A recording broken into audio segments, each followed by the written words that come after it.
Welcome into the NECC. We're getting ready to go here with our NECC League of Legends quarterfinals between Indiana Tech and WAYNESBURG University.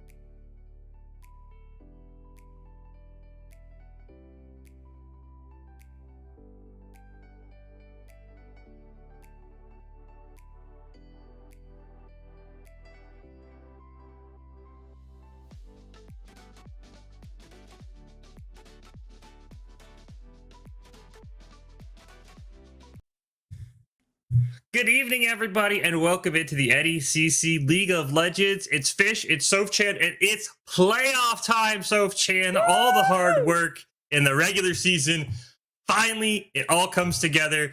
For everybody else besides our Legends friends, who we'll see later tonight, it's single elimination time, and that's what we've got in our Emergence Great Lake playoff game between Indiana Tech and WAYNESBURG. Win or go home, Soph-chan.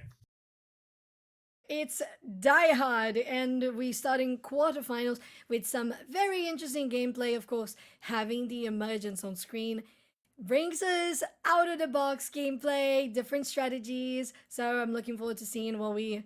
Okay, so we do have the draft on screen. Is this it? Okay. So we got our draft that we can quickly talk about very shortly. We got the Ornn, Jarvan, Ahri, Xayah, and Nautilus on the side of Indiana Tech. And how are things looking for WAYNESBURG, Fish?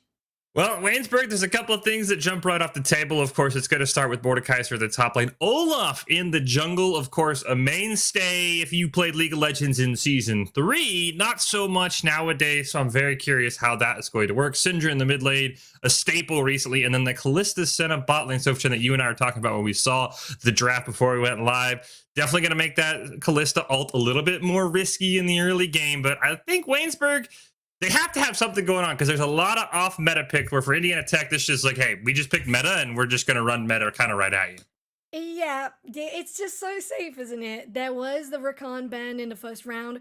There was also the Ezreal for the bot lane banned by WAYNESBURG, while as on the side of Indiana, they banned themselves the Draven, Ashe, and Caitlyn. So all of them there being on the first round of bans, only ADCs. So very interesting that even though that was the case, they went for a composition that is super meta. I am thinking about this composition for WAYNESBURG, Fish, and I'm considering, are we going to see Kalista trying to do, I don't know, maybe link with someone else, like the Mordekaiser or the Olaf? Do you think that's worth it? Because you mentioned it in the backstage, you're going to end up losing some of that passive power. That is what I thought. I thought maybe, okay, let's pair with the Olaf. Let's try and sit up a level 6 gank. But as you said, it loses some of that passive because the passive, of course, when you're marked with somebody, when they auto attack, you do a little bit more damage when you auto attack. So it's tough. I could see maybe, okay, let's link with Senna in the lane stage. But I really do think that an interesting tech for WAYNESBURG, who kind of comes in here as the underdog, is maybe we link to the Olaf. That way, that Fate's Call kind of gets you almost like a Thresh Lantern gank where you can kind of just throw Olaf in, maybe from a spot that's unwarded if they're close to your towers. So I'd like to see them pair with that. I think the safer play is the Senna, but I think, again, for WAYNESBURG, they kind of have to do something unexpected in this one because, I mean, they're staring down the Xayah, who, let's be honest, I'm happy someone finally picked the Xayah in our games. It feels like she's always available, and they're just like, no, I want to pick Varus. I want to pick somebody else. I'm very glad that Icy Ice Baby is just like, look, I'm going to play the best ADC in the world right now, and I think that is going to show up in this first game. It definitely will, and considering that we know the Indiana Tech has had a record of 5-1 weeks of regular season, and WAYNESBURG was on the half and half, 3 wins, 3 losses. It feels like Indiana, even though they are just going for something very normal, very staple, very meta, They know what they're doing. It's getting them the wins. So I think that's going to be the case once again. But I would love to see WAYNESBURG coming through with something different, as we talked about in the little draft analysis. As we jump on to the Rift, Indiana on the blue side and WAYNESBURG on the Redfish. I think the other thing I really want to see is how this Olaf jungle plays. He's kind of one of those champions who's always been good in the jungle, but it just feels like he's just kind of eventually come up in the top lane. I know when we saw the draft, of course, we were like, wait, is this Mordekaiser jungle? Is this Olaf jungle? Like, which one is going to go where? I almost think maybe we could have swapped those. As we're seeing right here, Indiana is looking potentially for an invade. They are going to find the Olaf, at least push him off. Are they going to get a ward down? Yes, they do. And that's just a great job. Early wards, get the vision, know exactly where the enemy jungler is going to be at all times. Yeah, not just at all times, but definitely in that first pick as well. Because there was a ward on the red buff, WAYNESBURG decides to go for the blue buff instead. That could be a read from Indiana. There were no pings so far. So as soon as it spawns and they don't see Olaf there, they know they're going to be on the other side of the map. Considering that's the case, I'm wondering, I'm looking at KCBO as the Jarvan being on the other side of the river, really looking for an invade, if I do say so myself, but maybe I'm wrong. There was a protective ward coming through for Indiana in their red buff, and so they decide to proceed their early game. Both teams with some early vision on those red buffs, as you said. Maybe an opportunity to maybe get some vertical jungling, but there is that blue ward down as well, so be curious to see what each team wants to do here. I do think the other thing to keep in mind, we were talking about this before the game, for WAYNESBURG, the player to watch is Quackies. There's a reason that was a triple ADC ban to start off in the ban phase for Indiana Tech. Quackies is expected to be the carry for WAYNESBURG, expected to be the player that wins them this best of 3 if they come out on top. So I think making plays around that bottom side of the map as often as they can with that Kalista Senna is going to be very, very important for WAYNESBURG. Meanwhile, it really feels like Indiana Tech has a lot more avenues. You can play through the Jarvan, you can potentially play through the Xayah, maybe even the Ahri if Raid Boss wants to go for a carry style build. They have a lot more options here early on in the game. Ooh, the feathers just missed for the root. Very, very close, but nice advantage that Indiana built because of getting the first level 2, and they pushed in, tried to get some damage. That's as much as they can do at this moment, because although you do have the Nautilus, you don't want to commit that much because the Senna can heal, so you got to go in as soon as you know that you're going to get a kill, because having an exhaust, that protects more of your ADC than it does the ignite potential of being aggressive damage dealer as the Nautilus could have been. See, really trading across the map. Everybody at about that 50% mark. We see Mercy Penguin and Bandit Boy up there. Mercy Penguin pushing in a little bit, and that Jarvan potentially on the way up, but maybe gonna make a pit stop in the mid lane. We might get a full 2v2 here. Is KCBO gonna come in, gonna find the Olaf on his chicken. Skywik is going to land, but so does the Flag and Drag. Inavochi trying to duel this Jarvan, but just does not have the health. First blood picked up. Can T22 find something? Unfortunately, retreated there. Flash charm is going to land. The Flag and Drag into the tower, though. Oh no, KCBO! The T2 tower melts him. That is so unfortunate because it was very well executed. It had the flag and drag because there was so much awareness. Oh, just stop right there. Top lane wants to be super aggressive here on Mercy Penguin, but because they had vision and they knew that Invochi was going to be there, going for the early advantage that Jarvan has on that kit, and especially having Conqueror as well, it was so good to get the first blood. But as soon as they commit to it, the flash forward for Raid Boss and the charm, yes, it was going to be a lot of damage, but Syndra was full health, and gosh, looking at those tower shots, just melting them away, was very sad because the gank started up pretty good, ended up being a 1-for-1 for both sides. And maybe even a slight advantage to WAYNESBURG because their jungler actually did get the assist, and Vochi picking up one onto KCBO while Raid Boss didn't get in range, so a little extra goal. I think maybe even neutralizes that first blood advantage that Indiana Tech got. So very, very small, but I like the play from KCBO. Buff. You never would have. I would be flaming my jungler in chat. I'm sorry. I would be like, come on, what are we doing? Do not give the mid laner, but he's going to try and get it back. But he's on a ward, unfortunately. Okay, very nicely done by Syndra here to T22 having some vision around because the Jarvan would want to go on her. We're looking at this bottom side. The Balin is looking to go for an engage, but nicely done by WAYNESBURG, recognizing they have to be careful. And things are looking a little more quiet. But on the mid lane, the Jarvan still looking for that blue buff to come back. Trying to complete the buff transfer back is Quackies and Dweezil we watch here doing a little bit of damage. Quacky's just barely able to get out of those feathers. Senna being taken very low here. Root is going to land on the Nas, but that's okay. Now Icy Ice Baby dropping very low. Here comes Olaf as well. Meanwhile, Flag Drag into the mid lane. It's level 6 for Raid Boss. Charm's going to land. And the Spirit Rush Q finishes them off. Meanwhile, Xayah very low. Balin forced to flash. Dredge line away. Flash forward from the Kalista. Trying to get in range. Root is going to land on the Nautilus. Should be enough for the kill. And Quackies picks up one, but Xayah survives just barely. Very interesting that both sides ended up trading 1 kill on mid lane and 1 kill on the bot side. Indiana, KC Bo was very far behind on the levels, but they still managed to read well how things were going to go in the mid lane. Raid Boss said, I'm almost level 6. As soon as I have the Spirit Rush, we can go in. You still have your flash, so KC Bo gets that flag and drag. Very nice.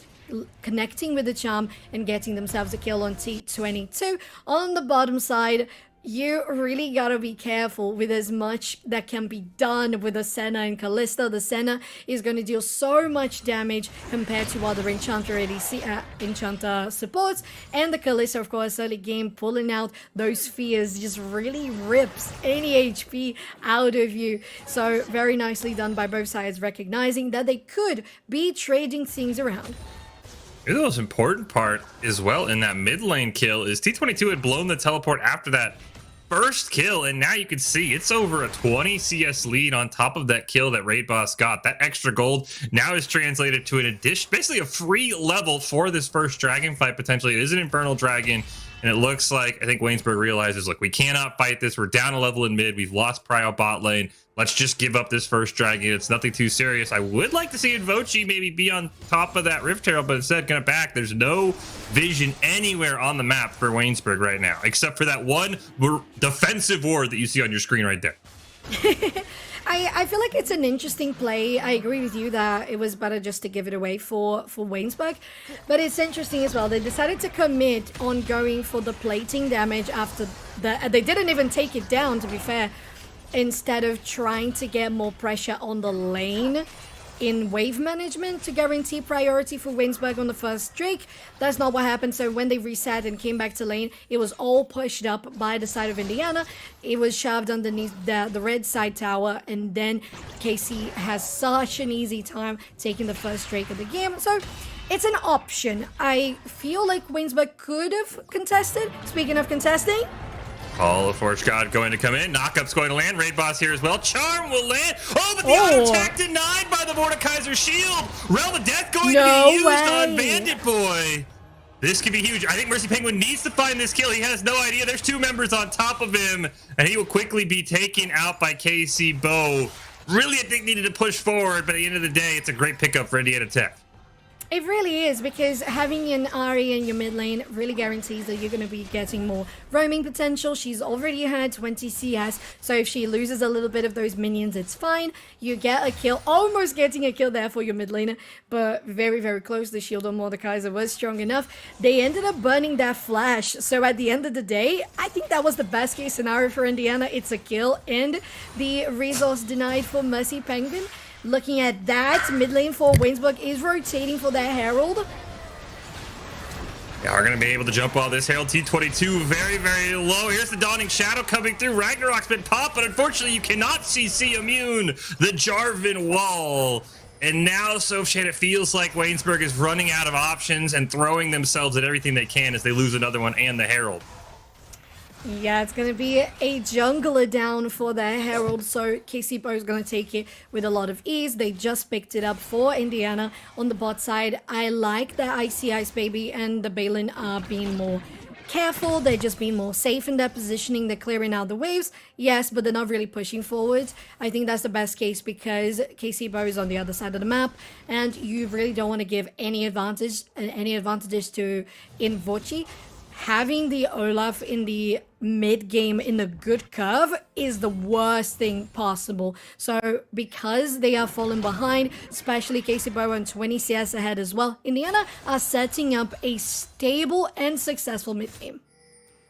I think the best option to maybe salvage this mid game is to get Mercy Penguin some help. As you pointed out, it's a 20 CS difference. Here we go. Mercy Penguin starting to do damage, but that Ornn getting more and more tanky. But as you said, 20 CS in the jungle, nearly 40, actually just hit 40 in that mid lane. T22 has really not recovered since that second gank. I'd like seeing Vochi go top lane. That really feels like your lane you need, because not only is the Mordekaiser very powerful in the late game, you're able to isolate someone from a team fight. Just hasn't got any support at all up here. I mean, sometimes people just really do forget about top lane if it's not a champion that needs that big assistance. For example, if it was an Olaf top, I would have said, yeah, go for the ganks on the Olaf, because he deserves to have that amount of pressure in the early game to run down platings and towers. A Charmlands here, and Rayboss is dealing so much damage, especially with that wand and the last chapter. They're very close to getting their Ludens, although there is the same case for T22. Although, how did they manage to do that with 40 CS behind? Feels like Raid Boss's Spirit Rush going to be popped. Charm going to land into the flag and drag. Raid Boss on a killing spree. I assume Raid Boss has to be sitting on a lot of gold, because you're right. The inventories feel too similar for the difference in CS. Not just CS, but now the shutdowns as well. Not the shutdowns, the multiple kills going on to over the Wallfish. Cataclysm going to go out as well. Here comes Raybuff off the blast cone, but a great use of the Fate's Call to get Dweezil at least to safety. Maybe looking for a dive here. There is a Herald in KCBO's inventory. There isn't minions pushing. Blast cone, I don't know what Raybuff was going for there. Here comes that Herald. And KCBO's sticking around. They're really debating if they want to dive or not. 4 members are here. Here comes the wave. Flag and Drag not going to land, but the root will. KCBO has to try and get away. Ragnarok going to be popped, and it's a huge shutdown to Invochi. Featherstorm going to come out, flashed away by Quackies, who gets hit by the exhaust. Phelan goes down as well, and all of a sudden, Indiana Tech just throws away 2 kills. It was just because WAYNESBURG was precise on that warding. There was a pink ward that was taken down. Then they get the 2 invisible wards to go alongside. That was the do or die for this fight, because if they didn't have any vision, that would have been certain flag and drag, certain charm for Indiana, but instead they could dodge, they could remain safe under the tower, and that really denied the surprise, the fact that Indiana could have. They defend the tower, get 2 kills, and now confirm that first Drake of the game, a Chemtech. I'm enjoying WAYNESBURG, feeling very prepared mentally for this first quarterfinals. And that was a huge, I mean, you're talking about trying to find that mid-game spike. That was what they needed, right? You get a shutdown onto your Olaf. You get the Dragon, as you mentioned. You get the Hextech Soul, which, of course, is going to open up the map quite a bit with those Hextech gates. Going to be easier to get out of spawn, easier to get on the backside of the Dragon Pit, of the Baron Pit. Really opens up a lot of mobility for maybe a champion like the Olaf, who struggles to chase people down when Ghost is on cooldown. Meanwhile, mid lane, Raid Boss gonna miss the charm. Spirit Rush forward. KCBO looking for the flag and drag, but a great scatter of the week, but it does not matter. Cataclysm will pick up 1. KCBO very low. Invochi should be able to land an undertow. Has the Ghost available. And we're just gonna sit on it. Oh, they used it? No. They used it. As soon as they used it, Raid Boss landed that charm. Very nicely done. I agree with you. Maybe the Ghost should have been used a little earlier. They were a little undecisive on what to do. Invochi still here in the mid lane. There is Mercy Penguin going for the swap, but I don't think it's going to stick. Yeah, they're most likely going to come back to mid lane, to top lane. And T22 needs that CS, now accumulating to 30 behind. Same case that you have in the jungle, 20 ahead for Indiana's KCBO jungler. And on the bot side too, Quackies, you talked about it, Fish.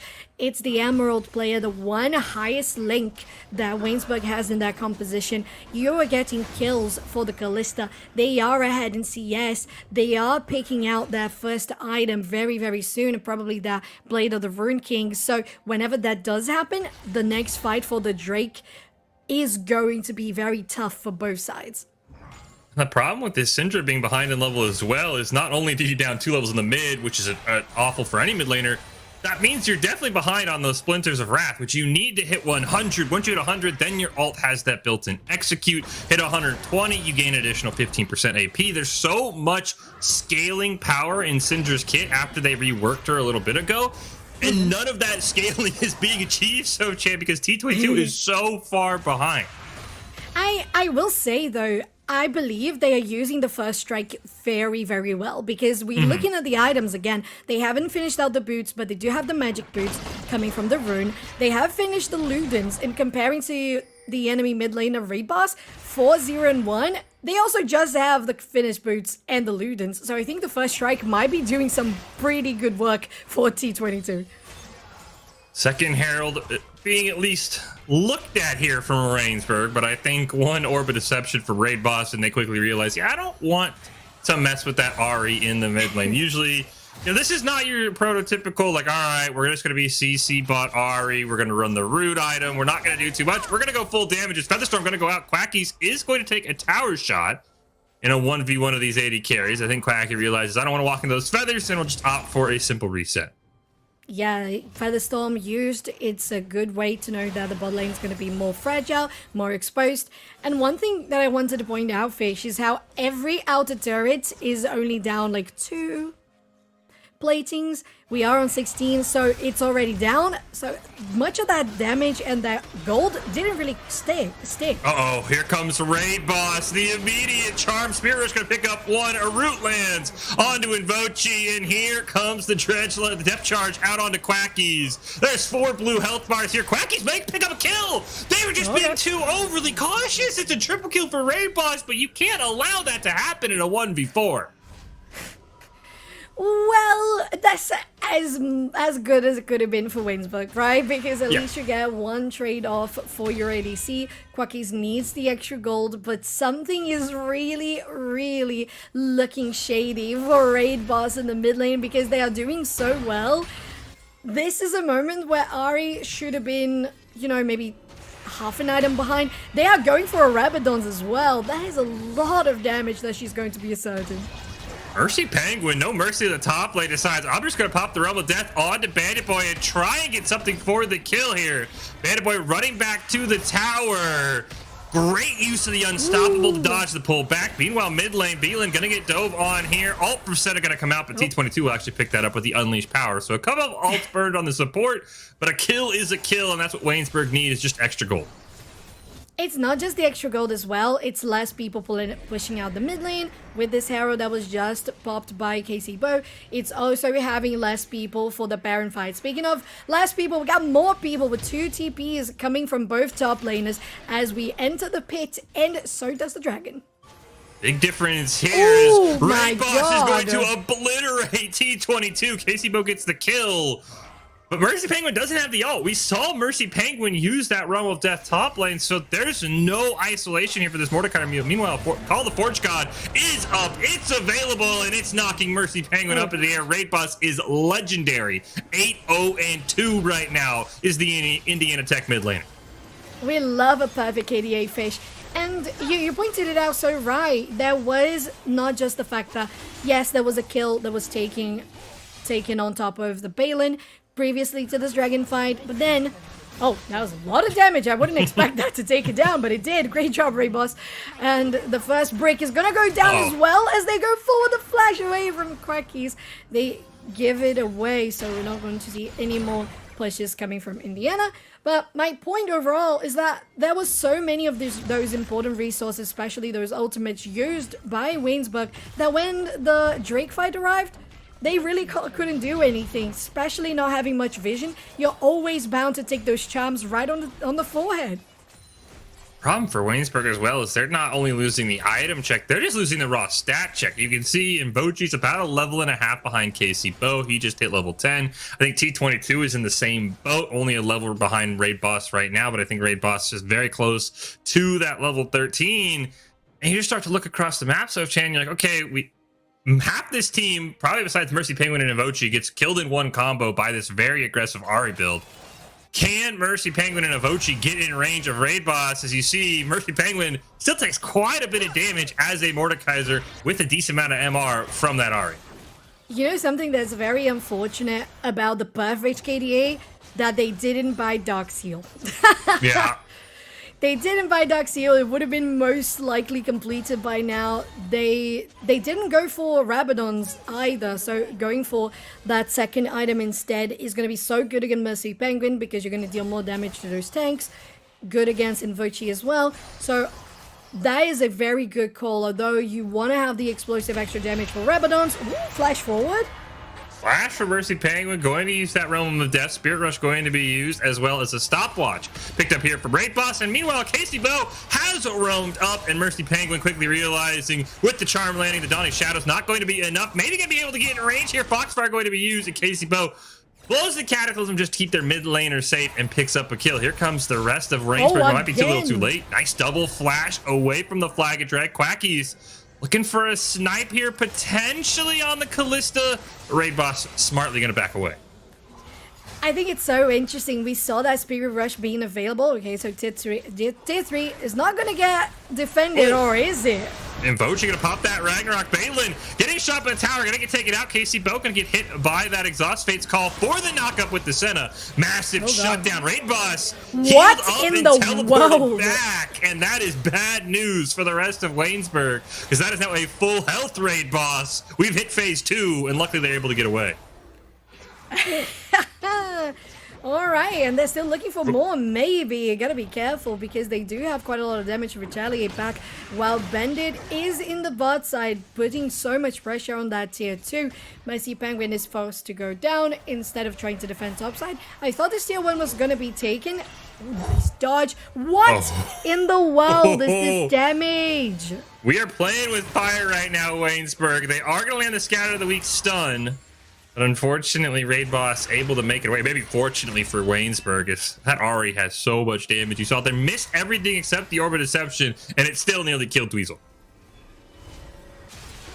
All right, Waynesburg, you have found yourself 3,000 gold behind, but at least trying to get some shutdowns. You did take one from KC Bo. It was a good comeback in defense for the tier 1 in the top side. So getting those things is very important. You have one Drake, so you're not that far behind on objectives either. That was one of the heralds that were also taken by Waynesburg. So they have a position to really climb back onto this, especially with the Hextech gates. They can reposition better, but so does Indiana, especially having KC Bo. A lot of that positioning and mobility around the map is just huge and has been very well utilized by both Jarvan and Ari. So whenever we have a 5v5 or 4v4, I still think the composition from Indiana fares better on those skirmishes.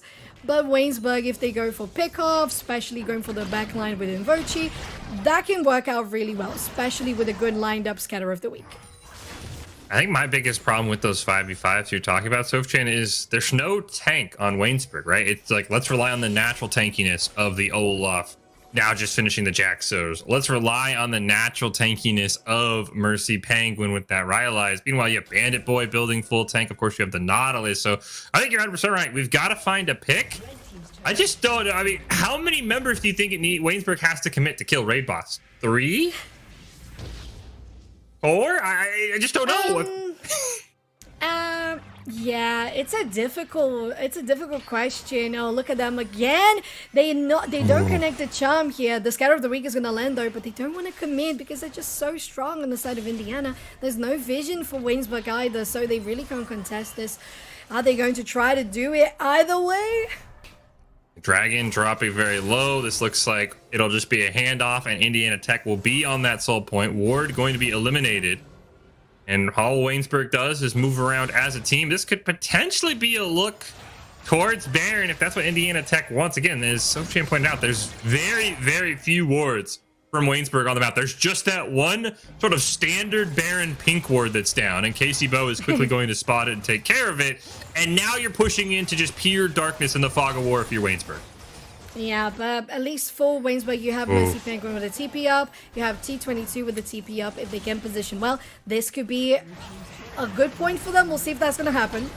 Scatter of the week into the roots going to land, but unfortunately Weasel just overcommits. Ragnarok going to be popped. They want to run down Raid Boss. Undertow going to be used. There's the Dawning Shadows, but Raid Boss just kites the Olaf away with the great use of the Spirit Rush. Gonna pick up 1 kill. Meanwhile, the fight resumes across the Baron pit. We see Quacky's there, able to get out of the Cataclysm. Icy Ice Baby gonna chase them down as Raid Boss is here, and they're a Raid Boss for a reason. This is going to be a clean ace for Indiana Tech. If there was a moment where WAYNESBURG could have done something, it was there, going for Raid Boss, getting those abilities taken out, no resources, but at the end of the day, Raid Boss still has that flash, still has the TP, they got the kill, and they are taking the Baron right as we speak. That's such a big lead for Indiana now, coming towards the 6,000 gold mark, whereas just before the Baron it was 3,000. So WAYNESBURG is going to heavily rely on those objective bounties at the moment, Fish, and trying to reposition better through these Hextech gates. So with them, you can try to more safely get those aggressive wards, so you have more vision, which is something that WAYNESBURG haven't been able to do at all, and the times where they did try, they were met with a charm on their face. So things are really looking dire for them as Raid Boss is really raid bossing. I mean, they got the whole combo, right? That's like the perfect dream if you're ever taking on a Raid Boss. All right, we got the perfect start. We got the scatter of the week into the center route. Let's full send our Olaf, and Olaf just simply got kited despite the Ragnarok, despite the ghost. Meanwhile, they're going to find Olaf one more time. Ragnarok going to be used. While he cannot be disabled, he also cannot catch Raid Boss. Casey Bow going to pick up the kill. Depth Charge going to get a knock up in the air on Mercy Penguin. Flag and drag for the follow-up knock. Let's just keep bouncing around like he's at a trampoline park. He goes up in the air for the 4th time this fight. Somehow still alive, thanks to that Realm of Death. As we do see Cataclysm finally coming out. Quacky's going to try and kite backwards. We saw T22 did pick up a solo kill, but Casey Bow is just simply running them down in the base. It's a double kill. Raid Boss legendary. Another flag and drag. Another knock up. And that's another ace for Indiana Tech. Triple kill for Casey Bow, double kill there for Raid Boss as they finished out taking the tier 2. They have Baron buff. They might as well take tier 3 and an inhibitor next, Fish. Things are looking to be very close to an end for WAYNESBURG in this first match of our quarterfinals.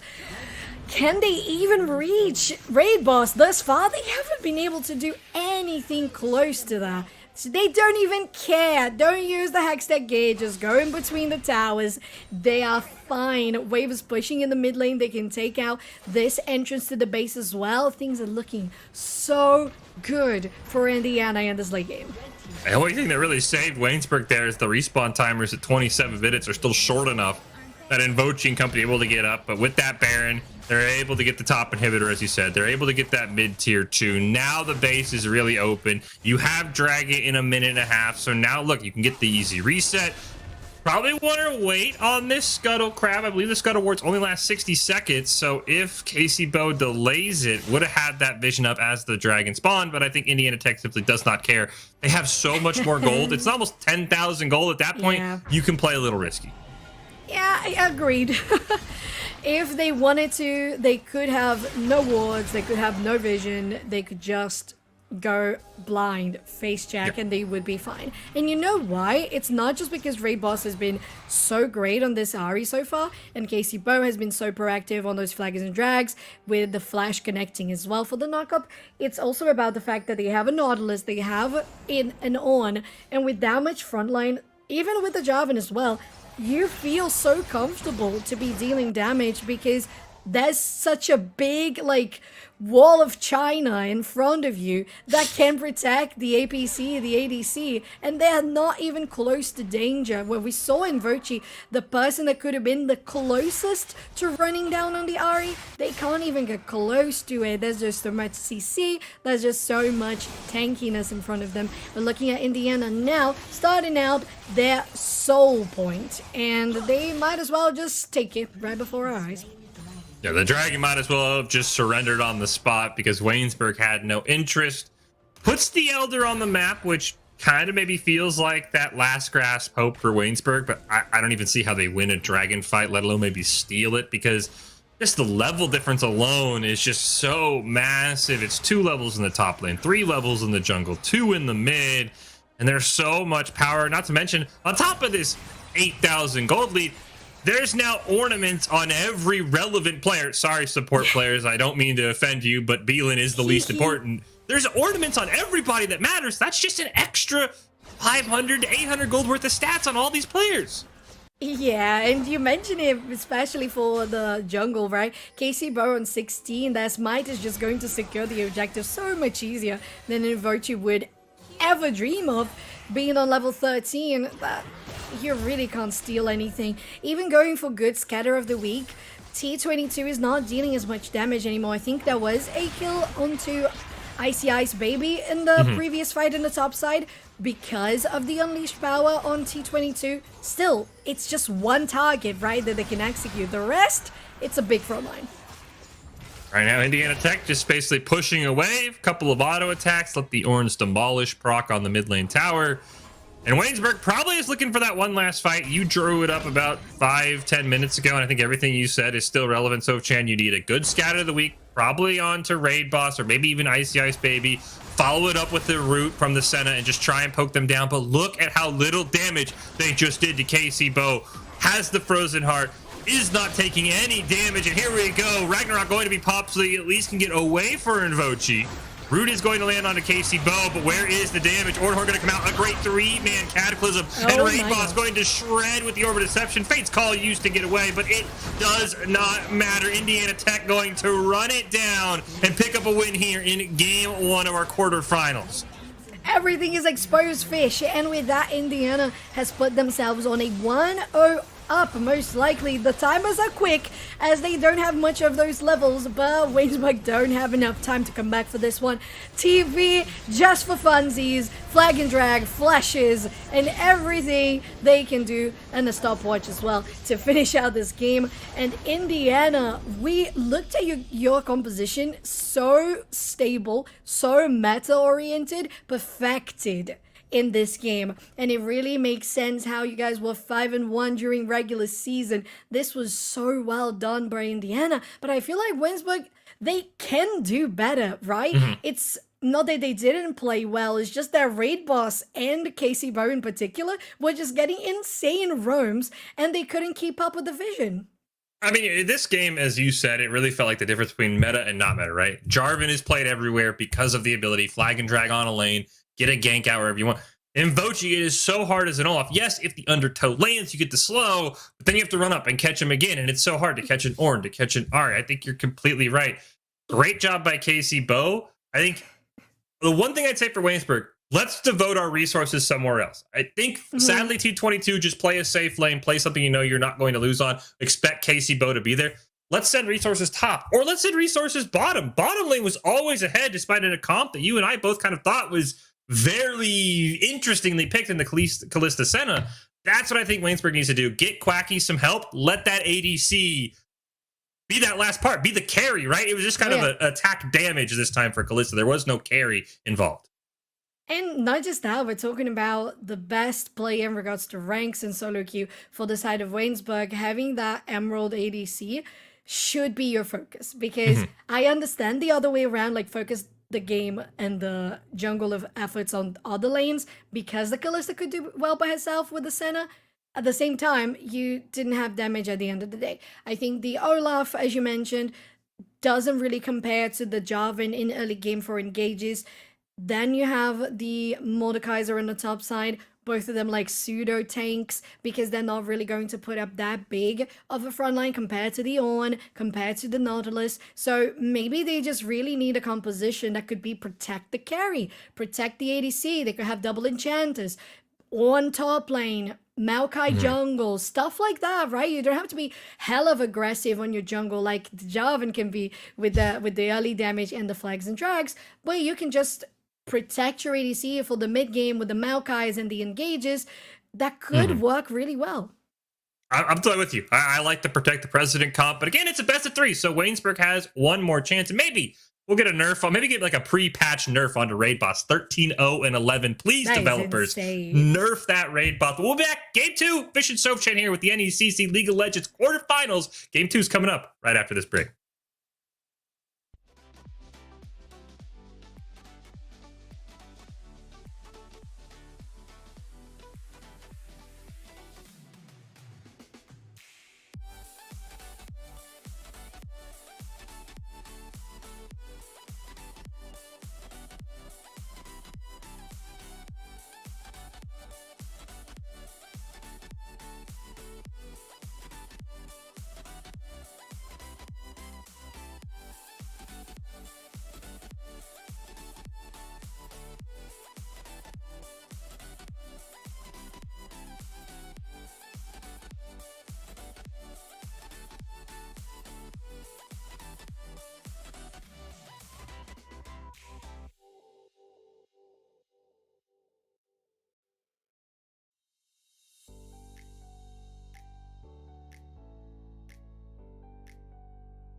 Welcome back into the NECC. It is playoff time here. Fish and Chove channel. We've got the Great Lake playoffs in the Emergent Division. We've got Indiana Tech and Waynesburg. Indiana Tech going up early 1-0 on the backs of really a strong comp carried by their mid laner and their jungler. 13-0-11 for Raid Boss, 9-3-2 for KC Bo. And those are going to be the two things that you have to solve if you're Waynesburg. How do we stop the mid laner? I don't really think you can stop the Jarvan. Maybe you can ban it, but there's a lot of champions that do what Jarvan do. It's really got to be, how do we slow down getting that mid lane super fed early? Because clearly KC Bo had one plan, and it was put his mid laner ahead. I think one thing that could be very interesting for Waynesburg is banning out the Ahri, because there are other options that do fare well in the meta nowadays in the mid lane, like the Orianna, the Syndra, but they don't have as much roaming potential as the Ahri does. Actually, there are few of those AP mages that have as much roaming and mobility like the Ahri does. So that could be good, because then you deny as much of the pressure that has been put out with KC Bo and Ray Boss around the map, and just restricting that more towards just the mid lane. And then you could have your jungler finding more space around the map, side lanes, to try to help more, especially on Quackies, we mentioned, being that higher level and high rank ADC on the side of Waynesburg. That could be a good place for you to get your first lead on. I think the other thing that I would maybe suggest on top of banning the Ahri would be take blue side, right, if you're Waynesburg, because you get side choice, and then first pick the Ahri, but go for more of the traditional Ahri. Build the Everfrost, build sort of that CC bot Ahri. Yeah. Not only do you take it away, you try and get ganked by KC Bo, Charm, Everfrost, walk away. Accident Cataclysm View, Spirit Rush, walk away. The Ahri has so many defensive tools, it almost feels like as long as T22 knows how to play it, just put him on the Ahri and say, look, just play passively. Because the big problem was, Chan, after that second kill where T22 didn't have teleport, that lane just blew wide open. It was like a 30 CS gap. Raid Boss could go wherever he wants. Even with the great first strike usage, it just slowly compounded on itself. That might be the other option, but I think you're right. I think taking Ahri off the table because of how well that champion can do in so many different situations, this has got to be priority number one for Waynesburg, and then help out Quackies. And listen, I maybe throw a little love top lane. I know the rank disparity up there is pretty wide from what we've seen, but I thought Mercy Penguin played it really well. Yeah, I don't think that was the problem was big there in the top side. We noticed a couple of those times where even the Mordekaiser was close to getting a 1v1 kill, even surviving sometimes against the 1v2 gank, but at that point, the Ahri was just already so much ahead that when you have the roaming coming through, it's just too much to handle. And it's not just that, Raid Boss was really performing incredibly well on hitting those charms. It's so important to have the charms connect, because yes, you have the Spirit Rush, you have a lot of mobility, but if you can't connect the charm, you're not going to be dealing as much damage. So having that paired with the Flag and Drag was just so good. That composition was built to win in the early game, and they did so. And because of that big disparity in CS in the early game you mentioned for the mid lane, the level 6 arrived so much quicker for Raid Boss. The Spirit Voice was always there, and it was just very well utilized all around. I want to see these bans coming through, as you mentioned, or having the priority on the Ahri themselves. I would love to see an Orianna. I think I mentioned the likes of maybe having a Maokai for a little more tanky options in the jungle. If you have Orianna alongside that, then you can protect your ADC more. So you don't need to have two enchanters, like have an enchanter in the bot side, having a Seraphine in the mid. You can just have the Orianna, because she's going to be dealing more damage, but also protecting pretty much the rest of the team. You have the engage ability from Maokai and other potential junglers that could build a good front line. If you don't want frontline on your jungler, you can do it on your top laner. So there's a lot of options that could be utilized for Waynesburg on this one, as we are trying to, we're getting things ready to go into draft. And Fish, I'm looking forward to seeing what they're going to choose, because to be fair, we laid out a very wide range of varieties that could be used, and I don't know. I think there isn't much different from this that could be done. Do you think? I know. I think the comp you brought up at the start, I know as you said, we laid out really a whole buffet of options for Waynesburg. I feel like just look for the prime rib, right? Go to that the one that you suggested, Trevor, go to the protect the president for Quackies. Yep. We saw them making plays, probably like a Maokai jungle, maybe an Orin top. I'm fine with Orianna mid, like you said. And then let Quackies pick their best ADC and then whatever is support you want. I think that is their best comp. But let's look on the other side, right? We've talked a lot about what WAYNESBURG needs to do. What does WAYNESBURG need to do? Do you think Indiana Tech needs to change anything? Of course, I'm assuming probably the Ari might be banned. Maybe the Jarvan gets banned. What do you think Indiana Tech needs to do to make sure they can just lock this series down, come up with a 2-0 sweep, and advance to the semifinals here? I think there's plenty that they can do, knowing how well they can execute a very meta composition. They had something very straightforward. It wasn't just the usage of the champions that have been very good in the meta. It's also how about they used those advantages with early mobility, with a lot of map presence, good reads, and tracking through vision that was well utilized altogether. These are macro things that don't ever fail you regardless of your composition. But in regards to composition in particular, they just had something that not only had the front line with the tanks, but also a mid laner who was dealing so much damage. So they can do quite a lot with similar things. They could have the Syndra on their side, having the execute, dealing so much damage. They could have the Orianna doing the same thing. Whatever the ADC they choose, they had the Xayah. She did well because she can be safe because of Featherstorm. Then with Nautilus, this support really loves to roam, and that was the name of the game for Indiana. So I don't think they need to change anything at all because there are other champions that could fit the same sort of strategy they're going for. I'd say the only thing that I want them to change, and I mean, if it works, is maybe tone down the aggression just like one notch, right? Because they had a lot of very mind-scratching plays, right? Casey Bow trying to tier 2 dive at like 5 minutes, that 3 was minutes. something. You try a 4-man tower dive with Rift Herald in a 4v3 and end up losing 2 members and don't pick up any kills. There was just a couple times where I think Indiana Tech kind of came like, oh yeah, we can kind of maybe boss them around. Let's just kind of take care of business, especially after how you end up with a dominant win in game 1. There's always that problem of, oh yeah, we can be even more aggressive. Just tone it down. I think, as you said, their macro is just so much better. I would love to see them just maybe tone it down a little bit as we get in here. WAYNESBURG and Indiana Tech, game 2 of our quarterfinals here in the NECC League of Legends playoffs in the Great Lake region. WAYNESBURG is on the blue side this time, and it'll be very curious to see what they want to take care of and what they want to ban. Maybe going with that, Ari is that first pick. We'll have to see, but it's Lee Sin actually going to be the first ban away here for WAYNESBURG. I like it. To be fair, when I was thinking of variants for the likes of the Jarvan that can do well in the early game and have good pressure in the mid game, I thought about the Lee Sin. The Jarvan is also out of the table, so they're thinking that the biggest problem was KCBO. On the side of Indiana Tech, we're looking at those ADCs coming through once again, but now including the Kalista that was played by Quackies. They saw that it was played very well. I think it's interesting the Draven is coming out because Draven is literally one of those, you either play it so well or you're just absolute garbage on it. So Quackies must be incredible on this champion. But instead of going for this sort of playstyle you mentioned with denying the big damage dealer for Indiana Tech, we have WAYNESBURG confirming the first pick, a Dr. Mundo. So they got blue side. Again, I will repeat. They chose blue side to select a Dr. Mundo.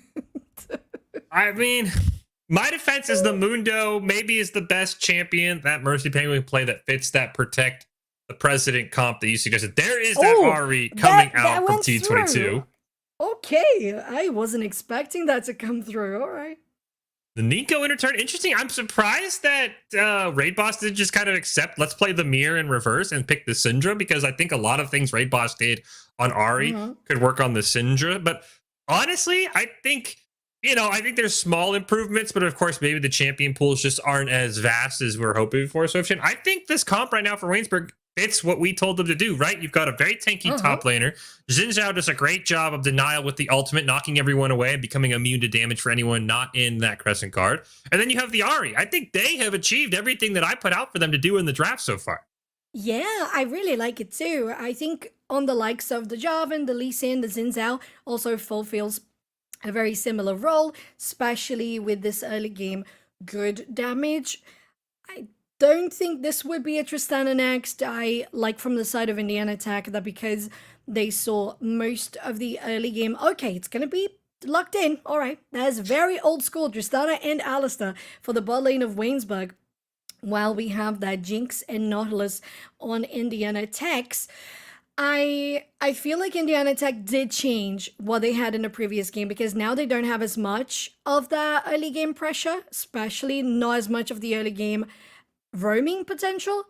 So this is new, but still very meta because you have the Jinx hyper scaling. It's just going to be a different curve to your game. But Waynesburg, they now have the two frontliners that we mentioned could be good with the likes of a support and the top lane. You have the Dr. Mundo and the Alistair. You have good engage and disengage because the Ahri and the Tristana can either go in all out or they can just leave and escape very easily, especially with Xin Zhao helping. I think this is really, really good. Such an improvement for Waynesburg composition. 100% agree. I think, yes, we can get a little nitpicky. I don't know if the Tristana is what I would pick, but at the end of the day, I think this is a comp that does exactly every goal we've set out for them. And for Indiana Tech, I think you're right. It changes the composition a little bit, but I still think it keeps a lot of how they won in game one on the table. What did Jarvan have? The flag and drag. What does Wukong have? The invisible into the dash. Of course, it's not a knock-up, but it still gets Casey Bow on top of his target almost immediately. Then he can go for that cyclone. So it's very much like a bargain bin flag and drag. Yes, it requires you to burn your ultimate. Of course, you do have 2 charges of cyclone. It's a relatively short cooldown when it comes to that ultimate level. So I kind of like them saying like, look, okay, Jarvan's banned. What jungler is most comparable to Jarvan? And I think the Wukong checks a lot of boxes when you look at what do they want to do. As we do see here, this is how the pro draft went down. So it was that blue one Ahri pick that you and I were kind of talking about, Soph Chamber. They're like, look, let's just get Ahri off the table. Let's ban it away.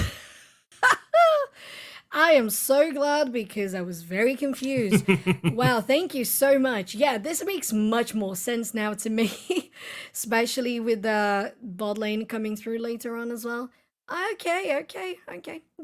It was very clear that both sides had a big priority for mid lane instead of the bot side.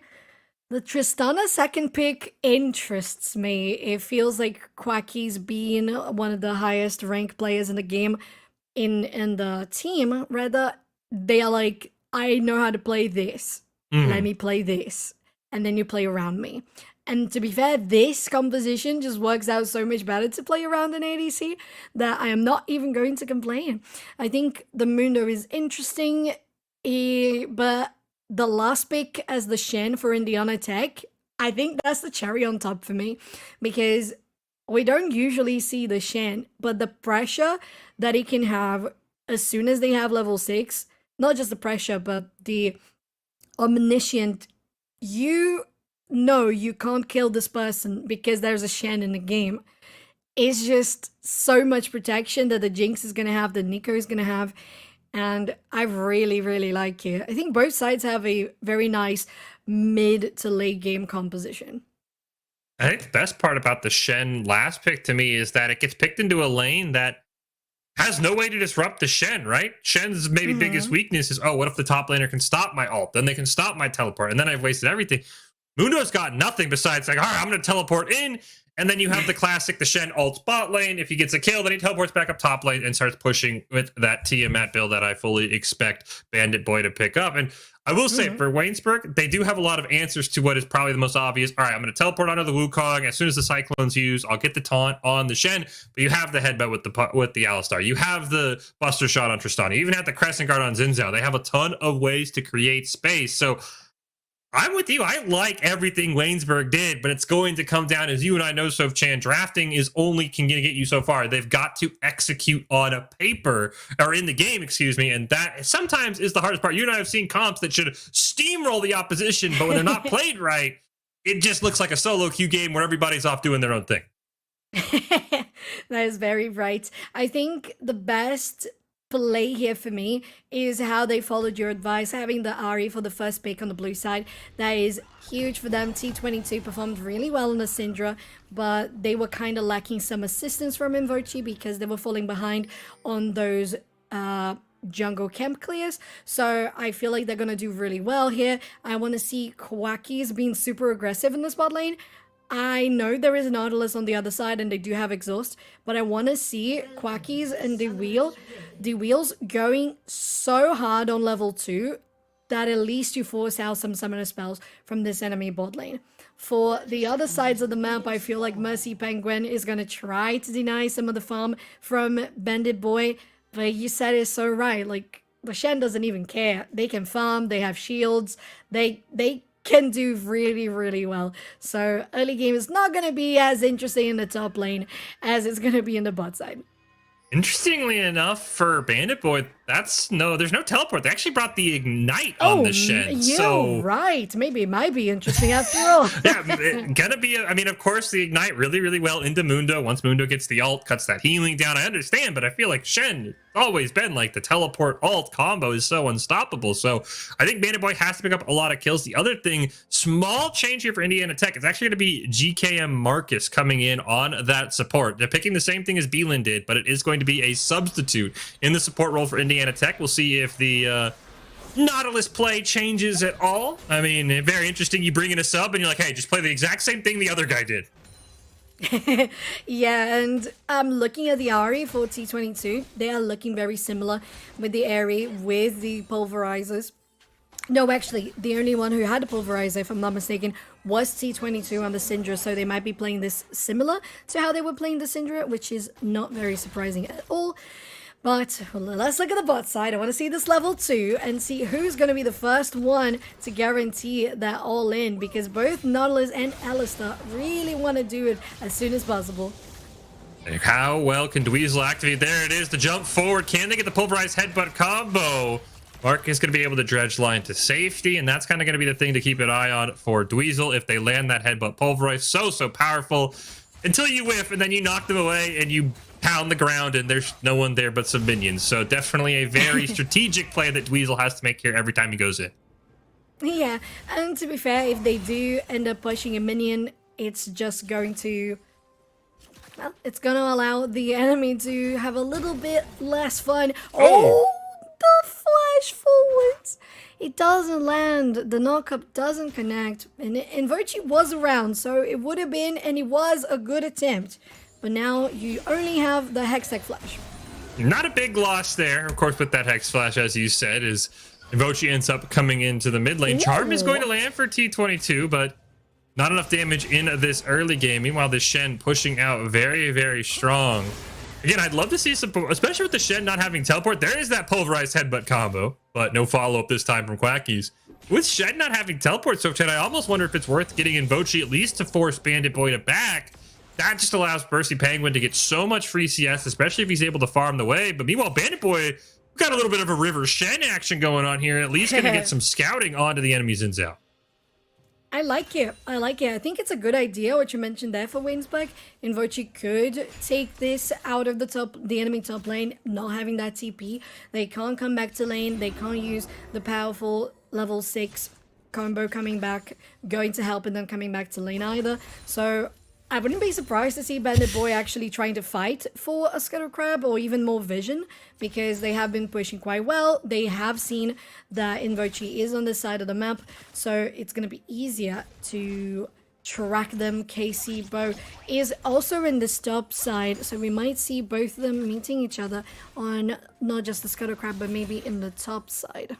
It does look like Casey Bo is going to at least walk into that enemy jungle. Meanwhile, there's the headbutt pulverized combo onto both members of the support. Stun gonna land onto Icy Ice Baby as well. But Quackies just does not have quite enough damage yet on that Tristana to really capitalize.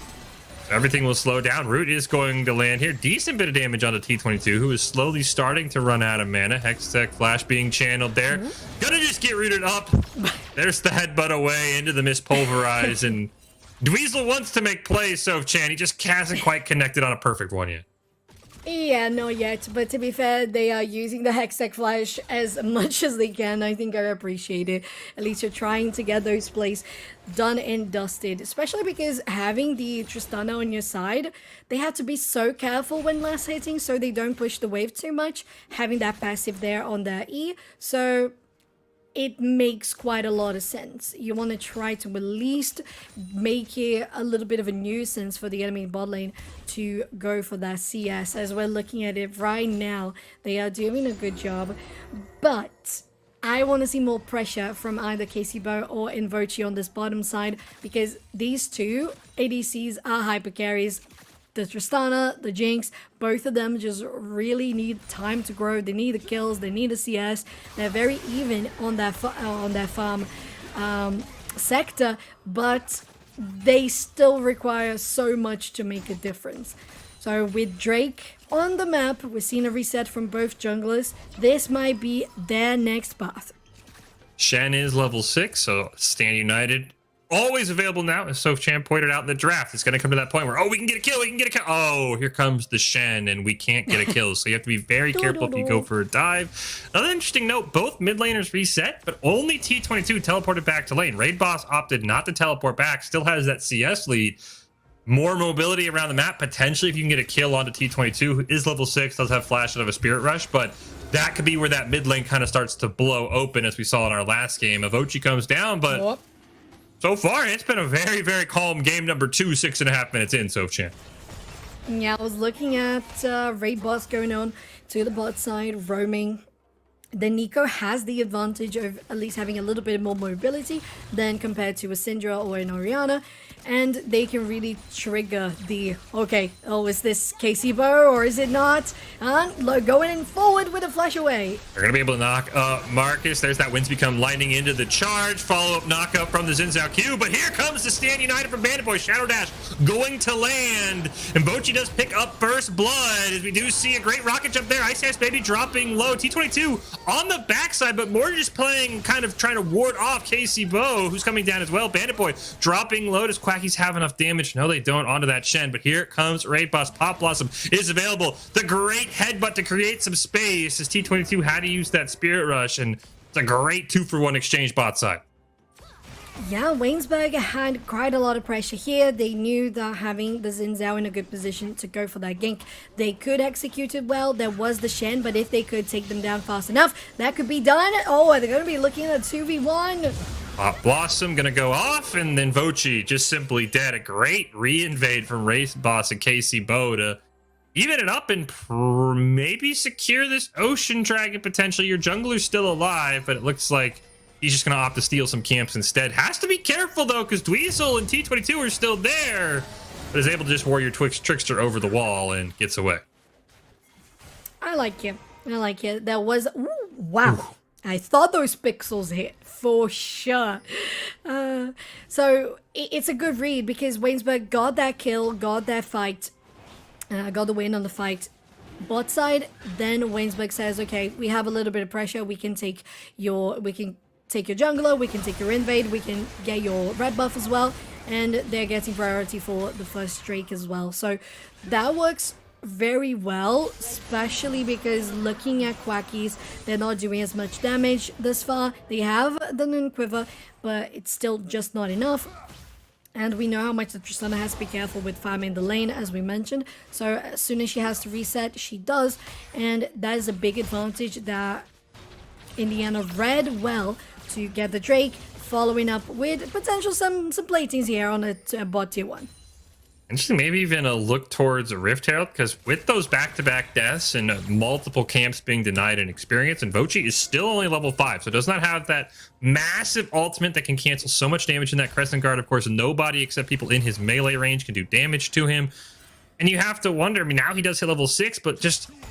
I think you could have taken this Rift Herald a little bit earlier. You can see the pings going out. KCBO is heading down. Mercy Penguin and Bandit Boy both there. Of course, Bandit Boy does not have that Stand United, and you can see they're just going to walk away. Bandit Boy and Mercy Penguin dueling it out on the top side of the map. I don't think the Mundo wins this one, as here comes KCBO. Here comes Raid Boss. They're going to get rock jump forward for Quackies. Wants to go in. Flame Chomper's going to go down defensively. And Icy Ice Baby able to get away. Gotta love that you land the zap as the Jinx and you get engaged upon. It's just how Tristana plays. As on the other side of the map, however, we have Herald getting started by Indiana with WAYNESBURG just around the corner for a counter. Raid Boss is there. Wind Become Lightning not able to land, but the Tangle Web will. Meanwhile, Bandit Boy might just be able to pick up a free kill here. Ignite going to go out. Mundo Walt comes out as well, but that Grievous Wound's going to dramatically cut the healing. Finally, the Ignite fades, and Mercy Penguin trying to stay out of that alcove, doing a great job with those cleavers, at least returning fire. And probably did enough. Now here comes Weasel. Headbutt Pulverize combo is going to Ignite going to go out of that Shen. But here comes Casey Bow and company. Depth Charge going to get the knock up in the air. The Alistar ult reducing so much damage. Exhaust going to come out. Should be able to get back in tower range. Avochi is here. Should be back in Death Rocket is going to land. Casey Bow gets knocked into tower range. Cyclone going to be used as well. And they're going to be able to pick up 2 kills and potentially look for the dive here. On to Mercy Penguin. Can they pull it off successfully? Marcus needs to be the one to get tower aggro, be able to pull this off, and that's exactly what they do. It's a 3-0 topside for Indiana Tech. Oh, you gotta love when there's just a beefy support that can tank the tower shots for you, and then they do it correctly. Oh, it just feels so satisfying. Not just they kill those kills, they're also going to go for plenty of gold distributed between Casey Bow and Bandit Boy with a Herald push. While on the bot side, both ADCs don't really care that they don't have the supports. Well, the Jinx does care, but Quackies are definitely a little bit less on the Tristana. So much survivability with her rocket jump and so much kill potential as well. So she's really just going to be pressuring the Jinx quite a bit. Overall on the map, things are very even. Ooh, was that cancelled? Okay. Things are very even on the board, Fish. Right now we got the CS department being very, very equal. The only thing that's making a big difference is those kills for Wukong's Casey Bow. Getting close to... Okay, they actually have finished their first item, so don't mind me. They have a very, very big lead. This is massive. Casey Bow wants to make those ganks, and Vochi potentially looking for an invade, though. Not going to be able to find any of the combo. There's the headbutt pulverize. Great job knocking Ice Ice Baby right back in. Vochi going to pick up 1. Quackies with plenty of damage. GM Marcus going to be able to flash away, but should be able to take down here by this Tristana, but the rest of the team didn't follow up. So they let the Nautilus get away for free, and they're not able to get a kill on that Tristana that needs so much gold to hit that hyper carry status. That's a big shame, because what we just praised for Indiana Tech in the top side, having that beefy support tanking the tower shots, they didn't quite manage to do the same thing. So the Wheels could have easily tanked those shots and have Tristana get those 2 kills. Not just that, the Tristana didn't get the kill. It ended up going for either Invochi or the Wheels. So Tristana might be feeling a little bit thirsty, a little bit starving on those. You have Spirit Rush. They don't land the charm, but they go forward. Flat forward from Dweezil. Gonna pop. No, still has the ultimate. His Alistar finally uses that unbreakable will. Crescent Guard be used for Vochi as well as Cyclone. Gonna pick up Quackies just off screen. Now T22, great flash away, but that just felt like a fight WAYNESBURG had no reason to take, especially as you mentioned, Soph-Chan. The Spirit Rush had been used, the Charm had been missed, and then Alistar was like, I'm going in, hopefully you're here, and that was just a disaster. And oh no, it's going to turn into a dive onto T22 as well. They land the charm. Isn't enough damage. The flame chompers are going to be there, so they can't really go forward, especially with no ulti either. They disengage from a dive, Fish. They'd rather just go for the second Drake of the game. It's not going to be an ocean, a Cloud Soul for Fish and Soph-Chan in this second game of a quarterfinals. Looking forward to seeing what it's going to be, because Indiana is going to take it very, very easily by themselves. They do pick up that dragon. As we see, it is going to be a Chemtech dragon across the map. So empowered blast cone, empowered healing items as well. So very, very interesting dragon. I know one of those that has kind of had its ups and downs. So in that Cloud Soul territory, I would say. But, you know, definitely one of the few times we haven't seen a Cloud Soul in a series in quite a while. What do we have? On the CS department, we're still very, very close, which is interesting and good for WAYNESBURG, considering they have fallen behind on those skills. Let's have a look at the gold overall. Yeah, it's pretty much even. The biggest, the most drastic difference would be the 1,900 gold ahead that Casey Bow has over their enemy jungler in Vochi, and mid lane as well, with around 600 for raid boss just on assists alone. And that is one of the biggest strengths for Indiana Tech, right, Fish? They just know how to communicate and get the presence around the map very, very well, and just planned out and executed. Yeah, even without the added mobility, Raid Boss, as you pointed out, has done a great job roaming across the map, picking up those assists. Again, the CS, less than 5 difference. All of that gold difference in the mid lane is just on the back of Raid Boss being a better roamer. Unfortunately, when T22 has been around, they have been able to execute dives. And now, KCBO and Bandit Boy going to really invade the enemy jungle, take the blue buff away, and maybe even look for a return kill here as Invochi just kind of starts up the one there. Is KCBO going to hop in with the Cyclone? Should be able to pick up the kill. Mercy Penguin there as well, but Icy Ice Baby is there with the Flame Chompers. A great route going to land. Quackies and Dweezil there as well, but they had one objective to Indiana Tech. It was jump in, get a kill, and jump out, and that's exactly what they did. And they have been doing that so well this game, last game as well. Last time it was Raid Boss on the Ari. This time is KCBO going on with the Cyclones over the wall. That Blast Cone, especially empowered by the Chemtech Dragon you mentioned, is going to be so good for them. KCBO might be going here. They managed to get away, but not the cow. Breakable Will popped on Alistar, and Dweezil will be able to just simply walk away from that one. That cooldown also very short, so basically use it whenever he needs to go for an engage. But I think with that elimination, with that kill pressure, this should be a second Rift Herald picked up for Indiana Tech. So it'll be 4 objectives to 0 once this one goes down, as Mercy Penguin trying to trade out with Bandit Boy, but the whole enemy red team is in your river. You need to be very, very careful, Mundo. I know you have the ultimate, as the dredge line going to land. Teleport going to come in here from Raid Boss. Weasel does not have that Alistar ultimate. Does get slowed by the Zap, and the Super Mega Death Rocket plus the Crushing Blow will be able to pick up the kill. As the Rift Herald resets, but they'll take a kill and they'll easily be able to take it down. Oh, wow. We are getting to around 1.5k gold ahead for KCBO alone. Quacky's trying to do something here in the mid lane. Oh no, now Mercy Penguin maybe felt the same pressure, had to go in. Flame Chopper's going to land the root. And really the question is, who will pick up this kill? It will be Icy Ice Baby, and now on a killing spree, 3, 2, and 3. And this game slowly starting to trend in the direction of game 1. Soph Chan, as Indiana Tech gives a bigger and bigger lead. And here's a potential dive as KCBO on the backline. Pop Blossom going to go off, do quite a bit of damage. Crescent Guard pop from Avochi.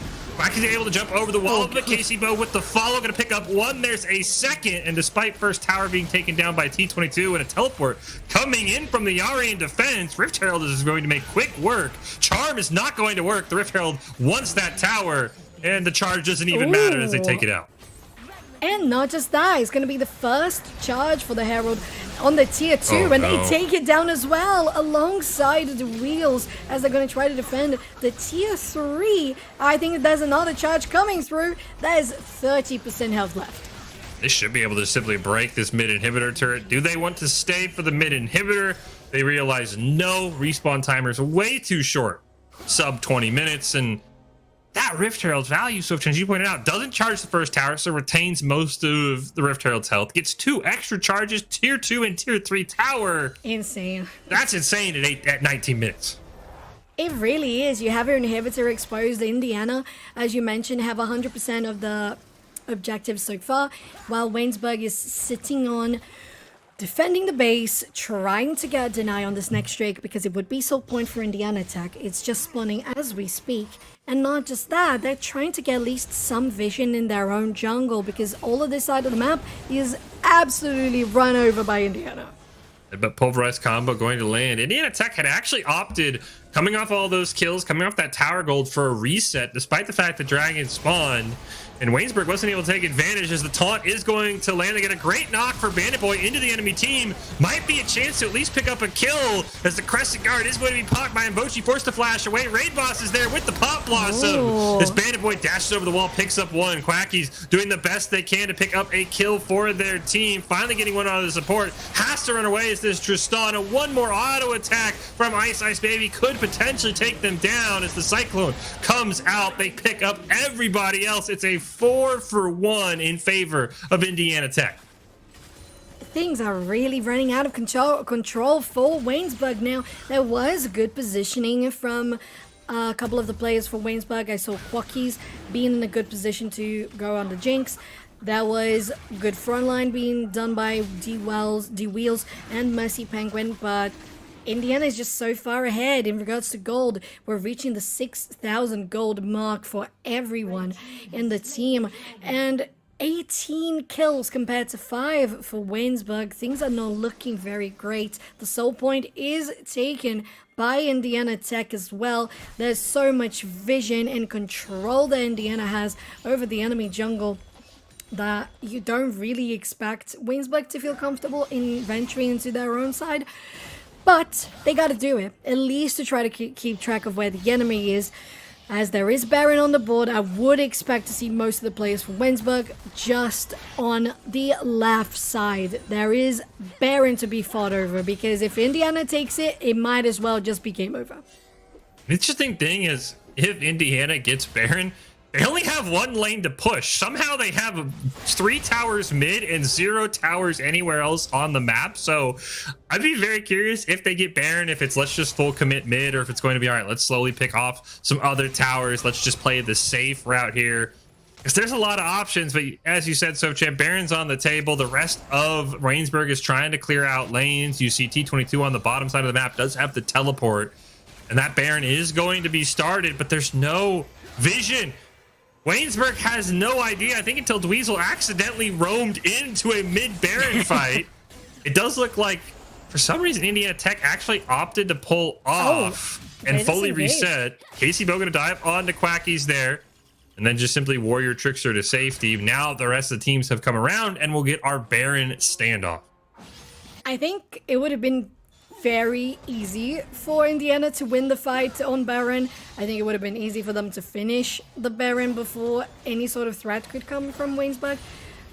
But I understand. This time around, compared to last time, Invochi was 3 levels behind, but they are very equal now. Both junglers on level 11.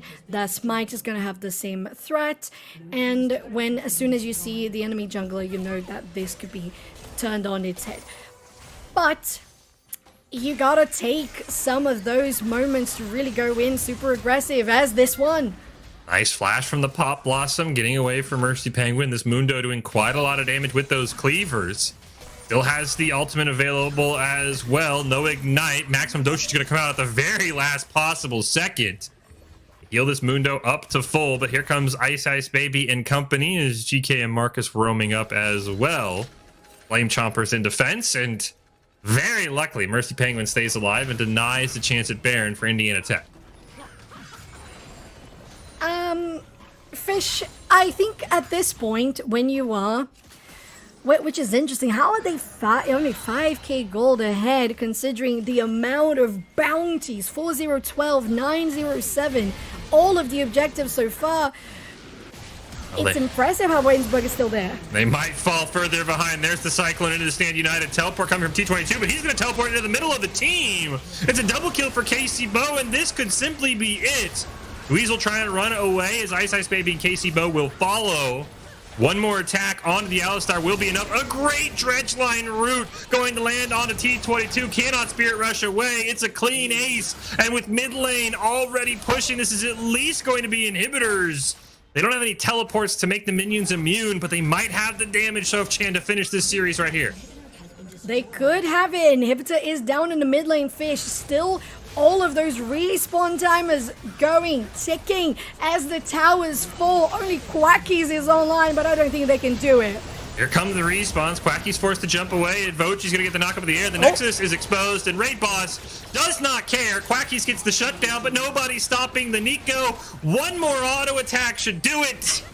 And there it is, the Pop Blossom to finish it out in style is Indiana Tech with a 2-0 sweep to advance to the semifinals here in our Emergence Great Lakes playoffs. Absolutely fantastic job. They didn't stutter. They played really what felt like the same game on a different comp in game 2, Sofchan, and they made quick work of Waynesburg.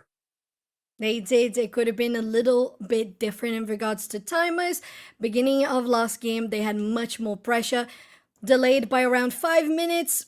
Indiana Tech still managed to pull through. They had so much done by those objective priorities and the kills going for KC Bo mid lane. Ray Boss and top lane as well. Things were just so well distributed all around. I am impressed at WAYNESBURG at how well they were able to farm and remain just 5,000 gold ahead behind, because there was just so much that we saw being taken by Indiana Tech just away from them that they stood a good fight. I am proud of them, I will say that. But you gotta be happy for Indiana Tech. Having finished the regular season on 5 wins to 1 loss, they are getting themselves into semifinals with such a flawless sweep of the quarterfinals. And really just showing that they have so many different tools to be able to win matches. Of course, it was Raid Boss in game 1. Second game, more of that support style. This game, Casey Bow, I think 9 kills in game 1, and I believe double-digit kills in game 2, like 10 or 11. And just the mid's an issue. The top's an issue. As Bandit Boy, I don't believe died in this entire series, by the way. Might have died at the very, very end. It's just going to be so hard to slow down Indiana Tech. As you said, they played a perfect composition. And I felt in game 2, they didn't get as aggressive. It really felt like they didn't have nearly as many awkward tower dives. They just played like, look, we'll just play smart. We'll let WAYNESBURG come to us. And that's exactly what they did. They played very, very... If you're their semifinal opponent, I'm like kind of scared at what Indiana Tech can do. Oh, me too. Me too. I think it's so commendable, the macro game they were playing. I agree with you. They weren't taking silly risks that could come with silly mistakes. And they were just sure that the enemy would come to them and that they would outdamage, they would outposition, and they would also outsmart them, especially in regards to the rotations. We saw WAYNESBURG getting to those rotations, but they were always a little bit late. They weren't as fast. So proactiveness for Indiana Tech was much more on point, that getting themselves into jungler and mid lane rotating much faster, especially with the Shen coming around with Stand United as well. That was just presence around the map every single moment. Even sometimes it was the Jinx. Jinx can't do anything around the map, aside from, of course, the super mega death rocket, but she has to walk. She has to walk very slowly to places, and they were getting there. They were always close to those fights, especially after the 20-minute mark. So kudos to Indiana for really performing well when they were ahead and for maintaining a very, very stable game, knowing that they could finish things off without making silly mistakes. Indiana Tech, the first team of our playoff triple header today on the NECC to advance to the next round. That'll do it for myself and Sofchan, but Orbital and RMC have a pair of absolutely fire games you do not want to miss, starting with a legend showdown between Ole Miss and Fisher College. It's coming up next here on the NEC League of Legends playoffs right after this.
And it's time. Let's get underway with some awesome gameplay here today. My name is Orbital. With me is the best minion to ever wander off the rift. It is Random Minion Caster, and we are covering the second series here today and moving up into the Legends division. They're about a week ahead right now, so this is actually going to be semifinals in the upper bracket of this double elimination playoffs. And I mean, that doesn't stop these teams from going absolutely at it. We got Ole Miss coming out against Fisher College. RMC, are you ready?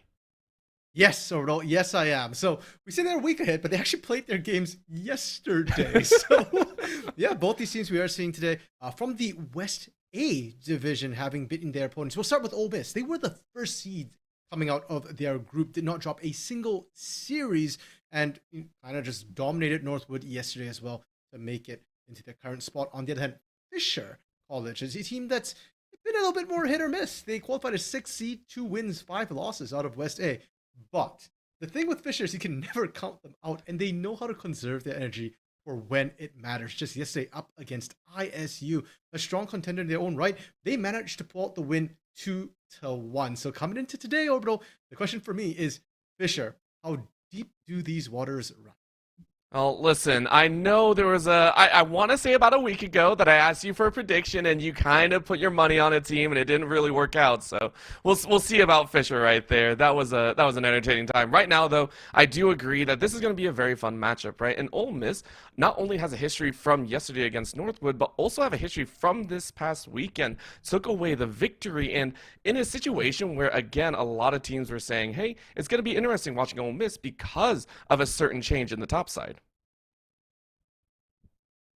Yep, so apparently I've been informed that actually Fisher had 2 teams. So this is the team that did better. This is the 2nd seed from Group B, pardon me, not the one from West A, and they went 5-2. So much better. I guess it makes a bit more sense that they went 2-1 against ISU. But overall, I do want to talk a little bit about the fact that Ole Miss, they won the Samsung SSD tournament just this last weekend, the Fall Open, and they did it with some roster changes in the top lane. We've got Icarus coming in to play out the rest of the playoffs, as far as we know.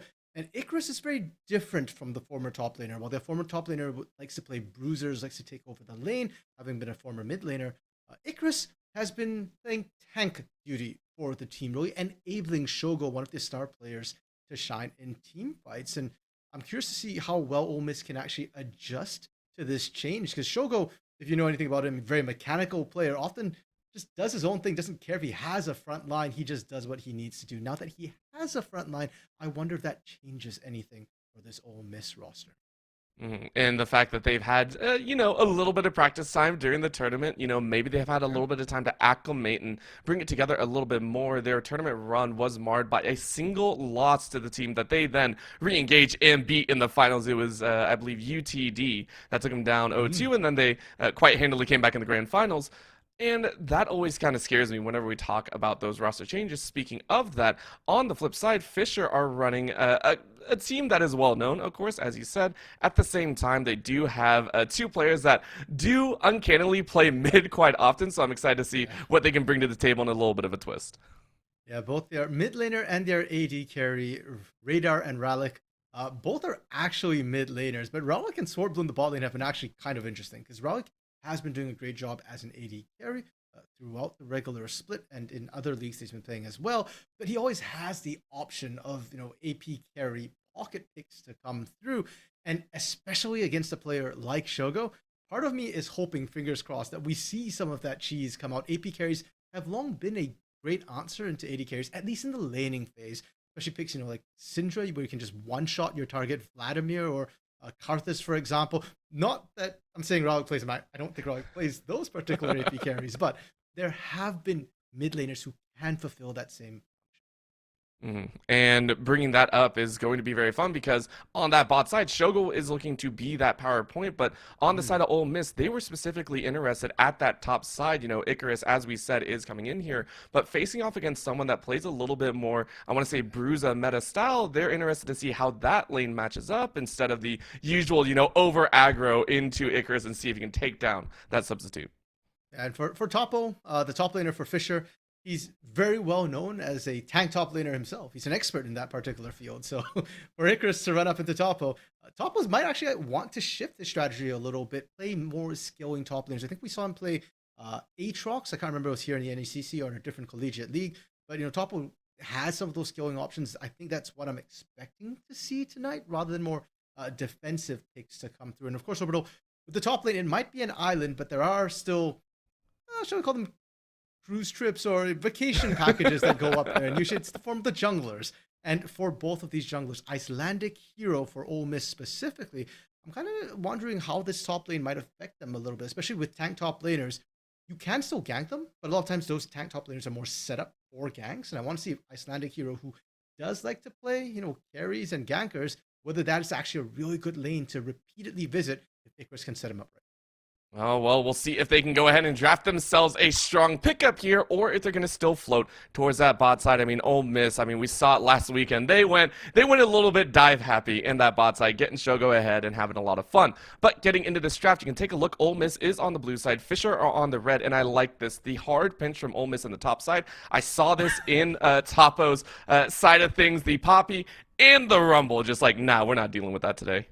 Yeah, that's actually fun. I mean, Topo's infamous for his Poppy, but I really don't think you need to ban it, especially if you want to play a tank. Sure, he's going to be, kind of abusive on that Poppy, but still, I feel like it's less dangerous than giving him something like an Aatrox or a Jax here, with scaling the Rumble, of course, making a lot more sense, because that is a carry that Topo does play. Ole Miss, though, they're going to slam the blind Cassante for that top lane for now, and Fisher with a Jarvan Seraphine as an answer. That is a very quick lock-in as well, so you can already see where Fisher's composition is headed, right? And that should signal Ole Miss to be like, okay, we need to be aware of what's coming next, most likely another Wombo piece to the puzzle. But if you want to go ahead and pair things up, you could go ahead and grab up a safe ADC if you wish. The Lee Sin, we kind of figured this was coming. If you are looking at Icelandic, this is one of his most played champions. Go ahead and grab it. Yeah, certainly for Ole Miss, and we're talking about the fact that he likes those sort of carries, those sort of early gankers. Lee Sin fits that perfectly, and I believe he was actually spamming that over the weekend at the Samsung SSD Open. Now, for Ole Miss, where do you go from here? Do you pick a mid laner or support AD? Okay, they've gone straight for the Jinx for sure. Now, this is interesting. You're picking the Jinx. You will be able to out-damage Seraphine's healing. She was changed so that she doesn't scale quite as well, but it does mean that there's an opportunity here for Fisher to try and bully out to punish this bot lane where Jinx does take up some time to scale.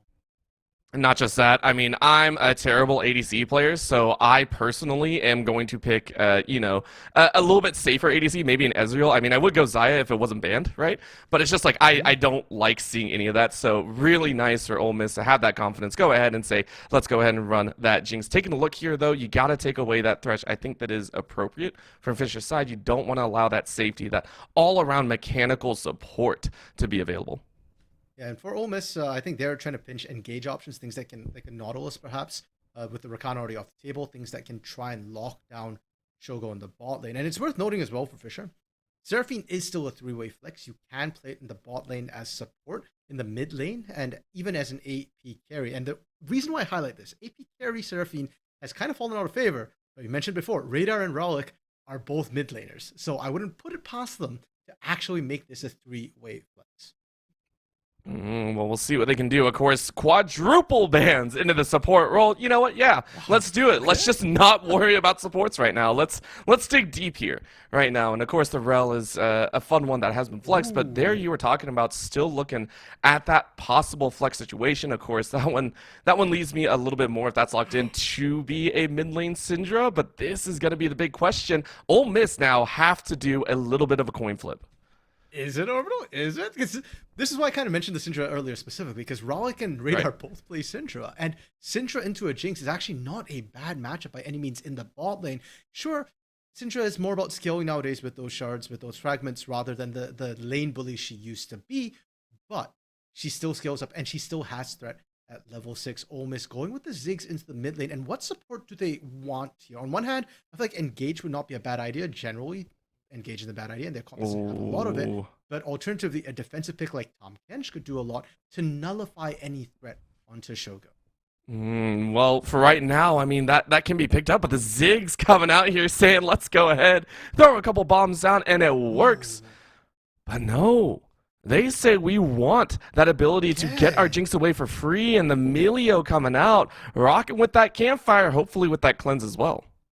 Honestly, I kind of forgot that Emilio's been a thing. 'Cause he kind of got a little bit weakened through his nerfs and people forgot about him. But paired with the likes of a Ziggs and a Jinx, of course, that's a lot of range given, a lot of disengage. And for Fisher, what do they go with? I still don't know whether we're seeing a support and AD carry or Right. mid lane that they're trying to round out here. Regardless of what they pick, I want to see harder engage come through. Oh, Well- that works. Okay. Okay, so RMC says harder engage, and Fisher go, okay, let's do it. They grab one of the easiest ways to just draw an opponent to you. You land one hook, you're pretty much dead in the water if you're looking at Ole Miss's side, and I can really appreciate that one. Taking a look further on as well, eyes are going to be looking in that bot lane now because of that Syndra, because of that Seraphine. So much is going to be hinged on where do these champions go? Yeah, because I mean, looking at this right now, I don't think Syndra or Seraphine have a particularly good lane against Ziggs. Ziggs does outrange them, can outpoke them early. It's a question of really who you're sending into the bot lane to be able to punish this Milio Jinx. And I think either of them work. Seraphine, probably better early base numbers, but Syndra probably more kill threat, especially once you hit that level 6. But Orbital, I want to talk a little bit more, rather than the sort of damage component, I want to talk about Blitzcrank a little bit more for Fisher, because it is a bit of a risky pick. It's going to function great in lane. You land a hook on either Milio or Jinx. They're both squishy, both very punishable. But what happens out of lane with this pick, Orbital? Because there are people who can tank it. For Ole Miss, if you landed on Cassante or Lee Sin later on, that's a free engage coming through for either Icarus or Icelandic Hero. And Cassante is known to be that absolute unit. He becomes super, super tanky. He wants to get hooked. So I'm looking a little bit at Sword Blue to be very careful how he plays it. If he doesn't absolutely smash the lane with those grabs, it does get a bit harder for him to have good impact as the game goes on.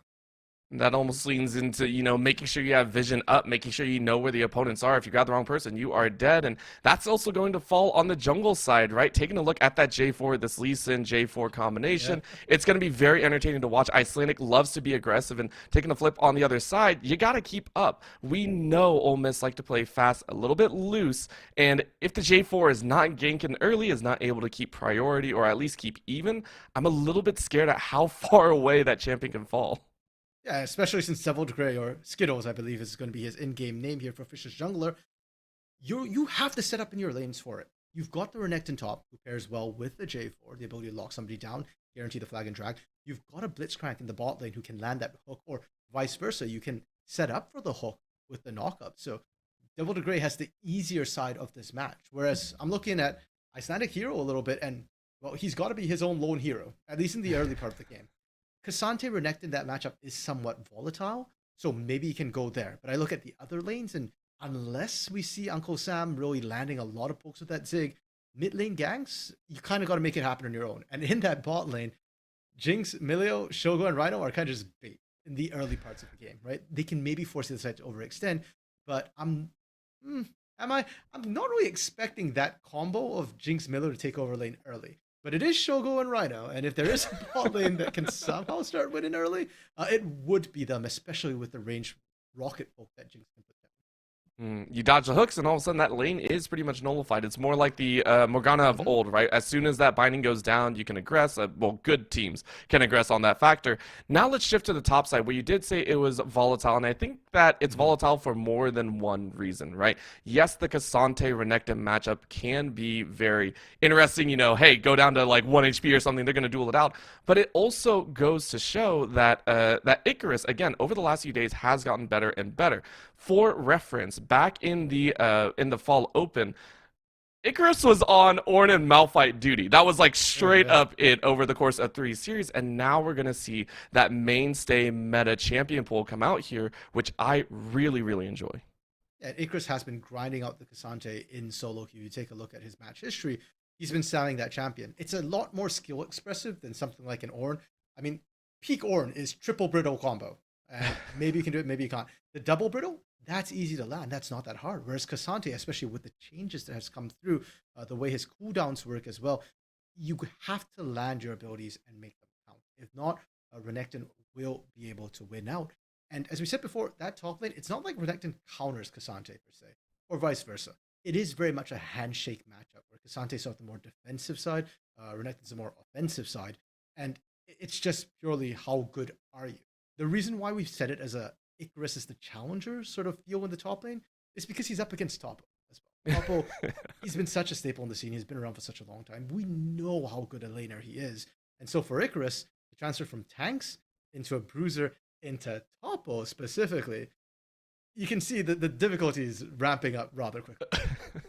The exponential increase, and you just hear the clicking of the roller coaster as it reaches its peak. It's like, okay, things are gonna be a bit dicey, and I really enjoy that because now that also opens up the door for Ole Miss, and that means the dynamic, the swing, as you said, it all kind of comes together in the fact that Icelandic Hero is not only locked into that bot lane like used to. You can now go top. You can now look into the jungle, make your own choices on which area you want to pick on. Finally, we get a touch on that mid lane because we didn't do it too much because let's be honest, my personal thing is I don't know who you're facing off against, right? Like I'm sitting here like Ziggs is against one of two APs that do again have fundamental core aspects that are the same, and then very diverse differences in there as well. Well, I think regardless of whether it's Seraphine or Syndra, what we can probably say about the mid lane safely is there's going to be a lot of wave clear. And a lot of it is a Ziggs after all, and you're going to have good side lane control. So the big question to me in the mid lane is less about Ole Miss. I am confident in Uncle Sam and his ability to play Ziggs and what that Ziggs is bringing to the table. My question is a lot more for Fisher and what they are looking to be able to do in lane. Because if they want to take control of that mid lane, well, then regardless of Syndra or Seraphine, I'm still looking a little bit more at jungle pressure to get in there. I think Seraphine will be able to wave clear a little bit better early. She's got the higher base stats, but Syndra would probably have higher kill threat, especially as we hit the ults starting to come through. So I think mid lane, it's more about junglers. Other than that, I think it's going to be just wave clear, pushing back and forth and seeing who gets early rotates to go and move to help those early skirmishes. It's just the handshake in mid. Just all right. You don't fight me. I don't fight you. We farm. We hit like 120 CS just after 10 minutes, and then we're good, right? Like we don't have to do anything else. We did our job. Occasionally, an ult from far away as the Ziggs makes their face known. But at the current moment, it is going to be game one. Please keep in mind there is another series later on in the evening as well. That one will be played hopefully directly after this one, and we will have again playoffs moving along throughout the rest of the week. There's so much more action as well as I believe. Tomorrow is Overwatch 2, and then on Friday is Rocket League as teams get down. So much action across the NECC, but of course you're here for League of Legends Ole Miss versus Fisher Falcons, getting underway for game number 1. Let's get it. It is Syndra in the mid lane. Okay, perfect. Oh! I was just going to say, overall, you got the timing down to a T. We load onto the Rift with perfect timing, but it wouldn't be a collegiate game if we didn't get at least one pause, right? That's how it works. Unfortunately, do we know what's causing the pause? I want to assume both junglers just forgot items. You can see it there. Icelandic Hero and Devil to Grey are currently with no items in pocket. Surprisingly, Okay, all right. Well, you get to see a little bit of what us production do. We have insider knowledge, and now everyone else knows as well. Icelandic, really, bro? Really? All right, taking a look at things, though. Now that we know the actual matchup, as you were talking about the Seraphine with the wave clear, it's now Syndra, right? And that now changes a little bit of a difference between the mid, but also that bot lane, because that was the first lane we really wanted to hone in on. And now we get to actually see it is Jinx coming in against that Seraphine. How does that change the spot lane scope? Well, Seraphine's just kind of obnoxious, whichever lane she's in. I actually prefer her in the bot lane because her shields, her heals can affect more than one person as well. So you're kind of getting more value out of there. And we mentioned the base damages. That was the big question about where's Seraphine going more than where's Syndra going, because Seraphine has the higher base damage, the ability to trade a little bit better early. So one other thing with Seraphine as well, of course, is a wave clear, an ability to just soak damage in that bot lane. So having her there against Shogo tells me that I think for the side of Fisher, they're looking to try and shut down Shogo as much as possible. And I'm expecting to see Skittles or Devil to Grey. Okay, he's going by Devil to Grey this game. Not yeah, Skittles. I was about to say. I wasn't sure which name he's going by. He changes his name all the time. So I expect Devil to go into the bot lane a bit more now since the Seraphine is there. Like maybe an opportunistic gank through mid, especially once you clear one side of the map. If Devil starts on that top side, path through. If you can catch Uncle Sam, great. If you can't, blow a flash, job done. But really, when you want that kill, to me, I'm expecting to see focus for Fisher. A little bit of a a tight ship down there. Try and make it happen. I love it. There is the exclusive emote, I believe is what it is. I think that's what they were talking about. The exclusive Braum emote. And then a crocodile right behind. That's scary. Sword Blue's got like every single emote in rotation right there. How many can you have? I think you can have... I think there's 5 equipped. And then you have 1 for First Blood, an Ace, and a win and a loss. So counting that one, that's like 9. Showed about 4 of them. So that's pretty good there. Uncle Sam... I'm not sure you're going to enjoy this one. That's going to be a rough time. We saw the clocks come in, flash over the wall, and then the hook, it lands. Uncle Sam needs to get a little bit of help from the rest of the squad, and now Icelandic has the flash as well. Oh, what a good start for Fisher. It's everything they could have wanted, and great patience on Sword Blue on that play. Kind of waiting for Uncle Sam to actually try and flash that wall. Damned if you do, damned if you don't. What surprised me was Icelandic Hero actually going in to try and protect Uncle Sam, and that does mean that his flash will be blown. I'm curious to see if that affects the early game here, Orbital. Whether or not Ole Miss will be able to play as aggressively as they might have wanted to, especially if they are able to set up some of these lanes. Well, the other side of it is that was in the mid and jungle, right? Jungle, a lot of people say is the flash isn't that important, but the mid lane is so scary. Uncle Sam now going to maybe be conceding that lane just for a little bit until the wards come back up. Not only that, they should have information on Ole Miss's side that, hey, Devil the Grey hasn't started those Raptors just yet, started on the bot side of the map, and is looking for a full clear. Yeah, and I think Uncle Sam is going to be able to take that information and put it to great use as well, knowing that I just need to make sure word set top side early. And then roughly as when Icelandic Heroes finish clearing his top side, then I need to play a bit defensively. We also saw Radar kind of pushing in, so Uncle Sam not missing a beat, kind of able to sit in a safe position while farming. Both these junglers though started on opposite sides of the map, so I called for Devil Degree in the bot lane. He's not going to be there, Orbital. He's actually pathing towards that top side instead, and I know that, yeah, you can full clear and go back bot. I just hate to see it for a J4, and I think if you're pathing top, just throw a gank to top lane. Anyways, might as well. You're J4. You've got some of the best early ganks in the game. Might as well use it in the lane that is most efficient. But for right now, Rhino's just being an absolute pain in the spot side. Again, the information from Ole Miss is, hey, we don't have to worry about jungle for right now, just worry about the hook.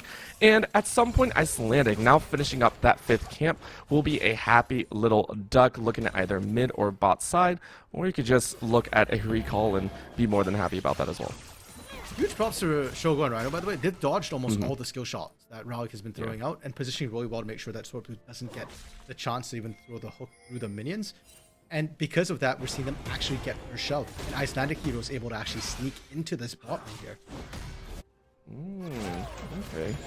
This is a little bit fun. Of course, it's spotted out immediately by Sword Blue, who went on the roaming expedition. Very, very appropriate. And I'm kind of curious again. Now the gank in that mid lane, as you said, it was going to be a bit of a test as Devil Grey did join in the mid lane. Uncle Sam, though, without mana, already backing up. We're getting baited by the top lane again. This happens a lot with the wet noodle fights. Renekton and Cassante, pre-6, they're kind of healthy. Nobody's going to die up here that early. If they drop to 1/3, we worry. I was much more invested in what was happening mid when Devil Grey actually popped by.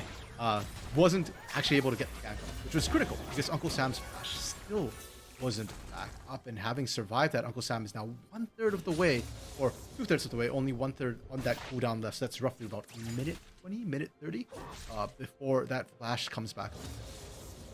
And the fact that you weren't actually able to full punish, I mean, Radar still sitting at an even CS state, and now using that Scout of the Week, so Icelandic gets a little bit of free jump in. The slow and the burn is going to be powerful. Miss on the Q, though, still means Radar has to back away. Holding on to the flash, though. I get really impressed by the discipline between all of these players. Like Icelandic there holding the Q till after he kind of engaged there using the flash instead. Almost landed it, but not quite able to. And critically, Radar's flash is still up, so that gank to the mid lane doesn't pay off. And if anything, I want to see Fisher kind of go back in, try and take advantage of that small window while they still have this flash advantage that Ole Miss doesn't. And try and punish that factor as Uncle Sam is now going to TP back. We saw the pings go down as well. An idea saying, hey, Devil the Grey is like, we're tracking the Lee Sin, so let's go ahead and keep them under pressure. Topo also helping out, dropping a ward of their own, and realizing the top side has already been cleared out very, very quickly. So timing and everything between the teams is starting to hopefully accelerate as again, Fisher, as you said, hoping to make a mark soon. Orbital, I guess we should explain a little bit about why I'm so focused on Fisher getting a bit of an early lead. Because we mentioned before that Devil de Grey has all the setup you could want in your lanes. You've got the Blitzcrank on your side, you've got the Renekton, and you've got, most importantly, Toppo on that Renekton up top. Well, Ole Miss has really good skillings on their team with the Jinx, with the Ziggs, and they've got really good zones of control as well as the game goes on. Range is often king in the late game. So for Ole Miss, if they can come out the laning phase even, if they can go to the late game even, they are winning. But you look at the CS, and they are winning out in mid and bot pretty heavily, pretty significantly right now, which is even better for them when you consider those are their carry lanes. Sword Blue, you can't pull a dragon, you can pull a Lee Sin, and I don't think you want to pull that fish. That's a flash over the wall, keeping him safe, but Raleigh trying to get in. Icelandic taking quite low, bomb goes out, but doesn't really do any damage, and because of that, it's a 3v4. Shogo taking quite low as well. Devil de Grey gets out, and now they're going to bounce their way backwards. Sword Blue says, hey, I helped out my team, gets another pull, looking for a third. Devil de Grey is still going to live, triple kill on the J4. Rhino flashing over the wall, and that is a massive clean win for the side of Fisher. No dead and no dragon to Ole Miss. Just when we were getting worried, Orbital, for Fisher, just when we were saying Devil de Grey can't seem to find the first kill, Devil de Grey finds 3. The collapse from Fisher was beautiful, and it was with the strength that we're talking about, the early advantage you have with that Seraphine, with that J4 as well. And Ole Miss, I think they were getting a little bit hypey. They didn't need to, and for that, Icelandic Hero, the flash just came up. It's back down again. Dragon is still up for both of these teams, so you know what, there's a chance that we might see something similar, a repeat of that, if Icelandic Hero tries to steal it again without proper lane setups. That's going to be the big danger here. I mean, Devil de Grey should have a massive boost in confidence. 3 kills, RMC. You gotta love it, right? And that should also give a massive power over to Devil de Grey. You can actually see now taking that blue buff and hunting towards that bot side with the pings of Sword Blue. I mean, we're watching this mid lane, but the bot side's where it's at. There's really no summoner spells. It's just a straight up death. Shogo going to be granted their death, but Rollick takes it home, and that Seraphine's starting to come online as well. Show no. You have to be careful when you don't have those defensive summoners. Keep in mind, this is not something like a Tom Kench or a Thresh, which got banned, right? Rhino can't get you out of that situation. And unfortunately for Ole Miss, they didn't even have the proper wards to really be allowed to do that. And now Fisher, not only do they get the kill, the shutdown on potentially what's the biggest threat for Ole Miss, but also that early dragon. Oh. Mid lane Sword Blues go in. Oh, Samuel Flash, you don't get out.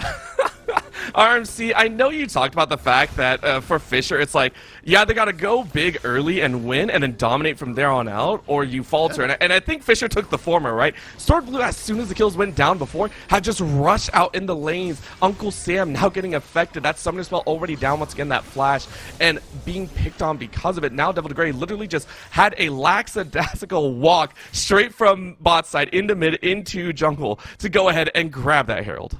Yeah, the Herald got leashed up by Toppo as well. Yeah. Because Toppo was dominating in that top side. And originally, Toppo was the only lane that was winning for Fisher.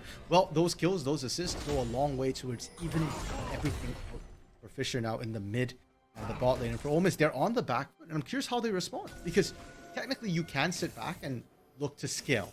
But given what I know of Ole Miss's players, especially Uncle Sam and Icelandic Hero, these guys are aggressive. They're proactive. They don't like to sit back. So I'm curious to see if Icelandic Hero, what he's going to do, and if he overplays his hand further. I mean, his hand and his eyes are currently watching Uncle Sam just get bullied in this mid lane. I mean, that's just... When you die to a caster by auto attacks, you know things are going a bit rough here. That's painful to see.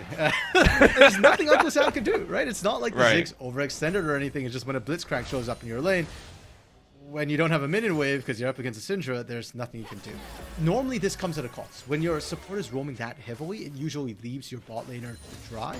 But this is one of the reasons why Seraphine kind of works, because Seraphine doesn't need as much gold. She can go down CS. More importantly, between her heals and her shields and her ability to wave clear, you can see Rollick is not pressured whatsoever. Yeah, he's losing CS, but that's okay. He doesn't care. And as that wave builds up, Shogo and Rhino are eventually going to push out, and that's when it gets scary. I mean, you already saw it right there, right? Devil Gray is like, I know the next play. And these players have played these matchups time and time and time again, and they felt it. And you can see here just diving straight through that tri-brush. It isn't going to land, but the choppers are going to stop him. So Devil Gray didn't exactly get the gank that they were hoping for. Instead, going to take about a half HP damage. Shogo and Rhino allowed to survive down here. Overall, as you pointed out, these players have been here plenty of times. They know what it's like, and you could tell for Ole Miss as well. The moment that wave stacked up for Shogo and Rhino, the moment they saw Sword Blue clearing that wave, they knew there was going to be a gank coming. They played that so well, incredibly defensively. You notice that Rhino's the one stepping up because he has the flash. Sword Blue beats the back, and unfortunately for Icelandic Hero, again, nothing to be found. Surprisingly enough, with that ward dropped, it's also seen that Rollick was going to get checked there just a little bit. Still had the heals, and I think that encore, so would have been okay, but still, the danger, the effect, as we said, following after each other. But this is giving Devil Gray time to now push up on the top side, scaling up very nicely, two camps ahead, as well as the Gore Drinker. This now means that Icelandic can't even duel in their own jungle and is conceding a lot of ground there. And again, look at where Sword Blue is on the map too. It's right. It's not as if it's just Devil Gray invading. You've got Devil Gray taking everything from the top side, and you've got Sword Blue pushing in on the bot side as well. Threatening the mid lane, threatening Icelandic Hero, threatening to be able to rotate to cover if they see Icelandic Hero. So Ole Miss, this is why I kind of said, like, they want to be proactive, but I don't know if they have a chance. And if they try, they're going to get punished. Icarus, man, just trying to farm. I mean, trying to farm and just barely holding on, but we got action in the bot lane as well. Inside of this jungle, Rhino annihilated by Powers Unleashed, and now it's a 3v2 topside. I don't think that's going to be enjoyable, as we can't even show you the flood. Encore with the TP behind, a double TP from Radar as well. It is just demolition derby in this topside as Icelandic happened to help start the fight, but will end the fight with a death. Brutality in the topside, as 3 are dead to show. Rowling just picked up the Andrews too, and the burn was enough to take down Icarus. Shogo now left alone on the bot side, trying to answer best he can. Can't even do that! No, too many TPs, because Rowling has an extra TP. Oppo was able to go down there, cover that. So, sure, plates are good, but Shogo, despite the CS advantage, is behind the curve of the game. Fisher, 6k up orbital. 6k, that's 1/3 more than Ole Miss have. I will go on record and say I was not expecting this situation to occur. I was 100% not expecting this at all. Fisher coming out the gate with a bang. They noticed the window of opportunity, right? They said, hey, there is a section of the game where we need to pressure forward with that Blitzcrank, and they pulled it off and are now pushing forward. The question is, can they continue onward, right? The second part is, now that you're ahead, you have to stay ahead, and we want to see that happen. With Dragon currently up, we can see the wards being dropped down, and that's why Fisher are now rotating a majority share of their members down here. And overall, I completely agree with you about when you're ahead, you need to stay ahead. And one thing we have to keep in mind for Fisher's composition is how are they going to push? They're great at team fighting. They're great at finding picks. The skirmishes belong to them. But turrets, structures, that's the real secret of League of Legends. That's how you'll win a game. It's not the kills, it's the towers and eventually the Nexus. And they don't have a dedicated AD carry. Their 2 range champions are Syndra and a Seraphine. They don't have the best range, they don't have the best siege capabilities. So for Ole Miss, if you can defend, there are still ways to get back in. If you can stop Fisher from being able to set up a tent, if you can stop Sword Blue from landing those pools, then maybe you can stall it long enough for your Ziggs or your Jinx to scale up and take it home. Sounds good on paper, and I mean, as a Ziggs player myself, everyone knows I love my Ziggs, but that's still a long way that they got to defend, right? That's quite a few minutes that we got to watch for, so I do agree they can do that, but it's all about how long can they go for? Is it only 5 minutes? Is it only 5? It ain't gonna work. If it's more than that, hey, maybe so. Radar, though, getting a piece and a taste of Shogo right now, trying to stack up that ferocity tree. I think it's the ultimate hunter.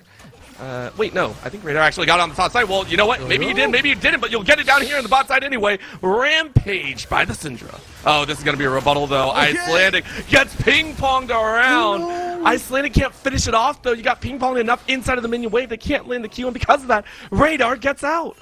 Unfortunately, Rhino and Icelandic not quite on the same page. The Dragon's Rage got knocked back, so Radar had a shorter distance to go to escape to safety. Thankfully for Ole Miss, they don't get the kill, but they will at least get the turret. I think ideally they wanted that gold onto Shogo, but beggars no choosers right now. Take what you can get. Interestingly though, Uncle Sam's actually rotating to the bot lane. I mean, normally that's a call that you keep on pushing, especially with the Ziggs, but with the basing motion from Rhino actually went back. Ole Miss's rotation leaves their mid turret horrifically exposed. I mean, they're going to try and cover it here by just applying pressure, but I don't think they're allowed to, because now puts Shogo in a dangerous spot. Good flash out to get away from the Encore behind, and they do survive, but that's a burn of a Summoner Spell. Double Summoner Spells out of Shogo. Yeah, and still the threat continues to come through. Cataclysm is down, but the big threat from Fisher right now is actually the rocket grab from Sword Blue, and the cooldown short enough that will be coming up. Although we talked about the fact that can you hold against the Siege? Fisher, they're cheating. They're using Heralds. They're going to be able to speed this one up, and Ole Miss, this is a problem. They can't step up to clear Herald. Oh, and they can't even stop themselves from getting run down in their own jungle. That was Uncle Sam getting killed. Now Icelandic looking to try and get a jump in, but they just walk away. Icelandic literally watches his prey just turn and walk away, and they die. Fisher are looking like sharks in water, and they say, we know what we got. They are pushing down this mid lane after getting 2 kills. They have not lost a single member, and the only Mar on the perfect record is going to be a tower, because they get more and more. 14 straight kills and an inhibitor tower to boot. They're out of minions, Orbital. That turret goes down. And they can't. So we're only 17 minutes in. We're not even at 20 minutes yet. The death timers are short, pardon me. So Ole Miss is able to respawn and fend off the attack. But you saw that push come through, and it's worrying. Because if Fisher can do that, and that's their weakest point, is that siege. If they can do that to you, then for Ole Miss, you can't sit back and wave clear anymore. You've actually got to be proactive out there hunting for picks, and whether they can do that or not is a problem. To make a pick, you need vision. And I'm looking at the map right now. Ole Miss, they don't have the vision right now to generate those sort of picks in the neutral areas, in the jungle. And if you're trying to force a pick in the lane somehow, well, Fisher's not been split up in their lanes. No, they have not. Except for this moment. Devil to Grey decided to try and stat check Uncle Sam. Unfortunately, Uncle Sam had the attack booster of a tower. And then he's like, okay, maybe I can't fight that fully. But as you said, these vision fights are so crucial, because the entire bot side for Fisher, they have invaded through. They have complete confirmation of where everyone is, and because of that, Sword Blue is allowed to just roam around. Uncle Sam can't stand anywhere close unless you're under tower, and unless your back is pretty much straight to your base. And having seen Shogo now up there, along with Rhino riding in his back pocket, you can see Fisher's very, very confident in that bot lane. And Ole Miss, on the other hand, know that they were operating on a timer. Oh! Rhino gets intercepted. Oh, I thought Rhino was gonna get out, and no, Uncle Sam also is denied their due life. Death all around from top to bot, as this is Fisher with the collapse on the top side, gonna take this kill and push down this lane. Dragon will be up in 25 as well. Normally, Orbital, this would be where we're screaming for Baron. You've got to pick on the top side. Your entire team's pretty much there. Radar's got TP. But we're 19 minutes in. Baron hasn't spawned. Topo getting collapsed on by 3, but he's got Devil to Grey helping out. He does, but now the tower's going to fight it out. Again, the Chomper's actually denied Devil to Grey a chance because of that to jump over the wall. Icelandic hoping to get a little bit of a way out, but the shield is too hard because the Icelandic can't cut through it, and Topo is allowed to live. And now just a drop of magic damage on top of Icarus's life when all you have is armor. Magic hits like heck. Now an encore into the tower to follow up behind the dive, and it lands Shogo in a bit of trouble. You're able to get 1 for your sons, but it's all that's gonna be. Now a hook over the wall. Sword Blue continues the fight. Round 3, round 4, round 5 kicking off, and every single round is going the way of Fisher. Rhino able to get back to safety, hang onto the ropes, but I'm not sure if you want to keep fighting Sword Blue, realizing that the carries are currently low. I'm not sure if you really want to fight, but you get the squishy. Uncle Sam sidesteps and unfortunately let the very vulnerable Milio to die. Now the stab of the week over the wall, and with the unleashed power, it is all coming together as Fisher take 5. TP into the mid lane from Icarus, but I don't know what you're looking for against Devil to Grey. Devil to Grey is up and a full item on Icarus right now with that Gore Drinker. I don't think Cassante wins that, even if you're equal levels. And Fisher right now, they've just taken over this game. Orbital, 21 kills in 20 minutes. They are more than a kill a minute. Just one team. This is not both teams. That is just Fisher alone. And Ole Miss, you're seeing glimmers of their skill. Right? Like, everything looked so good in that last fight till it didn't. But that's the leeway that Fisher have with the lead that they have. Topo again tempting a 3v1. I mean, this time, though, Topo is just like, just get away. I don't want to deal with any dragon situation. Let's keep testing it over and over. And the realization by Ole Miss is they can't be tempting this, right? The rest of the team is here. Cataclysm comes in, and now you're all in the pit. Icelandic willingly jumps in. You know you don't really have a choice. It is just death all around as it's a two-piece for Double to Gray, and the Croc gets one as well. Topo walked away, but it was Ole Miss who needed to keep walking. They thought they had it. They saw it as a sign of weakness from Topo that he's backing off, but no, it was bait. Oh! Beautiful stopwatch. My boy, my poor boy is 1-8-1. My poor Ziggs on the newest B skin as well. Like, I love that B skin. I don't like the death animation anymore. Like, stop making me see it. You know what, Stockholm? If you see it enough times, Orbital, you'll come to like it.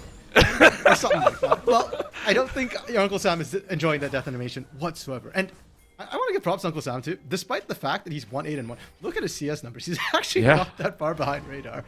Not great, but he's still up there. And speaking of that, the highest CS on this map is Shogo for Ole Miss. So Ole Miss haven't given up. They're still funneling gold through that Jinx as much as possible.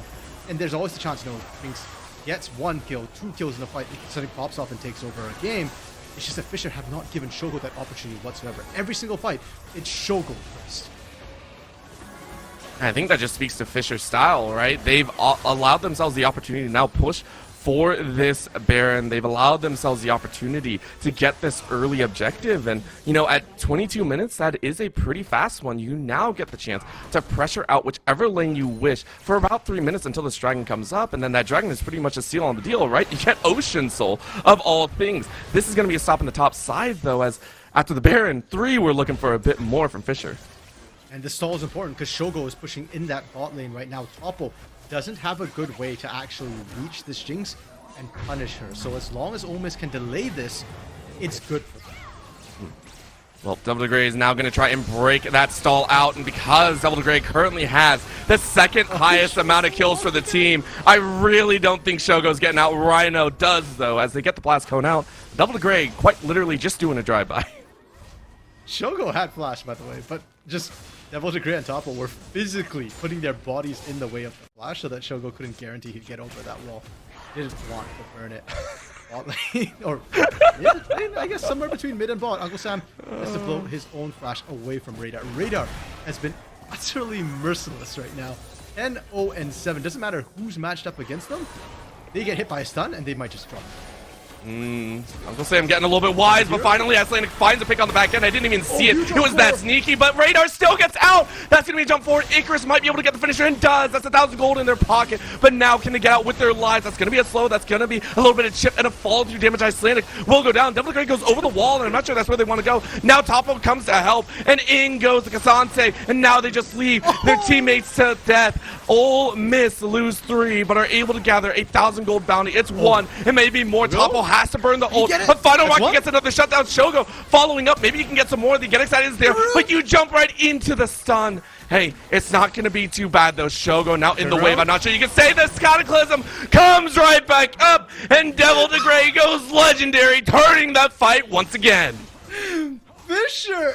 How many times do you have to overchase on Fisher to learn? You don't get to do that. There was a moment I believed in that dream too, bro. There was a moment when Shogo started getting those resets. I thought, is this it?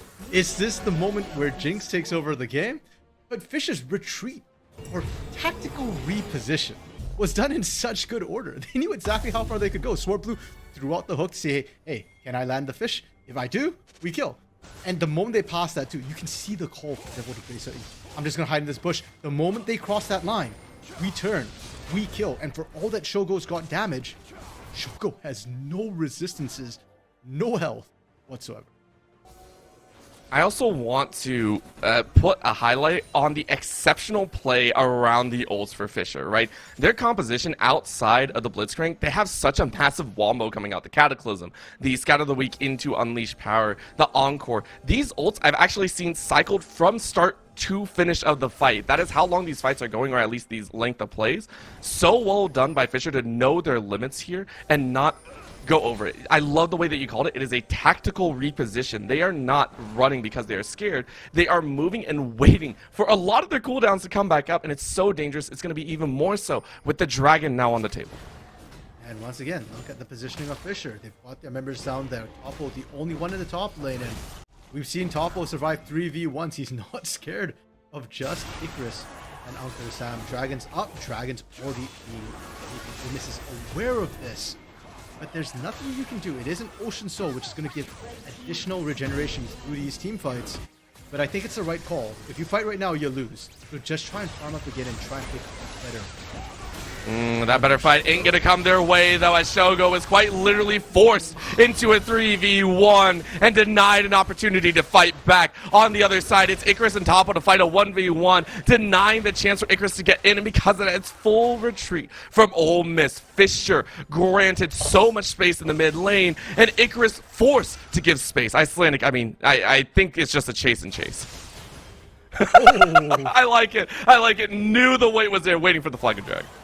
That was a game of patience between us. I thought they were going to call Topo back up to try and cut off the entrance to make sure that there's nowhere for Icelandic to run, but no, Topo just wants to keep pushing. That's fine. So while Devil Degree and Icelandic Hero play tag up in the top lane, the more important thing is the push in the mid lane and the push up lane, because Baron's coming up in a minute and a half. And for Fisher, the struggle is still pushing, right? They got the mid lane because they found those picks outside the base. If they don't get the picks, the wave clear is starting to be strong enough from Shogo with that IE completed. It's starting to be strong enough from Uncle Sam as well. Had to detour for Morelos, but once the third item comes through, Fisher's pushing is going to be severely hampered. So Fisher needs to take this Baron in a minute, and they need to effectively win out the game by that point. If they don't take all the inhibitor turrets down, then Ole Miss. I'm starting to believe that they might be down 29 kills, or 30 kills, pardon me. But I'm starting to believe that if they can survive the next Baron push, that they would be able to scale up to the point where they actually start to. I hate that as well, because Fisher works so hard, but I gotta agree, right? This composition needs to start kind of putting their best foot forward, and I think they're doing it right here. Yes, Baron is up in about 30 seconds, but you get one hard push coming in here. You get that chance to knock down even without the Baron, and Topo is going to be that menace in the mid lane. It's a 3-2 or a 4-1 split. They're going to look at top side, ensure that the tower goes down, but Rollick still allowed to be in the shielding position. It's just a brute force of this tower, not a moment to lose, and even the rocket being sent, there's nothing to really do. And now Uncle Sam having to flash away, but Icarus jumping forward. No fight to break out just yet. An inhibitor granted as Fisher leave. And for Ole Miss, unfortunately, Uncle Sam was just trying to wait, but he needs a body in front of him. And that's something that we've not really seen, unfortunately, for Ole Miss, has been Icarus and Icelandic Hero. Body blocking, stepping forward. They are the tanks for this team. I know it's kind of weird to call Lee Sin a tank, especially when it isn't actually completed tank items, but they have more health and they're not as critical. And because they don't step up there, the take is easy. And Fisher are almost full health when they fall back on this. Thank you to our observer, by the way, to show that Radar is 11-1-8 and still hasn't fully completed the passive, by the way. That's crazy to me. That's the whole thing. You're supposed to have extra AP in the bucket. Radar still hasn't completed all the shards, and you're still walloping people. 3 completed items right now. Didn't even stop for the Zanya. Said, I don't need it. Only had that stopwatch in hand. With everything granted, this Baron, as you said, it's all hands on deck to the spot lane. Fisher, they know one last lane has an inhibitor, and that one better go down. Brent, I'd take a full death cap over my opponent rather than completed shards. Right. You know what? Radar isn't feeling a thing right now with the extra AP that he already has. And as you rightly pointed out, Fisher, they recognize that, hey, there's no point pushing the other lanes as much. We already have inhibs down. There's only one lane left that matters. And there's one player in particular that matters. Hero! It's gone! Icelandic tried to go for the insect, couldn't have it. Instead, gets assassinated for their crimes. Radar dropped to about 40%, but that's your engage. That's all you had, and now the waves are in. 4v5 situations. Devil to Gray locking up the opponents just to allow Topo to take the Nexus Tower. That's going to be a death as Uncle Sam implodes and explodes as death reigns supreme. Fisher saw a lead in the early stages of the game and ran with it for 30 minutes. They will take game number 1 against Ole Miss. Oh, Berto, I said if Ole Miss could hold out one more Baron, if they could. Well, they couldn't. And Fisher able to close this one out in 37-5. It was not even close. And a lot of times when Ole Miss tends to fumble, some of it goes back to drop, some of it goes down to messing up their early game. I don't think their draft was wrong necessarily, but I think Fisher's blitzcrank pick especially read them incredibly well. And the threat of that three-way Seraphine flex made it so hard for Ole Miss to drop good answers. And now we know generic ones aren't going to cut it against.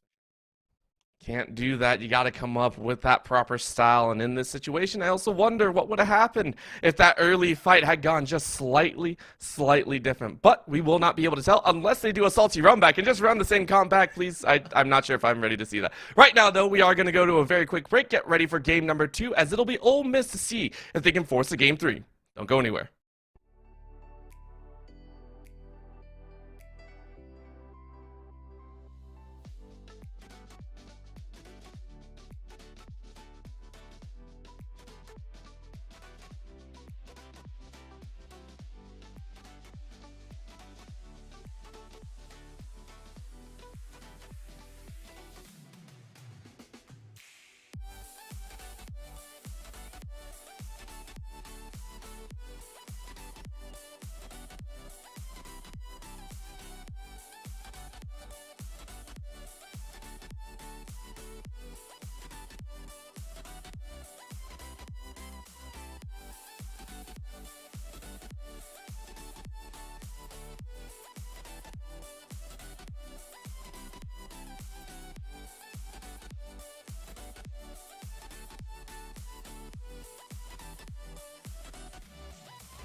Well, Orbital, if you didn't have enough time, hopefully Ole Miss did, because they're the ones who lost game one. They had side selection. They opted for blue side. And going into game two, Orbital, we've been told Ole Miss has opted to stay on the blue side. Now, they might keep the side the same, but I'd be surprised if they keep the draft the same. Ole Miss has a record.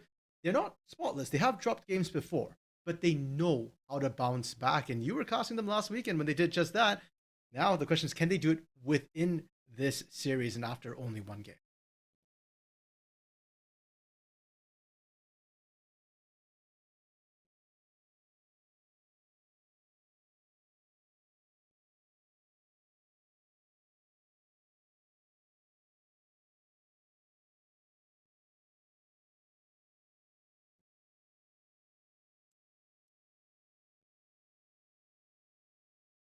Ooh.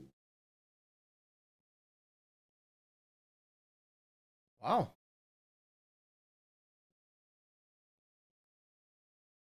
Yeah, the Rumble is now off the board, and that's scary because Topple last game on the Renekton wasn't necessarily the biggest carry, despite the fact that he won his lane. But on a Rumble, he can have so much more effect.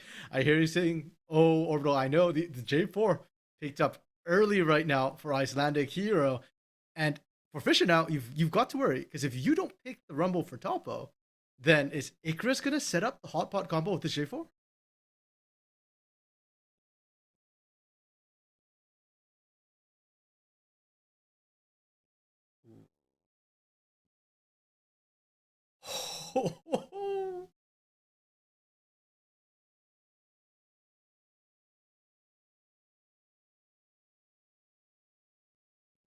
Yeah, and with the Viego too.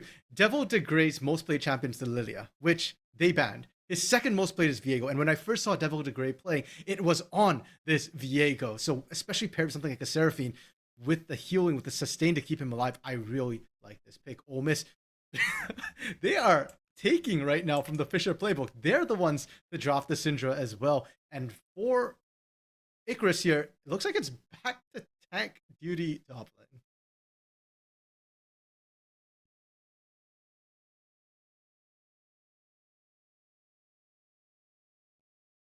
Yeah.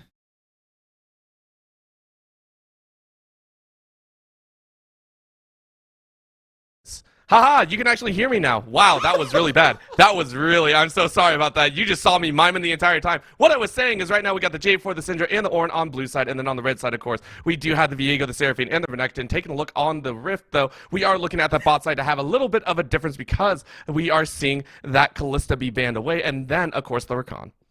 Orbital speaks the truth, and we could not handle the truth. Unfortunately, we couldn't handle it, Orbital. But all y'all need to know is that Orbital has been spitting facts. Kalista and Jinx both taken off the table by Fisher. Even with the Blitzcrank open, they're not risking it this time. They know that's likely Ole Miss will pick a more defensive support that can actually tank that hook. The Malzahar hover. Surely, okay, Radar's most played is Malzahar, but surely we're not picking this as Syndra, are we? It's 3 seconds, and I'm not sure. I haven't seen a Malzahar in ages. Are we actually seeing? We are seeing it, RMC. We are seeing it. Let's go. Okay, so the reason why I'm really shocked is because Malzahar is vulnerable to being outranged, and his range is actually shorter than a lot of people think. So for a Syndra, being able to scatter the weak can really mess him up. And even with the whole Flash Hour combo, you can actually get the scatter the weak off before that flash combo goes through. So if it lands right, it will still disable you, especially if that shield isn't up. Ole Miss. Oh boy. Whoa. Oh boy. Okay, so this works a little bit better. First of all, Shogo does like his Sivir. It's one of his good late game carries, especially when Jinx is off the table. And more importantly, Sivir has Spell Shield. So even if Fisher go Blitzcrank, it's not the same way. This time, Shogo can tank the hook, which makes it a much safer bot lane. So for Fisher, if you still want to engage, I'm looking at more reliable engage. Things like Leona rather than the Blitzcrank, which just has that one skill. Whoa, and surprisingly, maybe because Fisher do not have that J4 in the pocket anymore, they don't feel confident to run that engage. They instead go a little bit more safety and grab that Braum, which I think is an interesting pivot to say the least, but Ole Miss seem to have shored up their weaknesses. They said, hey, the main issue was not that Seraphine or the Blitzcrank, it was that J4, which granted had an immense impact after that 3K in the early stages. Yeah, and this is why, I was saying Ole Miss knows how to adapt, because in game one, their draft wasn't bad in isolation. They just got punished by a few very specific things, like the Blitzcrank coming in to punish a Jinx Milio lane. This game they've adapted, and I like it much better. Great scaling with the Syndra, with an Ornn, with a Sivir, great wave clear with the Sivir, and this time you don't have lanes that are particularly exploitable. Ornn into Renekton is still a little bit tough, especially given that you're running up into Toppo, of all people, for Icarus, so I expect Toppo to win out there, but we've also seen ganking that lane isn't that impactful, and now with the Syndra, with the Sivir, those are much better matchups into the Seraphine Braum, into the Malzahar. So Ole Miss should actually be able to scale up. And for Fisher, I can say it now. I was talking to their coach, Drake, before the game started, and he told me they were going to bring the spice. They have certainly done so. I don't really like their composition when I look at the more traditional way of playing the game, the more meta way. They don't have great team fighting with this comp. But what they do have is a lot of individual agency and great pick potential. So when I look at Fisher's comp right now, I feel like they're playing for the early skirmishes, and they're looking to snowball like they did last game to find isolated members of Ole Miss. Between the Malzahar and the Viego, I think they can burst through anybody, tanks included, if they can catch them out. So for Fisher, avoid the team fights, look for the stragglers instead. And I think that puts a lot of agency. You said it there, but I really want to highlight it. For me, it's actually that Viego. The big difference is Devil Degray had an amazing game number one. Let's not put it past it. You start off with a 3K. Every team's almost like highlight dream is literally you get early kills and your jungler actually uses it to help other lanes instead of sit on it. And that's what Devil Degray did. This time, it wasn't just an opportunity like in game one. It has to be a necessity this time. You take a look at that Viego. To me, it feels like nowhere else can really manufacture that opportunity. The Viego has to get off the ground early and then keep running with it. And it's no longer just like, I'll have Cataclysm later. It's like you have to have it happen. So I'm very curious to see if Devil Degray is going to have that great time and how Icelandic now gets to respond, that chance to also do the same thing back like what happened to him in game one. And like we talked about, this time, Icelandic Hero actually has lanes, which can set up nicely for him, right? The Ornn in the top lane, the Syndra in the mid lane with the stun as well. Granted, you have to pop the shield first. So much more even playing ground coming into the early game for game two. But Orbital, that's not to say that Devil Degray doesn't have setup either. He still has good setup in his lanes. And now I'm looking at the side lanes, because for Malzahar, till you're level 6, you have no CC. You're not going to be doing anything to that Syndra whatsoever. But in the side lanes, we've seen before, Toppo used to winning up top lane. So if Toppo can set you up for ganks to just pick up kills, because as you mentioned right now, you want the kills in Devil Degray. Viego is a carry. He's not that J4. He's not a setup. It's the lane setting up for you. Go up top, get those kills. Bot lane, Seraphine Braum. One thing that they are very good at is CC. They've got a ton of it between the two of them. And sure, Sivir's got a spell shield, but she's got one. And Milio, he's got none. So, any CC lands, if Devil Degray is nearby, that should still be easy pickings in that bot. And that's one that we're going to watch for, the big shift there. Now another shift towards that top end, because I hate this so much. I said it earlier because it felt like kind of like you step 1 foot outside of your zone of comfort and then you immediately get put back in the box. Icarus back on the Ornn duty is something that I had mixed feelings about. I love the fact of seeing, them come out and have that Cassante and look to try and have a good game, but I have to admit, the Ornn looked great in the previous series, looked very steady, looked very, I want to say, rock solid in that top side, not the Malphite this time around. How do you feel about this? Because, again, it is up against that Renekton, maybe a lot less volatility, but still that staple of the mid to late. Yeah, so again, like you, Orbital, I like the idea of the Ornn. Similar to the way I like the idea of the Cassante last game. If you don't fall too far behind, it's really good. And even if you fall behind, you still bring utility to the table. So the pick is good. The bigger question for me is more just what that means for the early game, especially when Fisher has shown that they are more than willing to, or in fact, they're actually indexing and angling towards that early game. Right. So my bigger concern is what happens if the top lane starts to fall behind, because it's not just about getting kills for Devil Degray. It's not just setting up those picks. but it also means that Fisher can then ignore the top lane in totality. Kind of like what we saw last game, where Toppo was drawing pressure 1v2, 1v3, and Devil Grey was just sitting in that bot lane, making sure that Shogo could never get off the ground. So for Icarus, the Ornn pick does mean that he can sit back a little bit, not worry as much, but I'd still like to see him try to apply some lane pressure, especially as needed, to allow Icelandic Hero to be able to make plays elsewhere, or to set up for Icelandic Hero to just go up top, visit a little bit, get ahead maybe a little bit.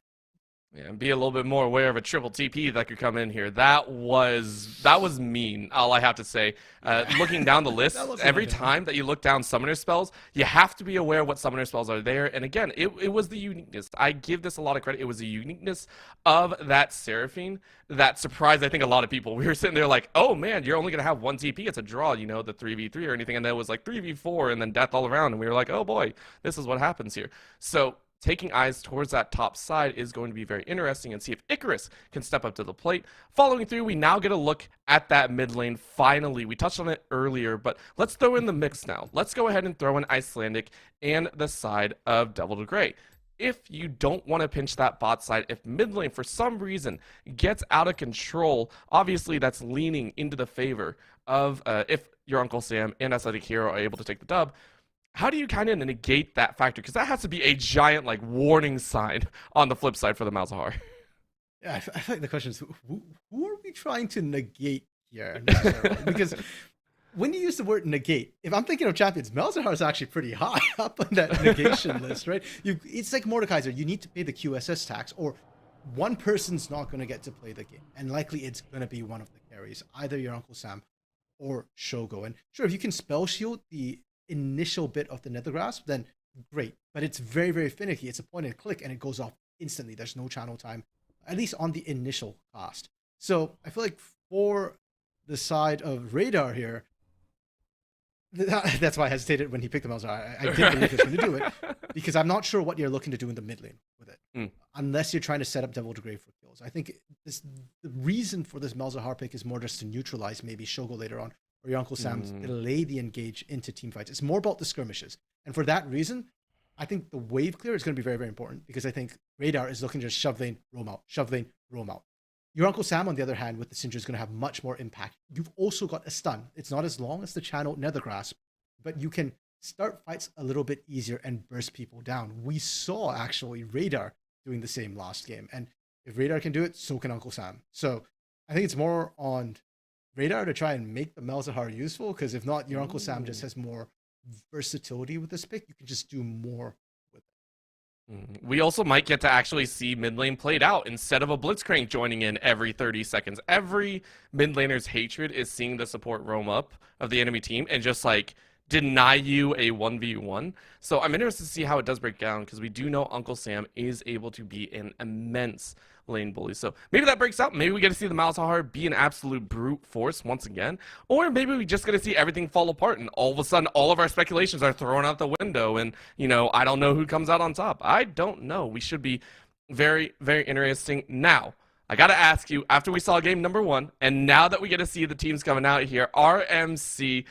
in regards to this side of Ole Miss, do you give them a much higher rating in terms of winning this game now, or are you still saying game number 1 might be lingering in their thoughts too long? Oh, hold up. Before you put a question to me, Orbital, I've got a question you for a second. Oh, okay. You see a Syndra and a Malzahar, and you think this mid lane is going to play out? I hope so. I see a Malzahar. I don't think they're playing PvP there. I think it's just going to be PvE. True, but I want to see blood. I want to see. Well, I actually just want to see them allowed to farm. Uncle Sam didn't get to farm. Let's be honest here. Well, then you should be unhappy that it wasn't a Blitzcrank to make something happen, because I don't think anything's going to happen without junglers, unless Uncle Sam is able to find a pick onto Radar there. If not, I don't know, man. Malzahar, very, very non-interactive champion. Now, to your question, Orbital, do I think Ole Miss, their composition is much better, or do I like it better? Yes, I do. I very much like what Ole Miss have done, and that's why we're saying that for Ole Miss specifically, you know, they're a team that knows how to bounce back. I think they've done just that. Whereas I think Fisher is playing with fire a little bit with their composition. I think they're going to have to play very well to be able to execute this one. And hey, they did game 1, so technically, I guess they could do game 2.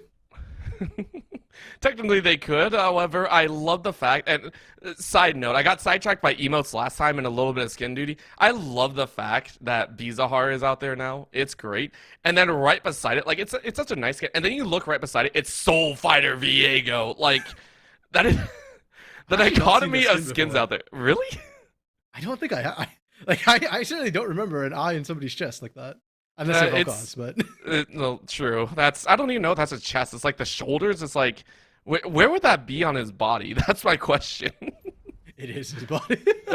Yeah, it is his body. It's there. Right now, we're getting underway with this game. It is going to be Fisher looking to try and take a 2-0 over one of the playoff favorites in Ole Miss. If not, it will be Ole Miss pushing to a game number 3, and already we are seeing some fun items. Yes, people have bought up, but most notably, Shogo saying this bot lane is going to be, once again, a farm situation. I'm going to go ahead and buy up a Cole, maybe not since game 1, but it's a little bit safer without that blitz. Yeah, I mean, you didn't pick Silver for the early game anyways, so the call makes sense. You're investing for the future. I see it. You know what? I'm gonna give Rollick the benefit of the doubt. Probably doesn't deserve it, but they're going for the early cheese, bro. Imagine if he gets first blood here, then he can straight up buy better items, yeah? All right, I like it. We are going to wait, though. Icarus, again on this Ornn duty, we'll see if they're able to spot into the fog of war they go. They see the setup here, but, I mean, that's a long, long lane. Icarus has about 8 Teemos and a half of distance between the two, so I don't think that that Winter's Bite is going to be found. That's the best part, Orbital. They didn't see Rollick, so they didn't know Rollick had no items. Or else I think Fisher might have actually called for that bot lane to start rotating up and trying to hold them there for the actual team. It's fine. Rollick gets back to base. Rollick gets bought items. It's okay now. Yeah. Well, there was a bug. I remember. I think it was like 2 or 3 patches ago that actually people would buy. It's just it wouldn't show up in the UI. So that's why it's always kind of funny to see. You know, if they bought, if they didn't buy. It's one to watch for. Right now, though, no big early questions, no flashes blown or anything of the sort. We are going to go back to that rock steady standard early game. Wow, Shogo actually pushing the wave out early for a more advantageous position, actually leashing the wave. So what that actually does is it causes your wave to, when you drop aggro, target the same minion. So it will actually push against you. So Ole Miss already setting up for a safer bot lane, but Sword Blue wants to drive this home. Ignite being expended. Oh my gosh. What a way to send a message. That's very impressive. Again, we said this bot lane was going to be very interesting to watch for because Sword Blue may not have that same amount of blitzcrank pressure, but the way that you're able to force out an early ghost feels great. Like, this is amazing already. Sword Blue and Rollick hitting level 2 a little bit earlier, so Shogo and Rhino cheating up towards that top side, ensuring that they're not in super harm's way. Sword Blue, though, taking over this bush feels so good. Yeah, he doesn't have the hook, but hey, if... What was that saying? If Muhammad won't go to the mountain, we'll get the mountain to go to Muhammad. Like, Sword Blue's like, I can't pull you to me. I'll walk at you. What are you gonna do?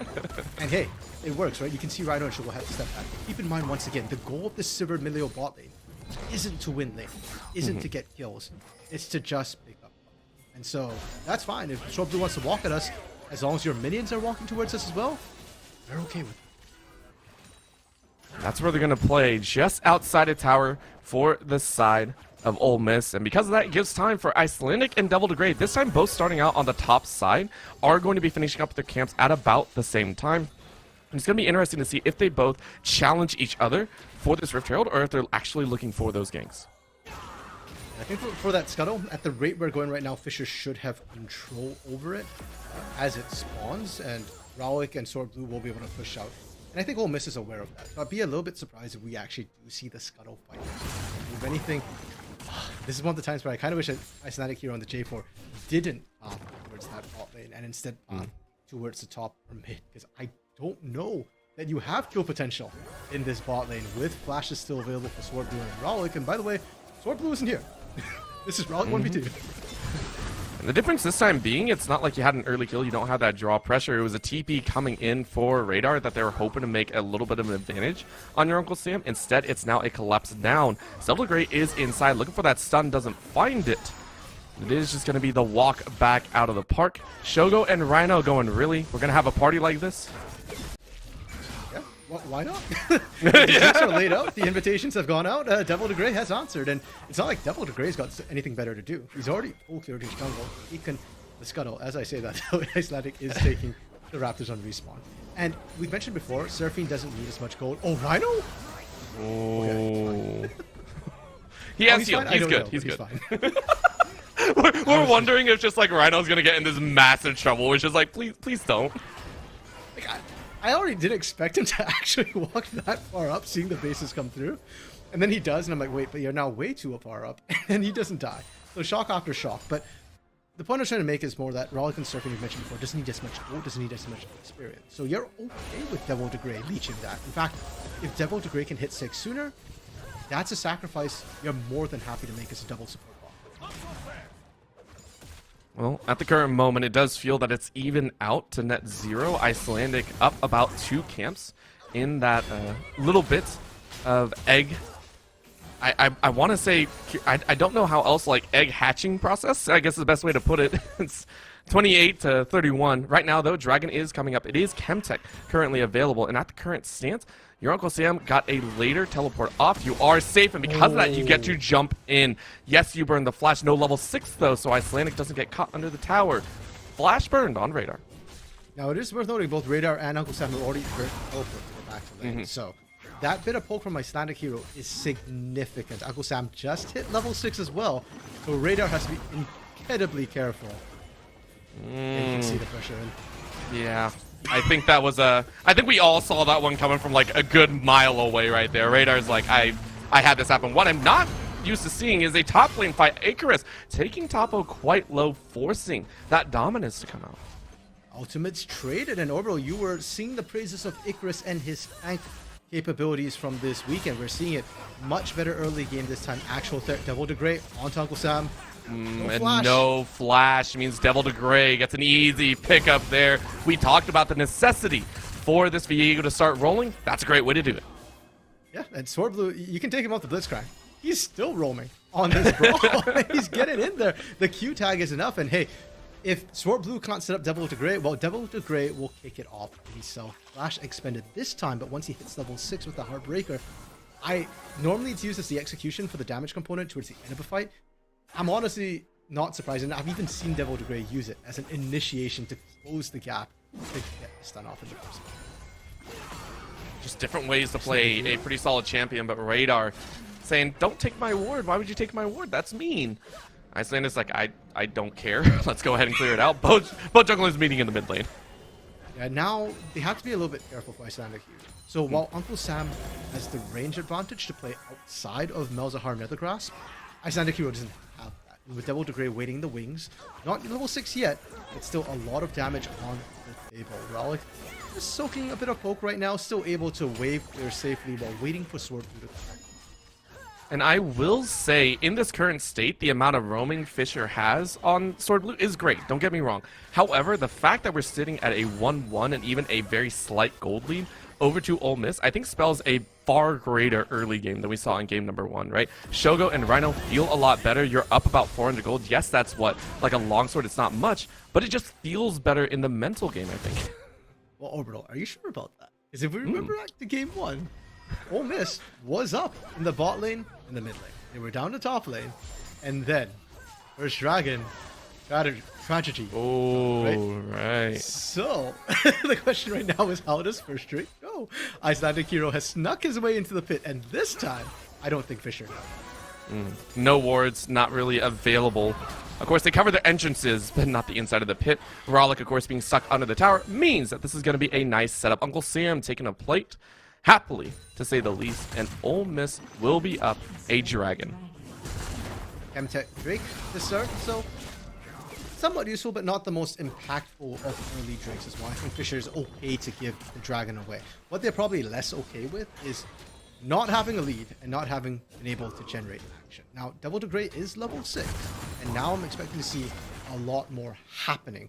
Especially watch mid, watch the flash from Radar. Once it comes back up, I would love to see that flash onto a Syndra, see Devil de Grey be able to follow up with that.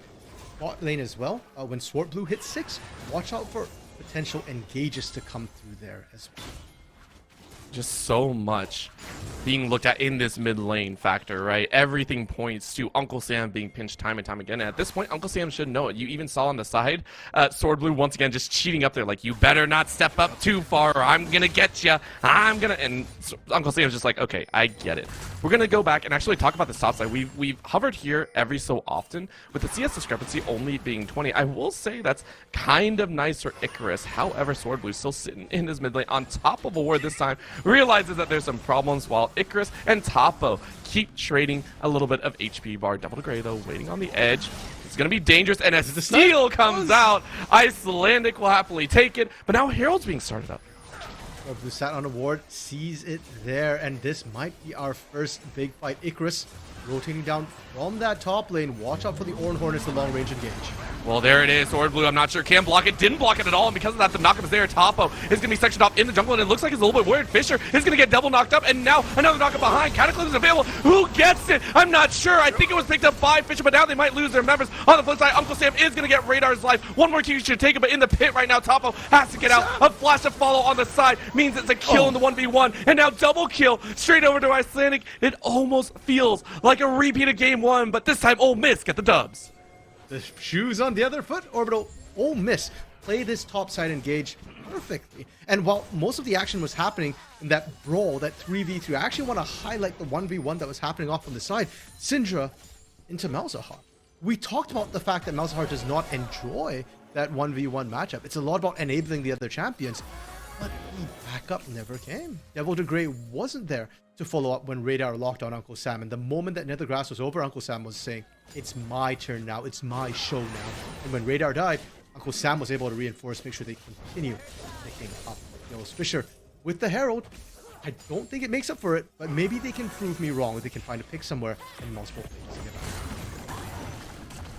I mean, I would be looking towards that mid lane, right? That flashes up on Radar, and this is a tried and true method to get a kill, especially since Uncle Sam also flashed up, so you know it's almost triply safe.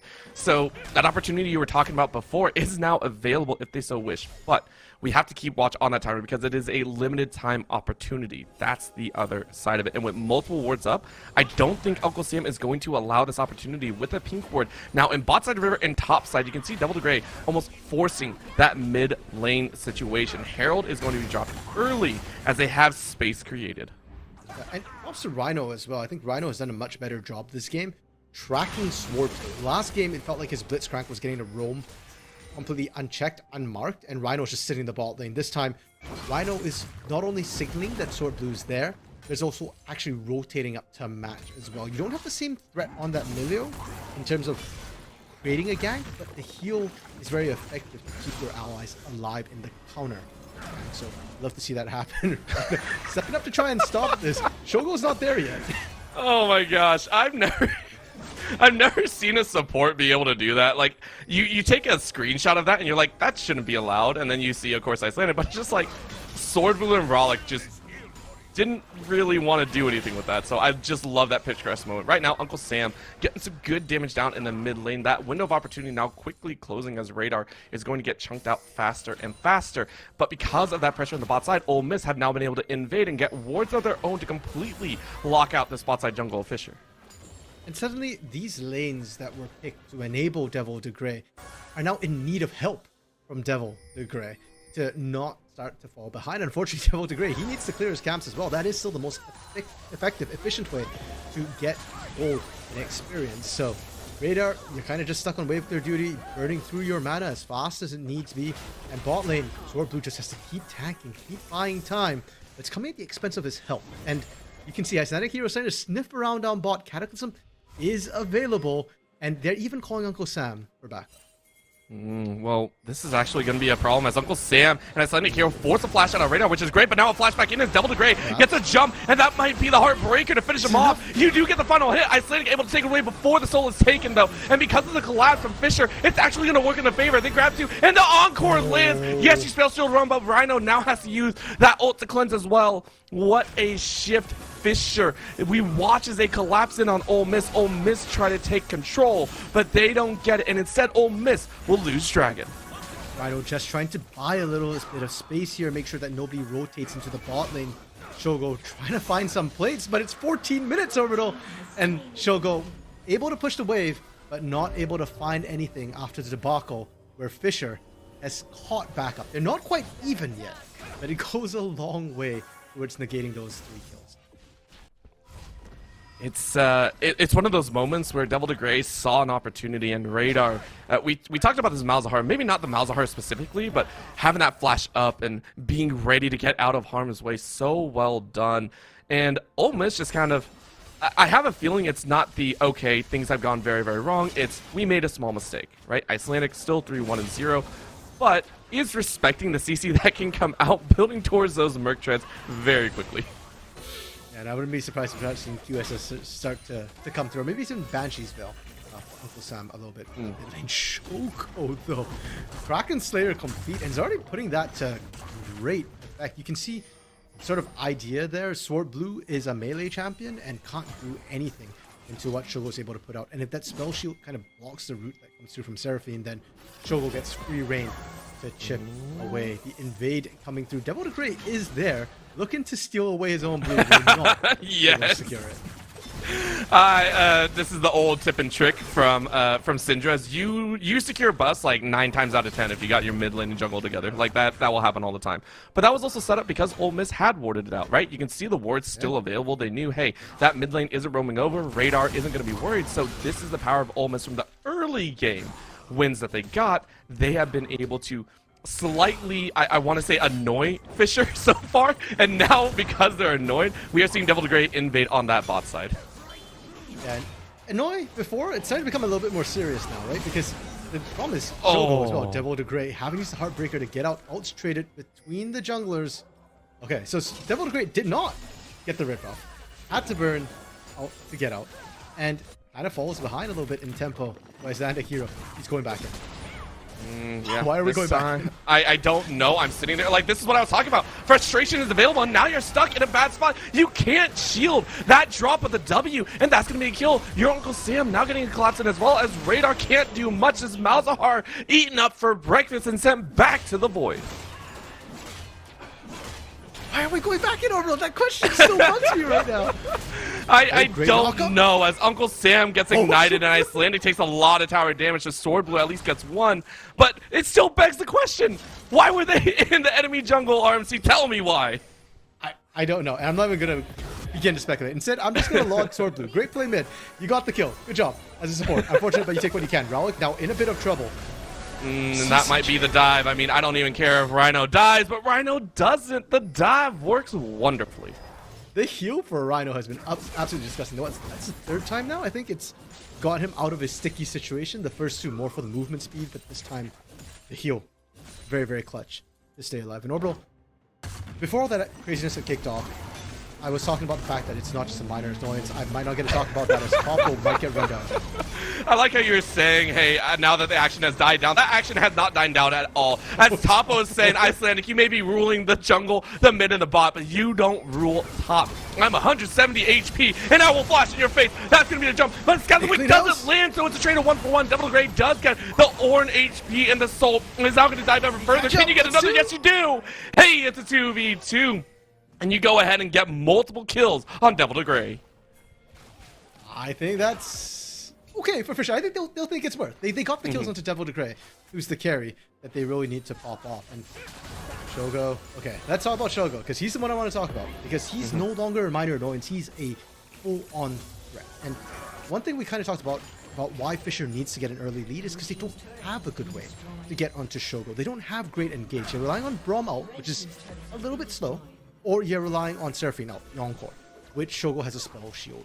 Or especially if Shogo picks up a QSS, you're never going to catch him. And he's got a front line that's hard to get around. So Devil to Grey has to be able to one-shot or one rotation kill Shogo. If you can't do that, then Shogo will just rip through everybody in team. I'm actually kind of terrified about that because, as you said, we are reaching that point where lanes are unleashed and Shogo is going to start meeting more than just Seraphine in the bot side. You're going to start meeting that Radar, that Topo, those champions that, in actuality, are the true threats of the team, and this Dragon is going to be a perfect spot to do so. We didn't even get to talk about it, RMC. We got the Infernal Soul rolling out here, and this Dragon pretty much invites and emphasizes aggression, fighting around this objective. As if we needed more fire on this rift. But you're right, and the teams are set up for it. Look at how they've already come there. Icarus on the side has the flank position, but doesn't have ult available just yet. No, and Topple actually had to burn that dominance because the fight's going to break out. Sword Blue's taken quite low. Does get the heal in the behind, and that's going to be the fissure. But you're still dead because the Cataclysm got over the fissure. Devil Gray having to run away. Does have flash available. But look at the chase. They find the Seraphine. The Encore will never come out, and this concert is shut down. Devil Gray flashing away finally to get to safety, but a dub for Ole Miss secures the Dragon as well. Jumbo pushing into the mid lane after he got forced out in the fight. Able to take the turret. Radar. Alright, well, you got the heal, you got the shield. I think Radar here is still dead. And it's just dodging all the skill shots, by the way. That is honestly better than I would have ever done against a Syndra. Not Rhino, not fair. That was supposed to be mano a mano. That was supposed to be not fair. But then he gets a 5-player game at the end of the day. It's 5v5, and it is teamwork that make the dream work. So while that action was happening, Ole Miss able to pick up the Dragon as well. And overall, that fight's significant because it's the first big team fight we've seen. And like you said, right, watch Shogo in these fights. Wasn't touched. Wasn't an issue whatsoever. Oh man, we're starting to see the strong points for each team really stand out, and I'm enjoying it because this is also Fisher's first taste of what the rest of the lanes of Ole Miss are able to do. And I mean, Icarus even hasn't, I want to say, truly joined the game yet. Had that fight around the Herald, and yes, had some very nice moments, and then that bot side was just a major collapse. So Fisher now have to kind of reevaluate, how are things breaking down? How can we get this 4-4-1 Viego into a better state as well?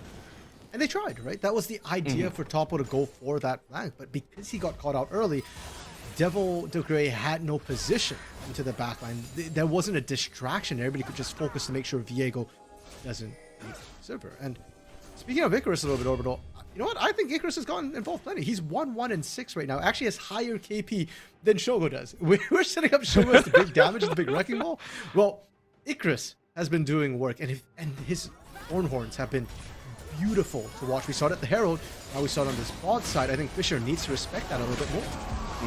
Well, that's the way to do it. Sword Blue actually drawing pressure onto Rollick, who has to flash away as well. Encore going to slow it down, but Icelandic says, I'm not done. I'm going to go ahead and jump in. I am the J4 now. You will follow my rule. Double kill for Shogo, doubling their kills, looking for a fifth as the clock is turned. Triple kill for Shogo, unleashed from the bot lane. Radar now stuck in the same position as Icarus will double theirs as well. That is a rundown of 4 kills, and Baron is in the eyes of Ole Miss. Come on, Icarus. You could have given the quadra, but you know what? Icarus deserves a little bit on the side. Again, beautiful call to Forge God to stop, to head off Topo and make sure that Radar and Topo couldn't get involved in the fight. And this is their rise. Devil de Grey running in. There is a ward in the pit, but there's no flash available. It has to be or die. Listen. If you want to ensure that the Baron goes your way, just kill the enemy jungler and then pray that the enemy team has no global ultimates. Either way, Baron to Ole Miss on 5. Yeah, I mean, that's completely true, Orbital. You can't have a smite fight if the other side doesn't have a smite. And the wards that came out, I should have been watching the wards behind the pit rather than in the pit. They saw Devil de Grey coming. They're like, okay, he's there. Turn and burn. We kill him. Nice and easy. And Ole Miss from what felt like 0 to 100 in 5 seconds right there in a series of just 2 fights. Ole Miss have completely taken over the game. And unfortunately for Fisher, I don't see a way for them to come back in with this composition. This was an early game comp that had to excel in the skirmishes, and Ole Miss fended those off expertly. And now it's a Hail Mary. You're looking for a flank from Topo, Devil de Grey. I don't see them behind enemy lines. I don't see a way for Fisher to win this from front to back. Well, that's why they're not going to try to. You can see there are some wards still dropped pretty deep into enemy territory, or I would say actually just neutral territory.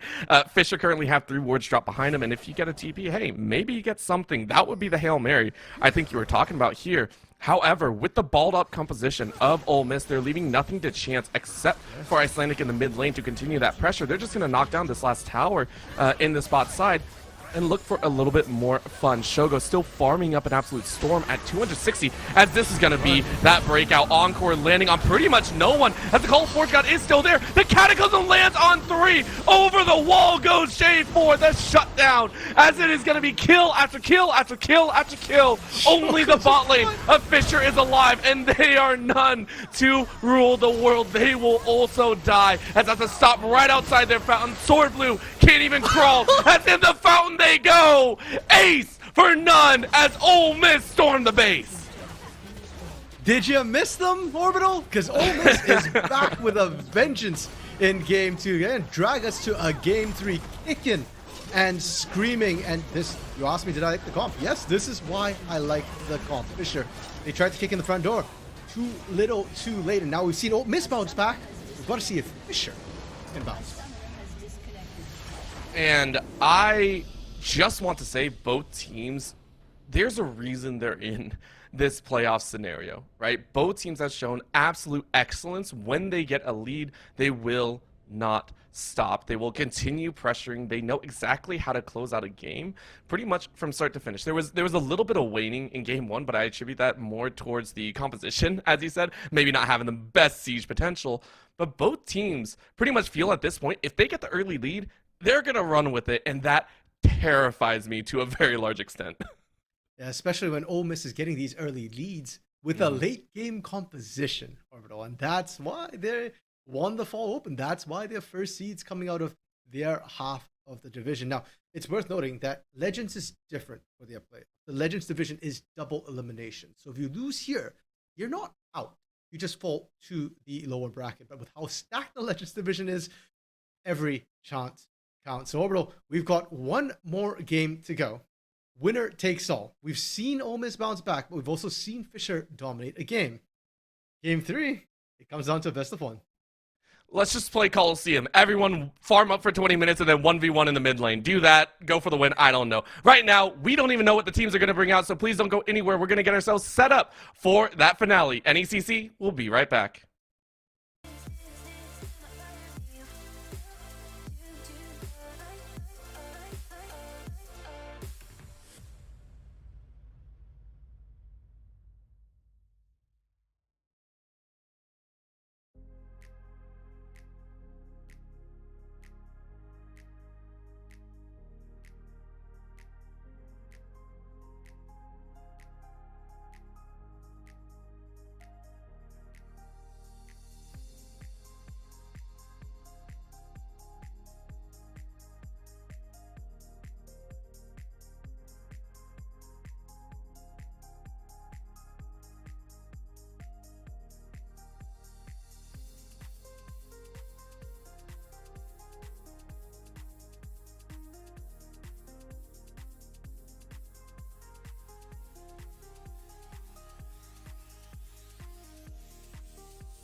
Alrighty, and we are back. Of course, the timer did lie, and we lied as well because we thought we were going to have a little bit more time to watch these teams roll. Because of that, we're going to talk a little bit about what's going on. We are currently 1-1 in the series with Ole Miss currently sitting at a 1-0-1 at the beginning and now 1-1 now looking at the final game. But because of this, there is a second series going on after this one, and right now that team and those teams are currently playing. That is Oklahoma, University of Oklahoma versus University of British Columbia, Okanagan, that are currently playing their first game. We'll try and get it updated as much as we can. Taking a look at the bands right now, it is Lily as well as Zaya and Oriana, and that is Fisher on the blue side. Ole Miss going ahead, banning away the Poppy and the Casante and the Senna. Now picking up the J4, which has been highly prized by both sides. It is going to go to Fisher's hands, and now the Syndra goes to Ole Miss.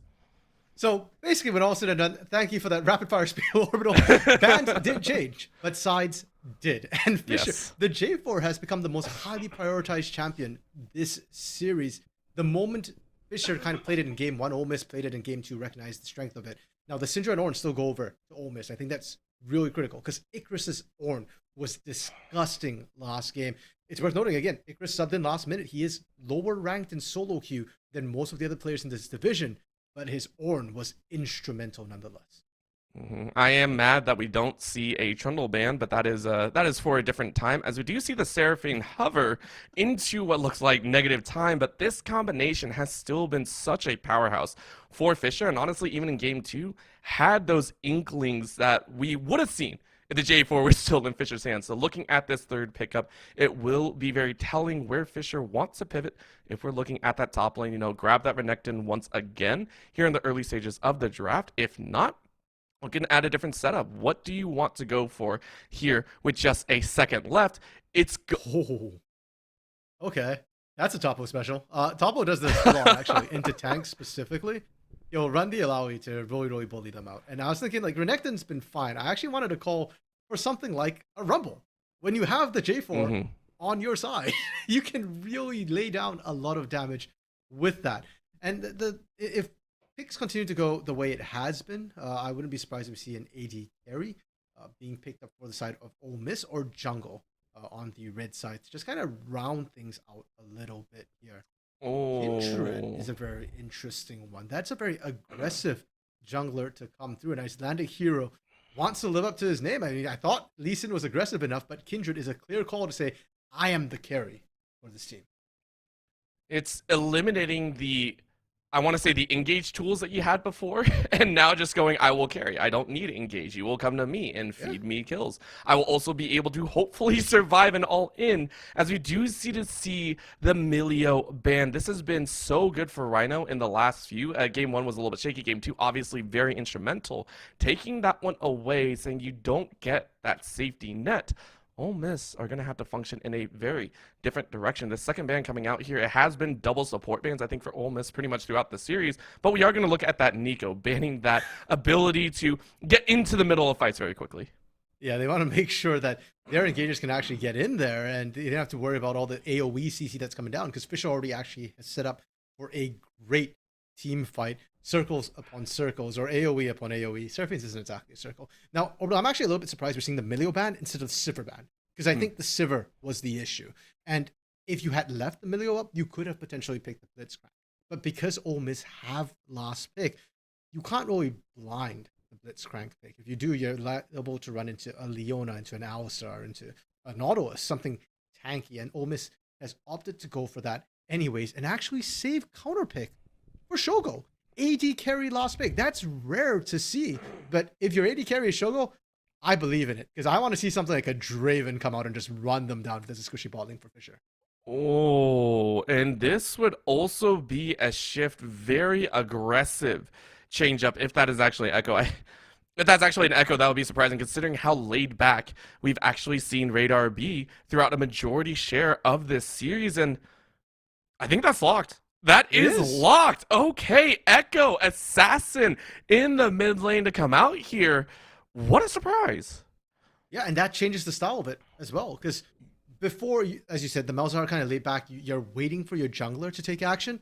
On the Syndra, you've got a bit more priority, but we often saw Radar play more as follow-up for the team. But with the Echo right now, that tells me you don't want to sit in lane. You actually want to roam to the side lanes to get kills, to move with that J4. Echo, really good at diving and then getting back out of sticky situations. But what he's not good at is going to be pushing in and taking turrets, Orbital. Thresh, Great defensive, but again, not one to chase in. Where is this coming from?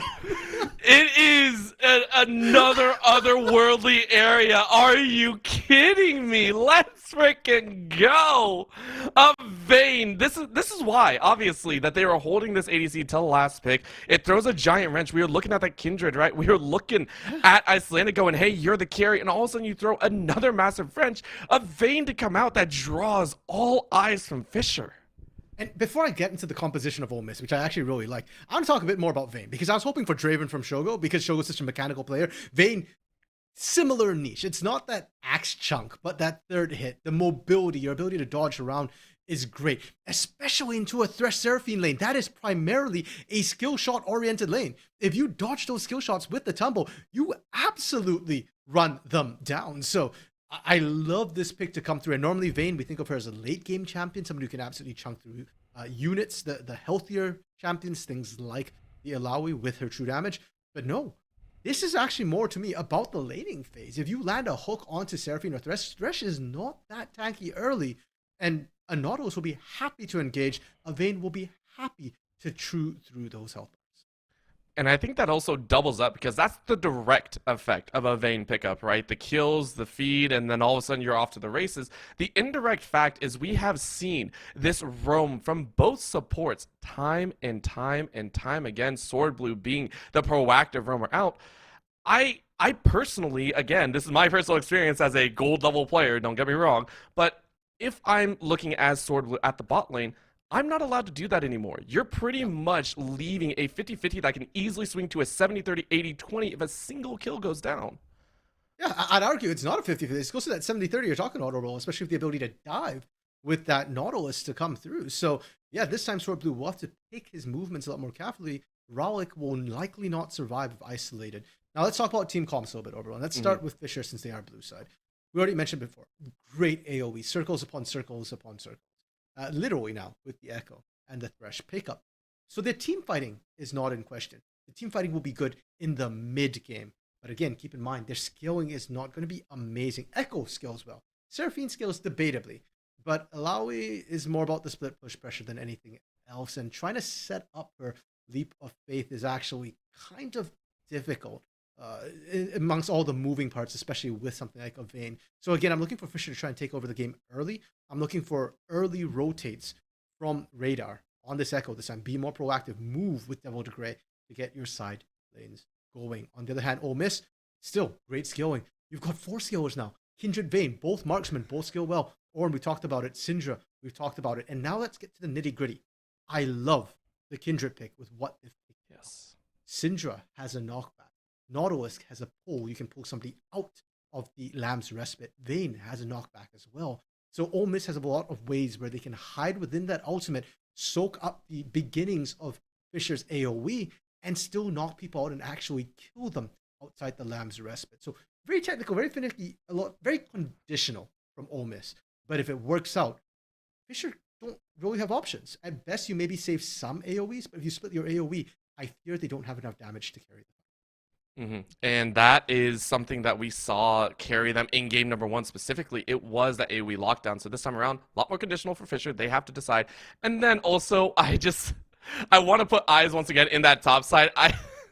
Poor Icarus is once again in this situation where it's just happy days of playing so many different styles. You're now up against a signature. So this is the big test for Icarus here. I think this is a special, as you said. It's one of those moments that if you lose lane, as you said, the split push, something that you may not have dealt with specifically in this matchup. You know, the Renekton, yes, early game bullier, but not a technical hard split pusher. Alawi just wants to stay in that lane. You are going to have to be very, very smart about your leaves as well, I think. And Orbital, would you go as far as say that test is a test of spirit? Oh, all right, yes. It literally is, though, because that's the skill you have to dodge as the Ornn, right? If you get your soul pulled out by that test of spirit, that's when it becomes a problem, because Topo doesn't have to dive you into turret anymore. He's hitting you from outside turret range, but the damage still transfers. So definitely a huge test to see from Icarus. Last game, despite the impact he had in the mid to late game, it is worth highlighting that Topo still went up a significant amount of CS, was still up about half a level throughout that game.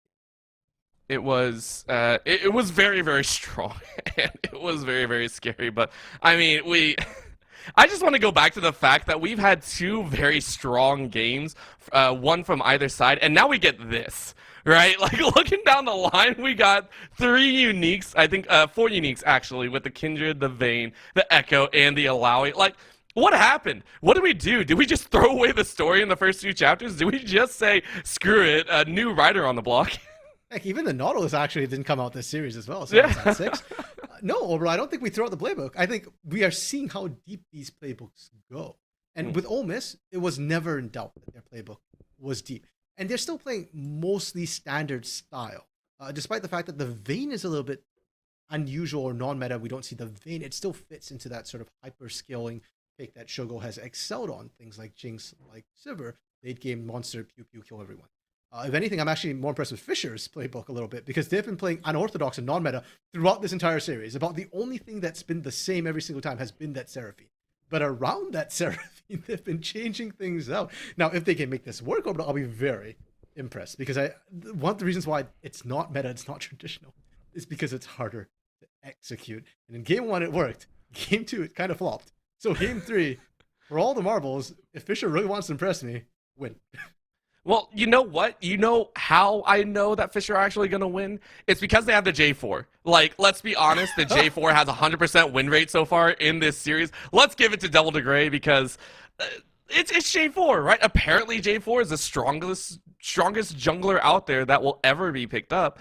But Devil DeGray now has a chance, like game number 1, to have a massive impact. You're going to have a chance to kind of jump on. And especially, I think, yes, the Kindred can be very strong.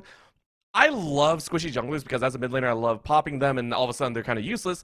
Devil DeGray has a chance to do that here as well. Keep Icelandic Hero in the dumps and make the game more about the retreating factor out of Ole Miss instead of all these hyperscalers getting off to the races. Yeah, and actually, I love that you bring that up because there's 2 lanes we kind of haven't touched on, jungle and mid. So we'll start with jungle. And with jungle too, Kindred's an interesting one because you think of Kindred as a hyperscaler, as sort of a marksman who needs time to scale. But actually, Kindred's early levels can be devastating if she can find the right target. But J4 probably isn't the best target for her to go after. So I do think that Devil DeGray has an advantage in the early game, and I want to see him press it. Whereas for Icelandic Hero, a lot of it's going to be actually be avoiding that J4 and trying to be opportunistic, especially on something like an Alawi early on. She is vulnerable to ganks, and she's vulnerable to multiple points of pressure. So if a Kindred's ganking you on Ornn on top of you, that could be a place where Kindred could pick up kills, and Kindred does do a lot of damage early. The other lane we didn't talk about, although let's quickly touch on it, the mid lane. Echo Syndra. That's a very old matchup. In fact, it used to be believed that Echo is the winning half of that matchup, that you can kind of dodge away from her out with your own ultimate. Oh, Unleash Power or Chrono Break, I'm safe. That's not strictly true, as we've seen. Yes, Echo technically has counters to what Syndra wants to do, but you have to be able to execute properly. And that window is actually smaller than most people think. Not to mention, you are still melee into range with a knockback, which can force a disengage. So the mid lane is very much a skill matchup this time. It's not Radar who's to take a passive beating on Malzahar up against the Syndra. Let's hope it doesn't go the way of game number 2 as well when Radar played Malzahar, because that would mean the Echo is in for a very, very bad time. Both teams here into game number 3, the best of 1 to come out here, if you will. It will be for all those marbles that you talked about. Hey, you want to be the biggest bully in the yard. And I mean, right now, neither team really wants to take that step forward. Remember, in game number 1 and 2, I think we had invades on both ends. This time around, it might be a late one instead of an early. Rhino, Uncle Sam, and Shogo do spot Varlic, I think, on the corner of their vision. So, drop a ward, back away, say nothing else to grab. Like, once you have a hook champion, it's almost like mandatory that you have to step up and, be aggressive. We saw in game 1 when Sword Blue was in Blitzcrank, exact same invade, just stood there laughing too. And they got the vision down, walked away. This time, Rhino is returning the favor. So, Fisher, I believe, actually spotted them coming in, so should know that there's a ward on ramp. I don't think it's going to change Devil DeGray's pathing very much. I mean, I've seen players kind of avoid it and go for cheese gangs, but I personally don't think it's worth it. So I think you just give that information, always now know where you are, and Icelandic Hero can continue trying to avoid that J4. Taking a look here as well, the fact that we are actually chasing on opposite sides as well brings a little bit different flavor behind it. We're going to see pressure from both junglers in opposite directions, which is going to be very fun. But again, we bounced between, I think, opposite sides in game 1, and then game 2, both sides, which ended in both junglers just going, okay, this is where we currently stand to now. Hey, full clear behind, but Sword Blue, we saw that level 1, and a good opening handshake by Rhino and Sword Blue. It's interesting to note as well. Shogo is missing a little bit of CS in order to get this down. So the call here is we want to play a little wave state. We'd rather land that ult first than actually commit to anything. Uncle Sam actually taking a bit of a beating in the mid lane. So Radar already trying to pressure, but you're seeing what happens, right? Echo goes in, you burst, and then you're taking damage on the back end. And for Radar, I guess it's the call that you're going for. If you trade, at least saves you from some of that pressure. If you don't, the range advantage is just constant auto attacks becoming an issue. Constant beatdown of those bolts can be a pain.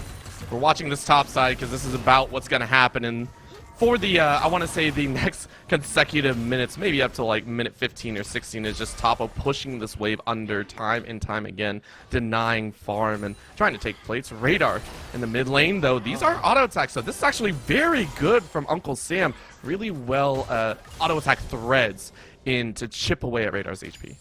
Yeah, being down to about 200 health for Radar there means one full combo can kill you.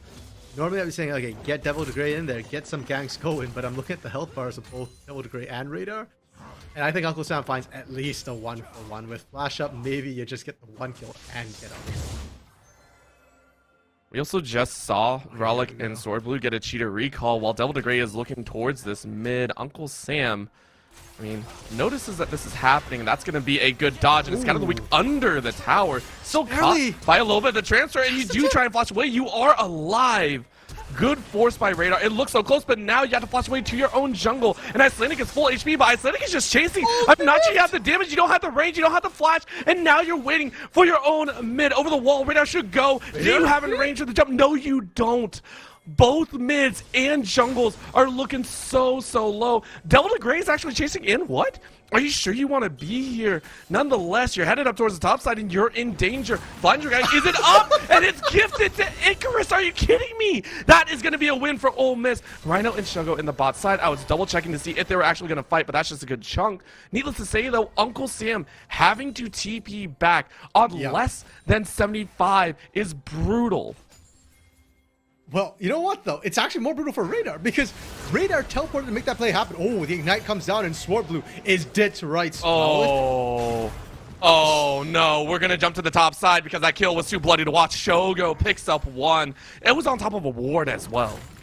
Yeah, and that's just the sheer amount of burst damage. Unfortunately, I think Sword Blue, forgetting how squishy Thresh actually is early. The passive allows you to stack up armor, but you got to pick up enough souls, and early on, with just the support item, no, it doesn't work with the Ignite, with the silver bolts coming through from Shogo. But I still want to go back to the mid lane a little bit, over because that fight was so epic. The fact that Uncle Sam barely gets out was the impetus for everything. And Radar blew his TP to make that play happen. So while sure, Uncle Sam comes back not full health, Radar has to lane that lane at like 20%, or he has to recall and miss minions. He opted for the latter, which is why he's down 2 waves right now in the mid lane. Yeah, my eyes deceived me very heavily, and maybe I need new glasses or something because I didn't even notice that one. Radar having to drop down about 10 CS behind, which is I think one of the larger losses that we've seen for Radar here in the mid lane, which is also not unheard of in a melee versus range. Needless to say, though, you have to force a recall here, and if it's identified by the side of Ole Miss, maybe you get some pressure down around this dragon. It is currently up. It is just a mountain, so maybe you can get some wards around there or something. Yeah, Mountain would be nice if they could stack it. Unfortunately, just 1 in laning phase. It's okay. I feel like a lot of the dragons, the first 2 dragons, kind of don't matter as much because just 1 stack of it isn't amazing. Ocean, I think, is great early because that one just ticks throughout the entire laning. But everything else, you can kind of take it early. But I prefer to get the weaker ones off the way. And Mountain, I feel like, is actually one of the stronger ones, especially when you've got this many tanks in. Ole Miss, though, is going to clear the board of that Mountain Drake. They are starting it up uncontested. And it's just going to be kind of gifted for right now, which them taking it at about 6:45 is going to be nice, but this is the one that really we want to watch for. It is going to be a nice route coming out here by Rollick and a draw very close to tower. Needless to say, though, Rhino and Shogo still winning out in the HP trades. Not yet. Yeah, they are getting. I'm still baited by this camera jumping up there every time like something's gonna happen. I'm like, it's two brutes. I don't know what else to talk about. Well, then let's talk about bot lane, because this dive is possible, and we've seen Sword Blue lose half his health in one combo.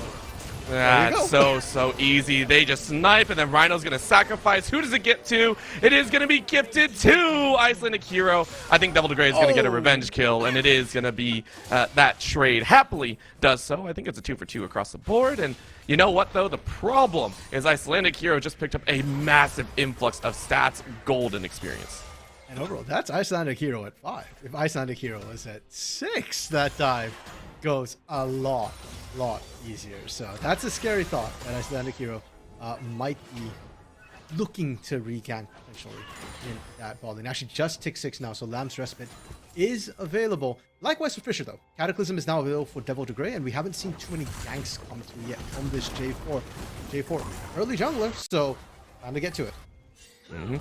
Try and get inside of the mix, and right now we're seeing a pinch in this mid lane as Devil Degray flashes in, try and catch out Uncle Sam, who does not have flashes. That should be a guaranteed kill. I mean, nothing else behind it as Devil Degray grabs that 1-2, 1-0 on that jungler. Beautiful. Chef's kiss. We called, and Devil Degray answered perfectly with that Cataclysm. Offside. They just keep going at it back and forth. Icarus consuming biscuits, and finally, is there going to be relief? Topo has been pushed up the entire time, and Rhino and Icelandic Hero are finally there to punish. Oh yeah, not just punish, to look for that thrill of the kill. Icelandic, I don't think has that mark currently on top, but instead it's just gonna be that damage handed to Icelandic. Can't even get that leap of faith to start working. It's just a simple kill and a push from Icarus. Topo went to a better place. He went up, he never came back down. That leap of faith went huge distances, and that's one way to deal with an Lawi, right? Sure, she's really scary to gank 06 because of what she can do to many targets with that leap of faith, but if she can't attack, it doesn't matter anyways. The CC chain was beautiful. Radar taking a beating, but still has that chrono break available. That's going to be the draw right there, and you can see Uncle Sam really understanding the depths of the champion and understanding the differences here. You can see it there. Wasn't scared at all of dancing up close and personal. Because you're full HP, because you're full mana, it's safe to say you're good. Now identified as well, this dragon wasn't actually taken, which is very surprising. I just want to point that out. We saw Icelandic attacking the dragon. It was actually the call when we saw that dive. Icelandic was about I want to say actually a fourth or halfway through that dragon, pulled off the dragon just to make that dive happen.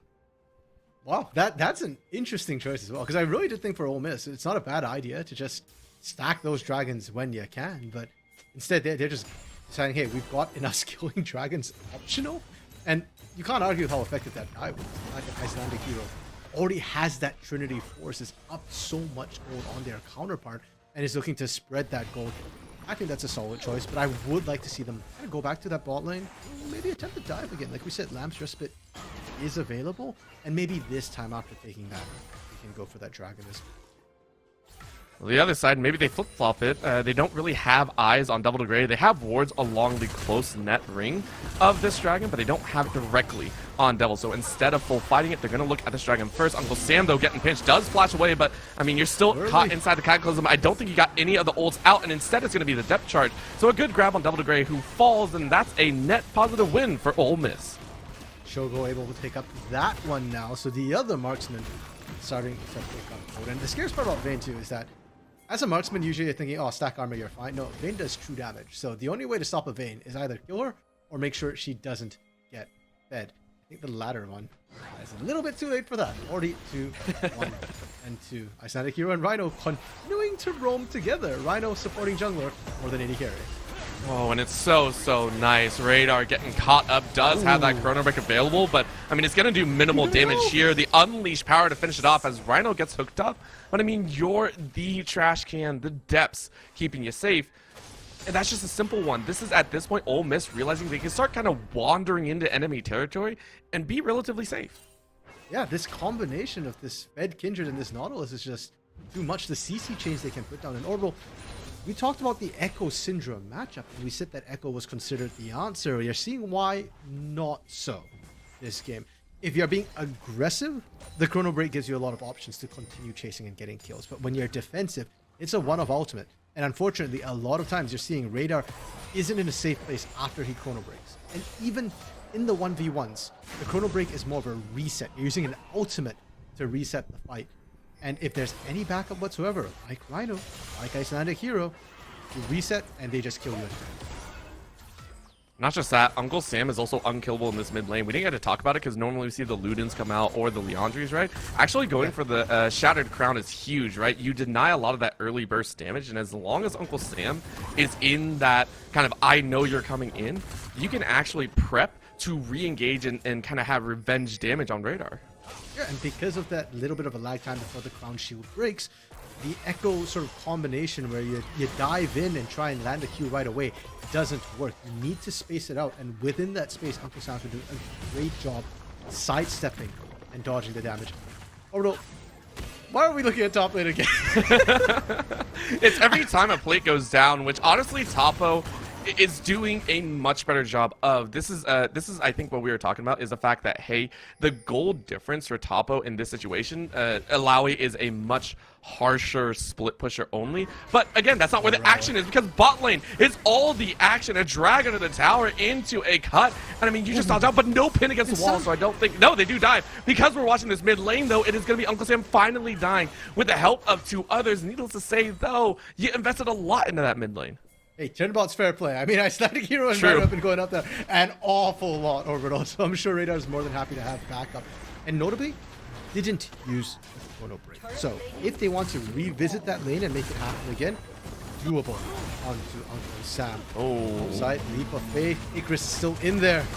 I'm not sure you actually like that one. Remember, the soul hurts so much. Grace there too. Yeah, that's gonna be Icarus realizing that they might have slipped up here. No reason to try and flash away. Well, now there might be a couple more auto attacks. Might take a good flash on that Q, dodging out there, so you don't lose your life. You might lose a few more plates, but bot side's already down. Now Shogo gonna get hooked up here as Rollick really doesn't have anything else, though. Remember, it's only Rollick. It's this mage who Icelandic says, I'm time to fight. You get a chunk, you get a kill, you dance into your own Lamb's Respite. Shogo gonna help it as well, as Sword Blue is gonna go down. Radar tries to jump back with a Chrono Break, but needless to say, you're getting danced on as well. The absolute kiting from these two ADCs is immaculate for a 3-0. The show is a go, overall. This is why I love it when Shogo picks these mechanical champions. It's not Draven, but this is why I was hyped for the Vayne. I can't believe he lives. I don't know how he did it, but he's done it before, and I trust that he'll do it again.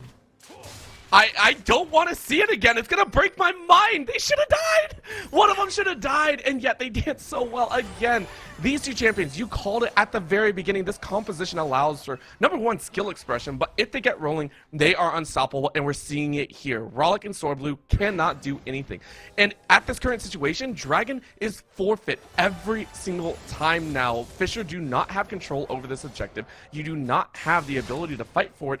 Instead, you just have to watch it kind of whittled away, as Devil the Great also realizes their jungle is getting whittled away, but not by their own accord. It's such an awkward position because you need to fight when Lamb's Respite is down. Or if you're Fisher, that ult is single-handedly going to stifle a lot of what your team wants to do. But their ults aren't up and available. Thresh ult's not there. Echo ult wasn't there. Topo didn't have his either. So now it's coming up, and they actually try and set up for it, not if Radar dies like this. I mean, I don't even think Radar can do too much. Has to flash away, but now you do Sword Blue into a dangerous spot. The hook, though, lands on Icelandic Hero, one of the champions that you really need. Lamb's Respite isn't there, so you get the shutdown. That's number one. Especially around Dragon, it seems that Ole Miss may have gotten a little bit too confident. That's huge. And again, Lamb's Respite down, Orbital. That's the window you need to take if you're Fisher. Able to find it as Icelandic opts into it. Now, Dragon is up. Fisher have the numbers advantage, but even now, they're slow to rotate. They're pinging it, but teleport is available for Uncle Sam, and I'm kind of worried that with the Call to Forge God available right now, if you get choked in that choke point, Shogo can just rip right through you. You're not that tanky.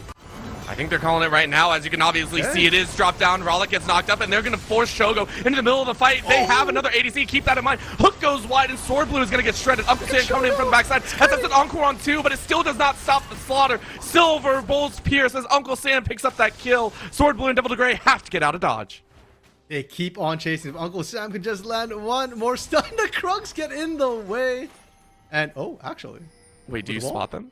Keep in mind. Over the Keep wall. in mind. If you see him, Sword oh, Blue Sword Blue's canceled? caught. Sword Blue is caught. Delta Gray though, trying to help him out. This is a do or die now. Sam is Uncle Sam caught. is committed. Uncle Sam is committed. You will lose your life for it, and a TP being called down That's from Topo? Topo will give the gift of extra gold. Topo has been sectioned off in this top side. I mean, the amount of time that you're taking, by the way, is ridiculous. 300 gold over to Topo as the fight is now complete. Okay, and more importantly, overall, Dragon went to Ole Miss as well. So Ole Miss eyes on the prize, even as Uncle Sam is having his fun. And once again, we talk about this Ornn. Icarus is down a little bit of experience, but not significant amounts. Is pretty much even. And despite the gold deficit, right? He's 90 CS to 158 CS. He's maybe half an item behind where Topo is. It doesn't matter. Because Ornn is all about that utility, and the moment that Call of the Forge God landed, well, Shogo was there, and Shogo had more than enough gold to compensate for Icarus's death. I mean, you take a look, and when we talk about compensation, let's talk about the items that Shogo stacked up, right? Matching pace and actually surpassing Icelandic has the Trinity Force as well as that proc. Yeah. It's so crazy. So at this point, we got to keep eyes on what Fisher wants to do as Topo realizes that I can't even get this tower as Uncle Sam unleashes a torrent of damage. Not worth. That was so close from Topo. I understand he stick around wanting to take it, but that's really going to hurt. Now, Uncle Sam doesn't have TP.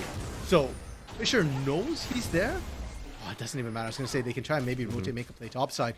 But Ole Miss were ahead of the play. They get the Herald as well. They're going to be able to siege in at mid lane. That's not safe. Keep in mind, diving is a huge possibility for Ole Miss with that Lamb's Respite available again. I mean, that's why Delta Gray is trying to play outside and not show information. Maybe they're thinking of trying to fight back, but I mean, there's no reason. No real wave there. Rollick is starting to get that wave clear down, even though you're 0-4, and 4 is still able to push out those melee as well as ranged minions.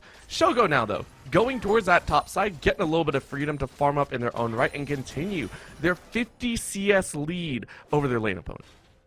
And, Orbital, normally at this point, Topo just picked up Hull Break. That's a huge break point for an Illaoi, a huge power spike. And normally that's when Illaoi starts to just side lane, and very few champions are going to be able to answer in that 1v1. But with Ole Miss as ahead as they are right now, I'm a little bit concerned. We saw Uncle Sam just rip Topo under the turret, and granted that wasn't her turret. But I'm trying to imagine what happens if Icelandic Hero or Shogo go to answer that split push. I feel like Shogo would still be able to win, because all the resistances of the world don't do anything to Silver Bolts. And as long as Shogo can dodge out, especially on that Test of Spirit, I think Shogo could actually just look for the split push and win against Topo. And then what do Fisher have left in 10? Not much, and Radar's throwing everything in the tank as well, and didn't really get that much either. Your Uncle Sam is just like, yeah, I'm good, I'm still full health, all you broke is a shield, and they're happy. So we're seeing these exchanges, obviously with the stat checks, give us a little bit of a view of how the next 10 minutes are going to break down. Icarus trying to hold off Topo, and on the top side, Radar chasing to stay away from your Uncle Sam. Chris losing almost half his health right now to this Test of Spirit. Not working out, and here we go. Shogo has finally rotated down here. Yeah, and that's going to be all they need. We also saw Icelandic Hero take a look as well, but I mean, I think they're just going to give this to Shogo, right? Go ahead, keep Shogo rolling 6, 1, and 4. And Rollick is now getting checked into mid lane because when one ADC is there, the other Radar? is sure to follow.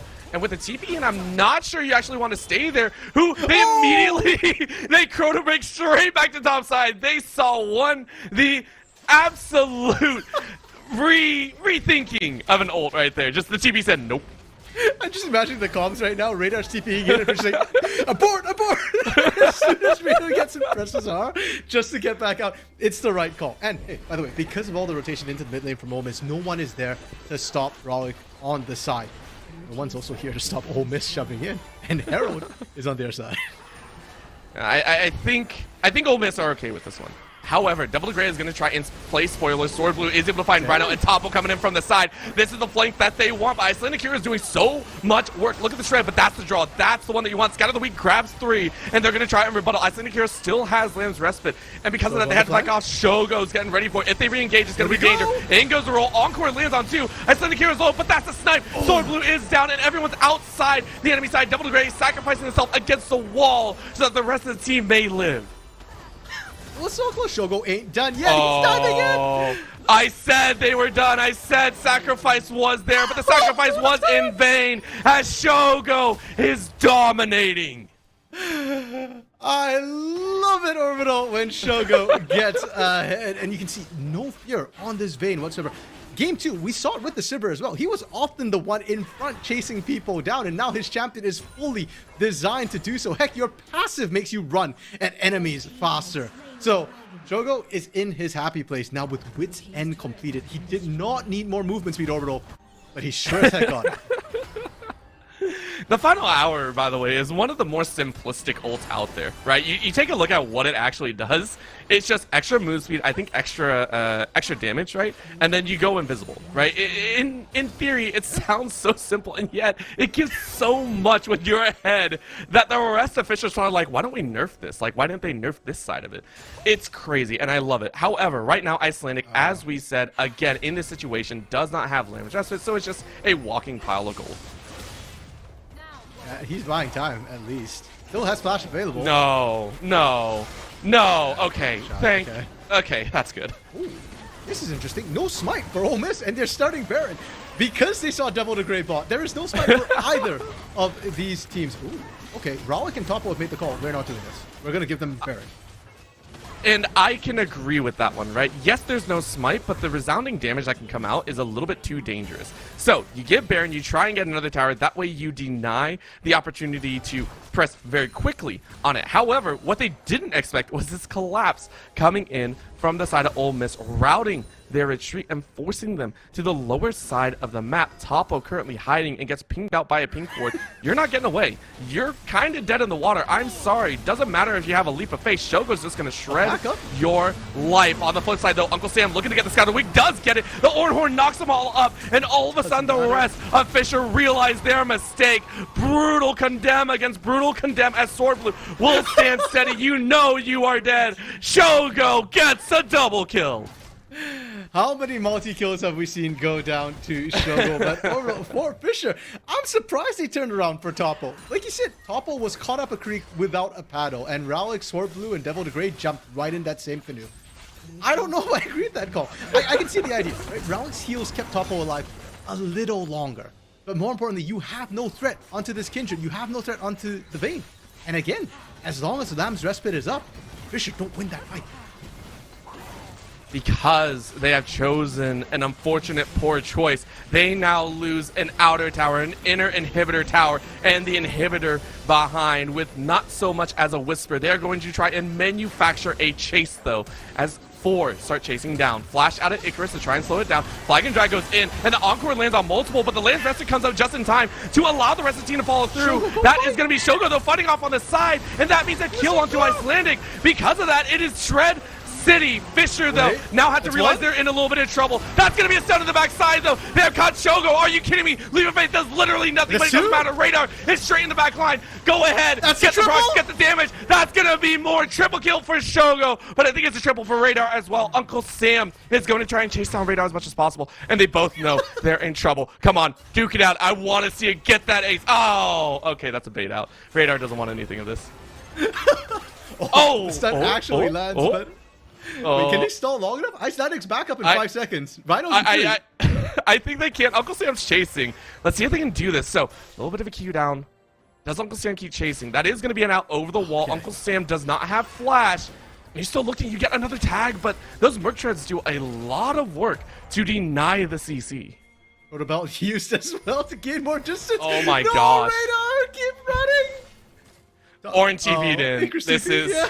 Wait, no. This is round 2, an extended round 2. That's going to be the ult come up. Is Chrono Break going to come up in time? You have only about 5 seconds left. It's up. Are you kidding me? They're going to start round 2. Ding, ding, ding. Double the Gray is here. Now they have to run away. Counter goes in. Uncle Sam is caught. But look who's here. Rhino is ready to fight as well. Radio's going to try and jump in the back line. Good jump over the scout of the wing. And Uncle Sam picks it up. That's going to be a 1-for-1. Rollick is coming in behind. Icarus is going to try and stall as long as possible. Shogo's running as quick as possible. And they realize it. Fisher realizes they're in trouble. Run as fast as you can. You can't catch me. We are Fisher, man. Sword Blue is going to lose their life as Rhino picks up the kill.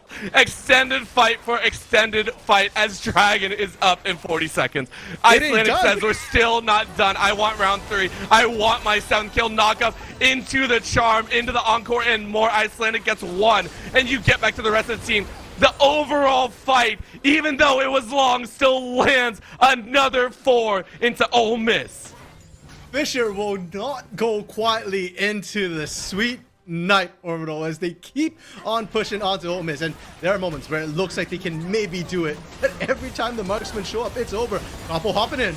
I mean, Tapa's going to try, but condemned against the wall. That is going to be the tentacle slapping your last goodbye. Inhibitor will fall. Icelandic flashes forward. The Trinity Force firing away for all it is worth as Sword Blue gets back into the base.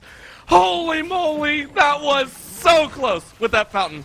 Needless to say, though, that time is a little bit long and the damage is just too high. As Ole Miss say we had to go to game 3, but it does not matter. We will pad that stat board as much as possible. Stun against the wall as Devil to Gray will fall. Nexus is open. Ole Miss reverse the score, and it's going to be GG. Ole Miss move on into the winners finals. Icarus getting into the middle mix as well. May fall here. No, survives. 34-14. Ole Miss take it home. Icarus just rewrote the legend of Icarus. He flew too close to the mountain, but he didn't get burned. He actually walks out alive with no health, it looks like. And Orbital, this is why Ole Miss is #1 in their division. This is why they won the Samsung Fall Open. They're really, really good, and they're showing it mechanically as well. And even with the swap in the top lane, it has not slowed them down whatsoever. There's questions, when we were talking to Coach Calmer about the big question for them is, are they used to playing with a tank top laner instead of a bruiser? As this series has gone on, the answer has been a resounding yes. They've used Icarus so incredibly well, and Shogo, and even Icelandic hero on the marksman. They just look so comfortable knowing when to be behind the front line and when to become the front line, chasing down their target. I have to say that was one of the most aggressive drafts I've seen out of Ole Miss in quite some time, and it worked. And the fact they made it look so easy, so I gotta agree with you. It's one of those that they are comfortable, and teams need to be aware of that. That's what I was gonna say, and I'm excited to see how much further they go. For right now, though, it is going to be a drop down into the lower bracket for Fisher. They can come back and try and fight their hearts out, which I think they can. Game 1 gave us a small taste of what they could do, and even Game 3, I gotta say, their fire never died until that Nexus dropped. So, I mean, for them, what do you expect to see more of from that squad? More drops, and if they have their way, more J4 and more Seraphine, I guess, because they played. What about Malzahar? What about Malzahar? No. Dang it, well, I tried. Conditionally, maybe, but not like that, Drake. Not like that. No, but I think Fisher will continue to do well. I love their non-standard drops, and I don't know how many teams in the Legends division would be able to handle these drops with the aplomb that we saw come through from Ole Miss. So I wouldn't be surprised if we see Fisher and Ole Miss end up having a rematch further down the road. And I kind of hope so, because I enjoy these non-traditional, non-standard drafts and compositions that we're seeing Fisher pull out here. Alrighty, well, hey, listen, right now we would go into an intermission to go ahead and get an interview, but we got another series going on right now because we can hop in pretty quickly. We're going to go to a short break, about 2 minutes, and then we'll be right back with some more action. I believe it is Oklahoma coming in versus OKEA. Let's go ahead and get it going, please. Don't go anywhere. We'll be right back with some more NECC League of Legends action.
Hopefully you were quick. Hopefully you got some water and maybe some snacks behind, because we got another full series behind you. We were wondering if we were going to catch them after game number 1 or if we were going to catch them here, and we have. Right now it is Oklahoma going up against OKEA, and you can see Oklahoma currently on the blue side went ahead and drafted themselves a Cassante, a Jin, a Zyra, as well as a Vladimir and Kiana. Another unorthodox whole draft there. On the flip side, though, as we get right back into that draft real quick, we are going to see University of British Columbia taking on the Viego, the Jinx, the Malphite, as well as the Seraphine and Ari. Flipping through those, though, it is going to be a big question of, you know, how exactly these two compositions are going to match out. Yeah, and we're going to quickly rush through this. Let's talk about Oklahoma first. They are on the blue side.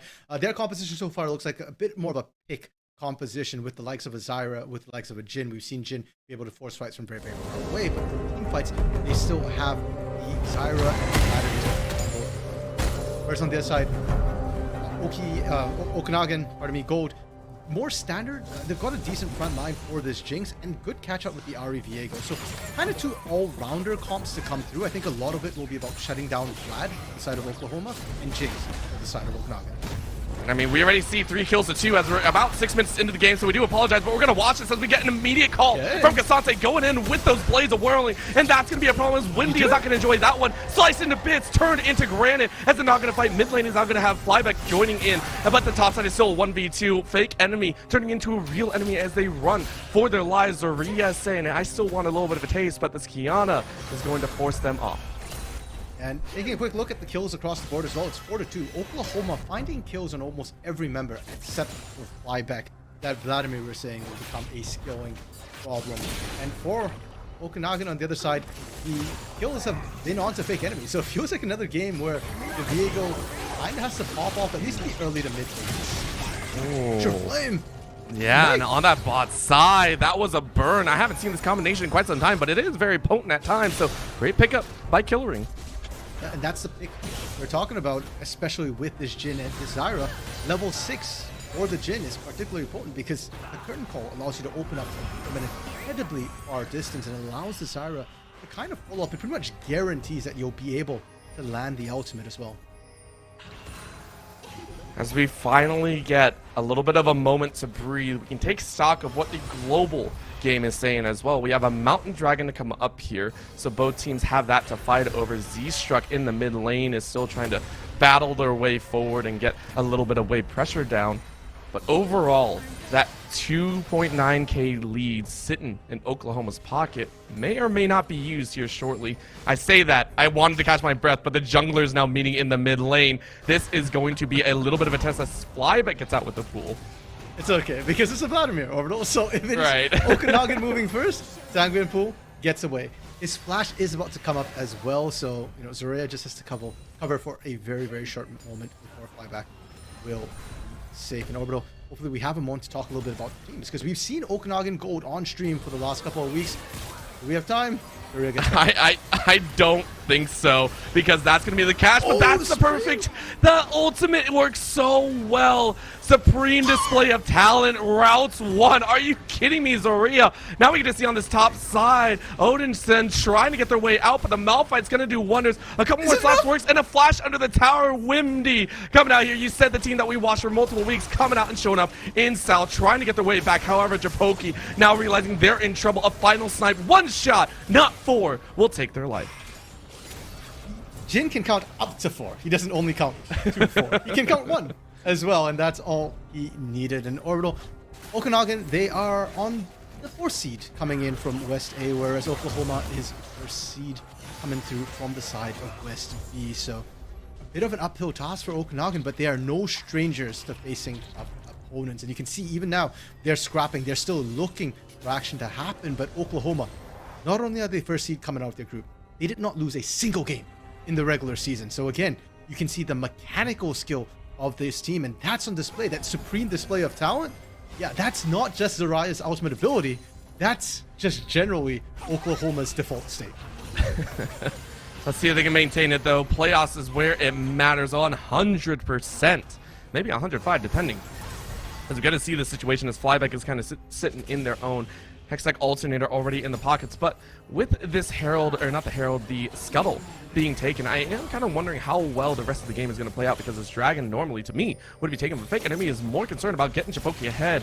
Killering and Monster Summoner are wondering what's happening as they get a lot of good poke down, but it's a split fight. This is a little bit of a difference as the Rocket just takes him down face first. Z-Struck in the mid lane is getting a little bit of a jump, but a flat sword as Killering will get zapped. The follow-through should be given, but a flash under the tower leaves them safe. A dance among dances across the rest of the Rift.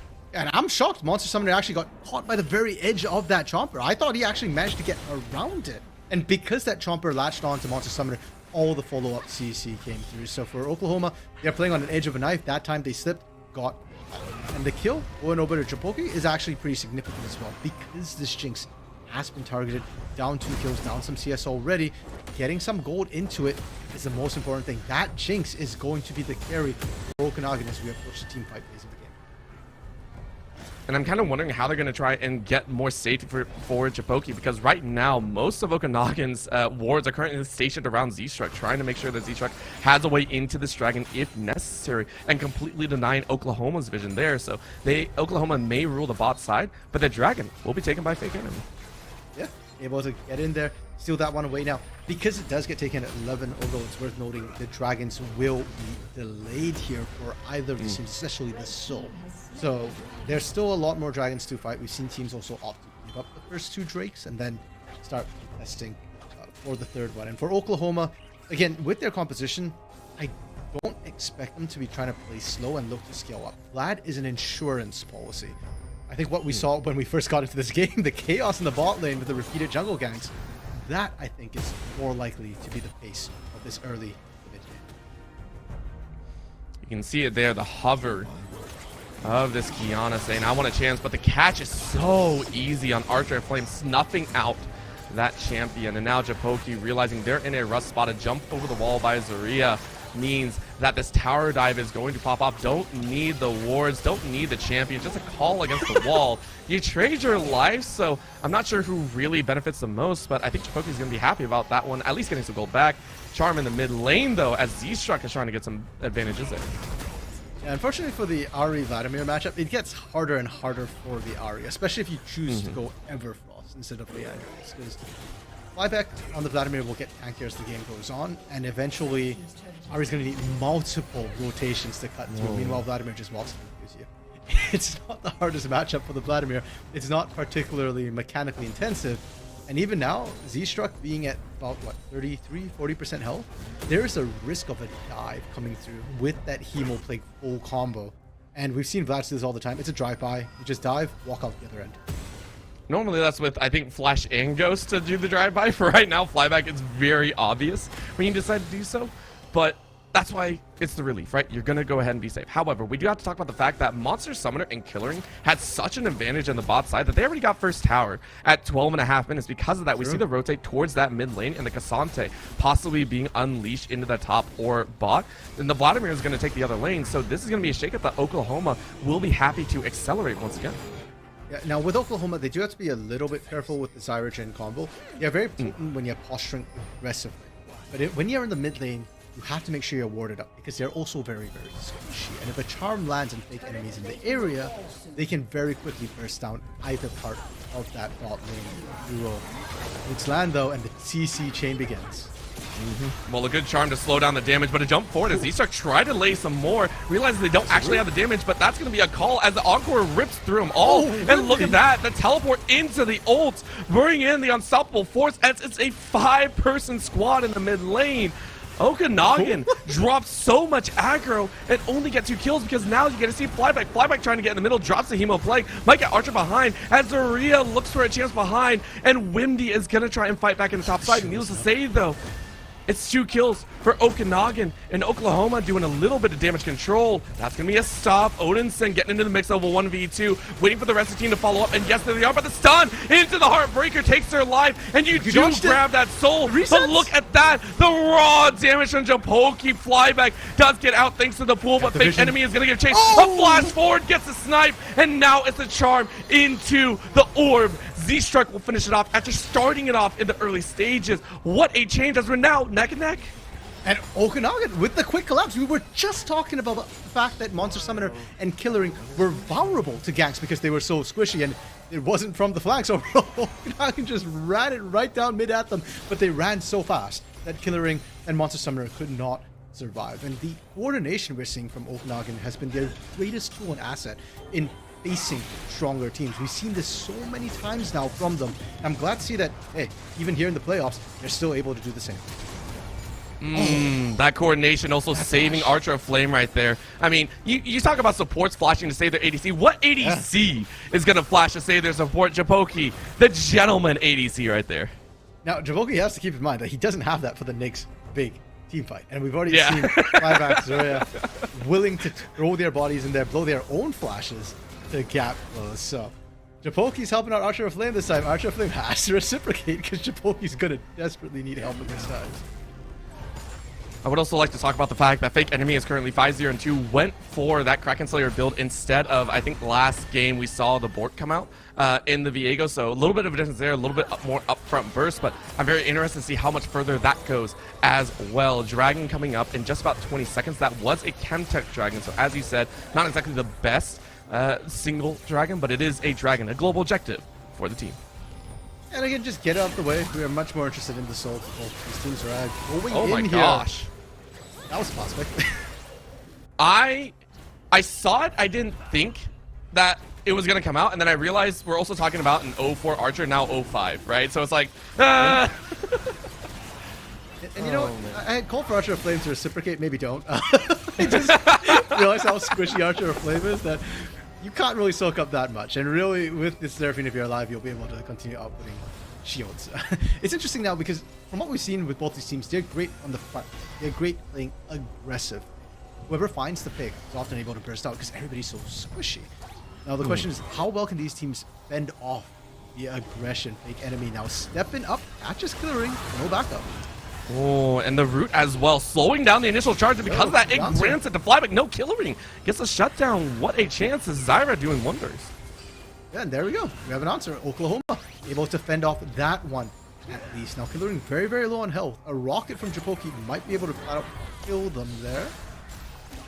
I think that's what they were hunting for, right? Archer was trying to drop him low. Now Japoki looking for that rocket, but you don't even get that chance. Zarya just destroys that Seraphine. What a brutal show. And this is going to happen time and time again, by the way. Yeah, I can't highlight too. Zarya has a Dark Seal. Yeah. Like, That's just... You're not even an AP champ, and you're building it anyways, because why not? Like, you're that confident, you're going to be able to pick up kills. I like the Dark Seal as well on Monster Summoner. Again, not an AP champion. But the idea, I think, with this Jhin is that, especially as the game goes on, you are not going to be in the middle of it anyways. So you're going to be able to keep those stacks up. And it's a cheap item to just pick up right now. Especially with how many kills we're seeing. We hopped in this game at, what, 5-6 minutes orbital? So it's been like maybe 10-11 minutes since then. And we've seen a ton of kills. 23 kills in 18 minutes. Yeah, we went from 5 to 23, if that says anything. Not just that. I want to say we just got a third one. Flyback just grabbed a Dark Seal of their own. So it's the ring gang coming out. Now, here's the thing, RMC. It only matters if all three of them go ahead and commit to the Magi Soul Stealers. That's when we get excited, right? All three of them are just like all in on this. I need to check what the AP scalings are on Kiana, if there's any. I think Jin's got it on Curtain Call. It's on the traps. Oh, yeah. On the traps, you do have an AP scaling. That was a glory day of, I want to say, the Earth days, right? I don't even know, man, but it's not official. I mean, I can see it if you're that far ahead. Bot lane, I didn't want to highlight those. Z-Shock had to burn the Spirit Rush just to get away from Flyback, and Flyback's just running at you. Sure, you burn Ghost, but Flyback still has Flash. Oh, and I mean, I think you're going to be safe. Fake Enemy coming in here, but the pool is available. Hemo Plague is ready to go as well, but look at the burst. That's going to be a giant snap out, and then another burst behind, and you just watch out. Flyback flying away with a flyby kill into the mid lane to help secure this tower. Drive-by has been upgraded to Flyby, specifically for Flyback. Oh, that's nasty. Lord. And Monster Summoner now in the mid lane as well, just pressuring in. We're used to thinking of Jinx as a very long-range carry, able to wave clear safely. This is why you pick Jhin, because Jhin actually outranges Jinx to a certain extent. It's not consistent damage, but at least in the 1v1 or the 2v2, it doesn't need to be consistent. If you patch out the Jinx, you saw what it could potentially do to squishy carries. potential, though, is not what we want. We don't want a theory craft. We don't want to see potential. We want to see that potential activated. We want to see that damage actuated. That's word garble. Don't repeat that ever. Looking at this, Zarya still sitting at a nasty scoreline as well. Built up that Serpent's Fang to cut through all the shielding coming out. So this Kiana, I was kind of surprised, is starting to be a massive bully. To be honest, I don't even know if that Serpent's Fang is to cut shield or just Zarya just wants lethality. Just more and more lethality. Just follow it on. Because you saw what happened to Archer of Flame mid, right? Or, well, I didn't. I blinked and Archer of Flame died. But I assumed that it was a one-shot coming through from Zarya. More lethality means you one-shot more people. And the only person building armor at this point in the game is Wimdy. So, Fake Enemy, Z-Struck, Japoki, they're all equal opportunity targets right now for this Kiana. Take your choice. Door A, door B, door C, door D, or door E, all the above. I don't know. That's going to be the call here, as the long range again is so frustrating to deal with. Fake Enemy dodging out very, very well, though. Still takes the fourth, drop down to about 30%. It's a pain to deal with. Look at this. I think Fake Enemy just came out of base as well, and the fact that Dragon's coming up at 30 seconds, that does not bode well. Yeah, in fact, I think for the last, 3 minutes so far that we've been watching, Okanagan has just been pinned on their side of the base. They can't step out whatsoever. Now, there are ultimates being blown to make this happen, right? Curtain calls down, or the Jhin. The Zyra ultimate as well is down from trying to find the pick onto Fake Enemies. So Okanagan just needs to play around these windows. Knowing that it's down should be a sign and a signal for Okanagan to say, hey, we need to start pushing out right now. And I kind of think to push out, they need Wimdy here specifically, because anybody else gets caught, dies. If Wimdy steps forward, the unstoppable force can be used as a pick to take reaction on. That's just a buffer zone, right? At least for a second or two, but Zarya saying, I'm not even going to give you that chance. I know exactly where you are. And it's just burst heaven. Archer for the 7th time is annihilated. And you know what? That's going to be a kill on against Zarya. It doesn't matter. You've done your job. Wimdy now getting shredded thanks to the blades. I mean, this time I still want my granite blocks. I still want my kill. Wimdy getting dove under tower as the storm reckons their death. Monster Summoner turns into a monster as they are farmed for the game. It is going to be an out by Z-Struck as the burn will finish it off. Killering lives up to their name as that is a 3 for 2. Hey, Killering highest KDA right now. 5 kills, most kills by Monster Summoner as well. And Oklahoma, they are out for blood. They didn't need to go that hard, Orbital. No. Odin Sean could have created enough, could have tagged the turret enough for Monster Summoner to get out, but the call was no. Monster Summoner's in there, and he wanted to stay in there, trying to get as much damage down as possible. That's why we've got 30 kills in 23 minutes Orbital, as well as all dragons being taken fairly quickly after that first. I mean, with this Cloud as well, this actually really does benefit Zarya. This champion that we're seeing on the board, Zarya's main goal is just to get in there and assassinate. So this is one of those signs that we really get to talk about, and it's a lot of, well, no, I can't even do that because Flyback's going to get into a fight. Fake Enemy realizes they're kind of stuck and doesn't actually want to fight this, waiting for that empowered Q to come. You are slicing through him pretty well, though, and I think Flyback might have bitten off a bit more than get you, waiting for that Q to come back up. But a misread! Misread by Fake Enemy as they get killed. It's a 1-for-1 instead of 1-for-0. For a second there, I expected Zarya to actually hard commit to that chase. You had Herald keeping the wave off your back as well. But instead, it seems like Paul is actually for top lane, and then Baron to follow. Does Okanagan know Japoki is starting to base? That would be a very bad idea if it completes. Oh, they see it. They see it. And it's gone. It's gone. Oh, no. Archer of Flame. You're about to eat your 8th. Wimdy tries to ult out, but it only gets you in range of the vines of the forest. Killering plants galore. Eats up 2. Odin Sean lined them up, and Killering knocked them down. And that is going to be free Baron to boot. Z-Struck trying to answer on the other side of the map with the turret. But it's scant comfort. They need a tank. Odin Sean, get in there. All right, there we go. Odin Sean's finally there. It is going to be a tower taken on the bot side, so a little bit of extra gold in their back pocket, but they're about to be in a very dangerous spot. This Baron is going to toss the likes of Oklahoma straight into the uprights. And it's going to be so, so powerful. Excited to watch. A Baron down at 24 and a half. And Okanagan wondering how they're going to deal with this onslaught. I'm wondering how they're going to use this overall, because normally with a Baron buff, you use it to empower the minions. But so far, Oklahoma has shown zero sort of tendency to try and set up a siege. Every time we see them set up a turret, they are not setting up for the siege. They are setting up for the dive. So I feel like with the Baron buff empowering them, they're not going to play it slow. I think we're going to still see dives come through. I would hope so. I'm actually really enjoying this, right? Really? You know me. I love blood. I don't care whose blood is spilled. I don't care if you fail the dive. Just go for it, right? I would never actually do that myself because I'm terrified to dive any towers whatsoever. So you will never see me diving in any of my games. Right now, though, Monster Summoner is saying, let's go ahead and power through this mid as Dragon is pretty far away. They don't have to control these sides just yet. It's more ensuring that whichever lane they do decide to push for Oklahoma is well warded and safe. I'm actually surprised that Monster Summoner is pushing up that aggressively earlier. Killering was out warding, so they were just isolated in the mid lane pretty much. Now Zarya trying to see who they can find in the jungle, but Monster Summoner's been exposed to Kin because of that.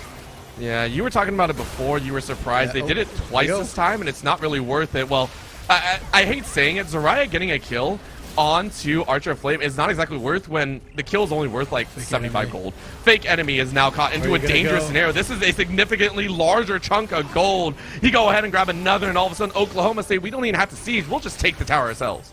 Wimdy is up. Japoki is still up. And they find backline access. If you can get a reset, there's a chance. Oh, that was a great rube. Odinshan with a beautiful unstoppable setup. Flyback goes into the pool, and there's nothing that they can do. Charm just was right in front of Killer's face. And it's going to be safe. Oklahoma pull out with all but one, and that's going to be the flash Flyback was ready for. You talked about this assassination, this insurance from Flyback, and it's working wonders. Yeah, we've hit critical mass. Flyback, the insurance is mature, and Oklahoma is cashing out. The fact that we're talking about Japoki trying to be able to get a reset, and they couldn't. Odinshan, Flyback, they just kind of soaked up the damage and didn't die. And unfortunately for Japoki, you've got IE, you've got Kraken Slayer, great. You don't have Lord Dominic's Regard. You don't have a way to cut through these tanks yet. And the game keeps snowballing over. We are past the 10k gold lead for Oklahoma. That's usually a horrific sign that one team is trying to run away with it. I would also like to point out it's horrific in another way. We have now had history in this game of 4 members of Oklahoma having bought a Dark Seal. Yes, Monster Summoner sold theirs, but there's a Medjai Soul Sealer with 17 stacks on Killering. Zarya says, hey, help me get some more stacks on my ring. Gets a double stun now running away. TP coming in from the backside. Okanagan are trying to do the best, but they're still sniped from the backside. Monster Summoner says, I am the monster and the summoner and the killer. That's going to be a knocker behind. Zarya takes that side. Is going to go in the audience. The rest team comes in. Wimdy going to try and take that kill. Does, but they might lose their life behind. That is going to be 2 deaths on the other side as Okanagan are running for the hills. Japoki realizing they're in a dangerous spot. Knock back, knock up and down. Monster Summoner finds another. Japoki running for their life, but could be rooted if the lines show. It is a long-range snipe for Oklahoma, and it's an ace for Oklahoma University. The snipe from mid lane all the way over. Monster Summoner, great map awareness, by the way, was pushing mid and heard the team call, hey, land the snipe, they get it. The kill secures the Nexus as well, and Orbital, what insanity, what madness did we get dropped into? We hot dropped in the middle of the zone, pretty much. Like, this was going from the previous series, right? Clinical, surgical removal. It was fast-paced, don't get me wrong. That matchup with Ole Miss was surgical and it moved fast. This was just bloody. There was no real, it felt almost no real rhyme or reason until you look deeper, until you look further in on what the composition of Oklahoma University wanted to do. Yeah, and we barely touched on their comp, but we kind of mentioned that they were a pick comp, and they did that from the get-go. You can see that Monster Summoner and Killering, that bot lane went hard. They had the most kills separately or combined for that matter, and Zarya as well. That jungler was terrifying, and I look at what Zarya plays in solo queue, you know, things like Evelyn, like Hecarim, like Yana, like Nidalee, Diana, these sort of assassins that go in and pop people. On one hand, I do feel like you need to ban that Kiana. It was an issue. But on the other hand, there's too many champions of that type. You can't ban it. So, okay, EA. I don't know how quickly they can recover from this, because I feel like 5 mid break would not be enough for me to figure out what they need to do to bounce back in game 2 here. I wouldn't know either, but we'll see if they can. We are going to take a little bit of a longer break than a minute and a half, I think. We'll give time for both teams to go get some water, a couple snacks, and get ready for game number 2. Don't go anywhere, NECC. We'll be right back.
From a surgical suite to an absolute battle royale, the Coliseum was awash with blood that game. A kill a minute on Oklahoma's side, and Okanagan struggling to keep pace in that game. I mean, there is plenty to unpack there.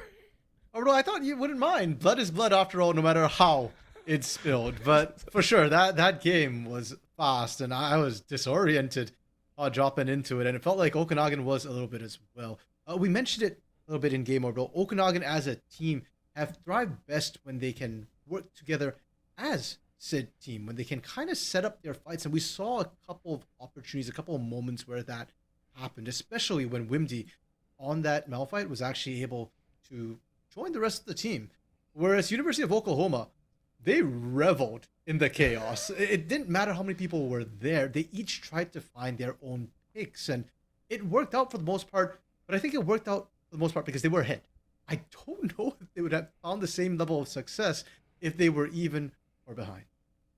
And I think that falls primarily on Zariah, which I want to spotlight here real quick, because we don't get to see these types of junglers, at least in, I mean, you saw it back in that previous game with Ole Miss. It was a primary engage, you know, kind of set up for the team or play with the team style. This is a hard, almost solo queue-esque, and it's very difficult to pull off in a team scenario, and yet Zariah did it pretty dang well. And it's now we should probably talk a little bit about the players in the background as well, because we've seen OKEA on stream quite a few times now. We know that they're a relatively new team, kind of coming together, and they've been improving throughout the split. But it's the first time catching University of Oklahoma here on stream. Zariah, Flyback, Monster Summoner, their jungle, mid, and AD carry are returning players from their former team, but Odin and Killering are new to the team, and it impressed me a lot watching Monster Summoner and Killering work together. That Zyra, and Jin combination was spot on, and we saw quite a few times the moment the catch goes down, you can tell their comms were good because they turned together as a duo and instantly just popped and assassinated targets. Odinson, on the other hand, in that top lane on that Cassante, I was told by their coach that, you know what, they use him to mostly just kind of hold down the lane, be that sort of tanky bruiser guy. He's not necessarily the big playmaker. But his Cassante orbital, he was trying to carry with it. That wasn't Heartsteel Cassante. That was true damage Cassante. There's a point where we call players glue, or I like to call them the rock solid post. It's the one that doesn't really go 10-0 or 0-10. It is the 0-0-0 or 1-1-1, whatever. It's the player that is able to keep a steady head and be able to be that foundation for the team. I think Owen and Sean did it very well, as you said, and I think that coordination coming into game number 2 will be very, very interesting. Now that Okanagan, because remember, a lot of these teams have not played against each other because of how the bracket is set up. Teams are actually split into 2 different pools, which I think this is a great time to talk about it as well. We are currently in the quarterfinals for this Challengers division. How this works is 2 sets of pools. 4 from each pool are actually slotted into a tournament. Because of this, it's almost like an East and West division. At this current point, these 2 teams may have scrimmed against each other, but maybe only seen each other across the pond. Because of that, this style is one that you do not always see. Okanagan need to adjust quickly, and they need to do it within a game. Yeah, or in this case, West and West. West A yeah. and West B, to be specific. Okanagan Gold coming out from West A, and University of Oklahoma from West B. And for University of Oklahoma, the big question for me coming in was they haven't lost a game in their side of the conference. So I was thinking, okay, do they get a challenge? Is it because West B perhaps had a weaker spread of pools? But from what we saw in game 1, Orbital, not at all. Oklahoma looked as dominant here as they did in the regular season. And for Okanagan, unfortunately, they don't have a lot of tape to go off of unless they manage to get a hold of, the match histories of University of Oklahoma. So like you said, they've got to adapt quickly. And I'm not sure how you go about that, because if Zariah was the issue, there are too many champions to ban. And unfortunately, we didn't get to see the draft either. So I'm not sure how that Jinx Seraphine ended up playing into the Jin Zyra, but that Jin Zyra was undeniably effective on double squishies. Anybody who gets caught dies. And realistically, outside of lane as well, Okanagan, all their members were squishy, except for Wimdy. And Wimdy was the furthest place on the map from this Jin Zyra duo. All right, well, getting into it, we are into game number 2. And as you can see, it is Okanagan saying, hey, let's go ahead, go to that blue side. Let's see what we can grab. Now to identify, as you said, we did not personally get to see the draft that came out before. However, we have gotten inside information about the bans that came out. For reference, University of British Columbia, they went ahead and banned away a Maokai, a Nyla, as well as an Ornn on their side in the first round. This time around, the J4 that came out in their second round ban phase is going to be banned out first on the blue side, which is quite surprising. Flipping it on the script, though, University of Oklahoma are currently banning away the NECC, which they had done in game number 1 first. And for the side of Oklahoma, I don't think they need to necessarily change anything up ban-wise, right? They can respond to what UBC Okanagan or Okanagan Gold want to select here. And for UBC Okanagan Gold, I don't know what is worth that first pick necessarily. Like J4 comes to mind, Oriana potentially comes to mind, but they banned J4 this time, and Oklahoma banned Oriana. I expect to see that ban continue to come through. So what is this high prio blue side pick that Okanagan Gold selected the side for? Kasante is still on the board, as you said. Possibility. There are a lot of different things out there, and I mean, some might not be in the wheelhouse for Wendy. So we'll see what they do here. Now, this is going to be that change up. The Oriana is still not banned. They opted for the Kane on that red side, so it's still up on the table. And that might influence a lot of what goes down here. This third ban coming out here, we've already shifted quite heavily. It's going to be that Jhin. So I think this is appropriate. That, however, is not the highest priority for me. The fact that they put a lot of favor in that bot side, that's going to be interesting to watch. And that means Neela is open, Orbital. Neela isn't like Jhin in any sort of way whatsoever. They're pretty much on opposite sides of the spectrum.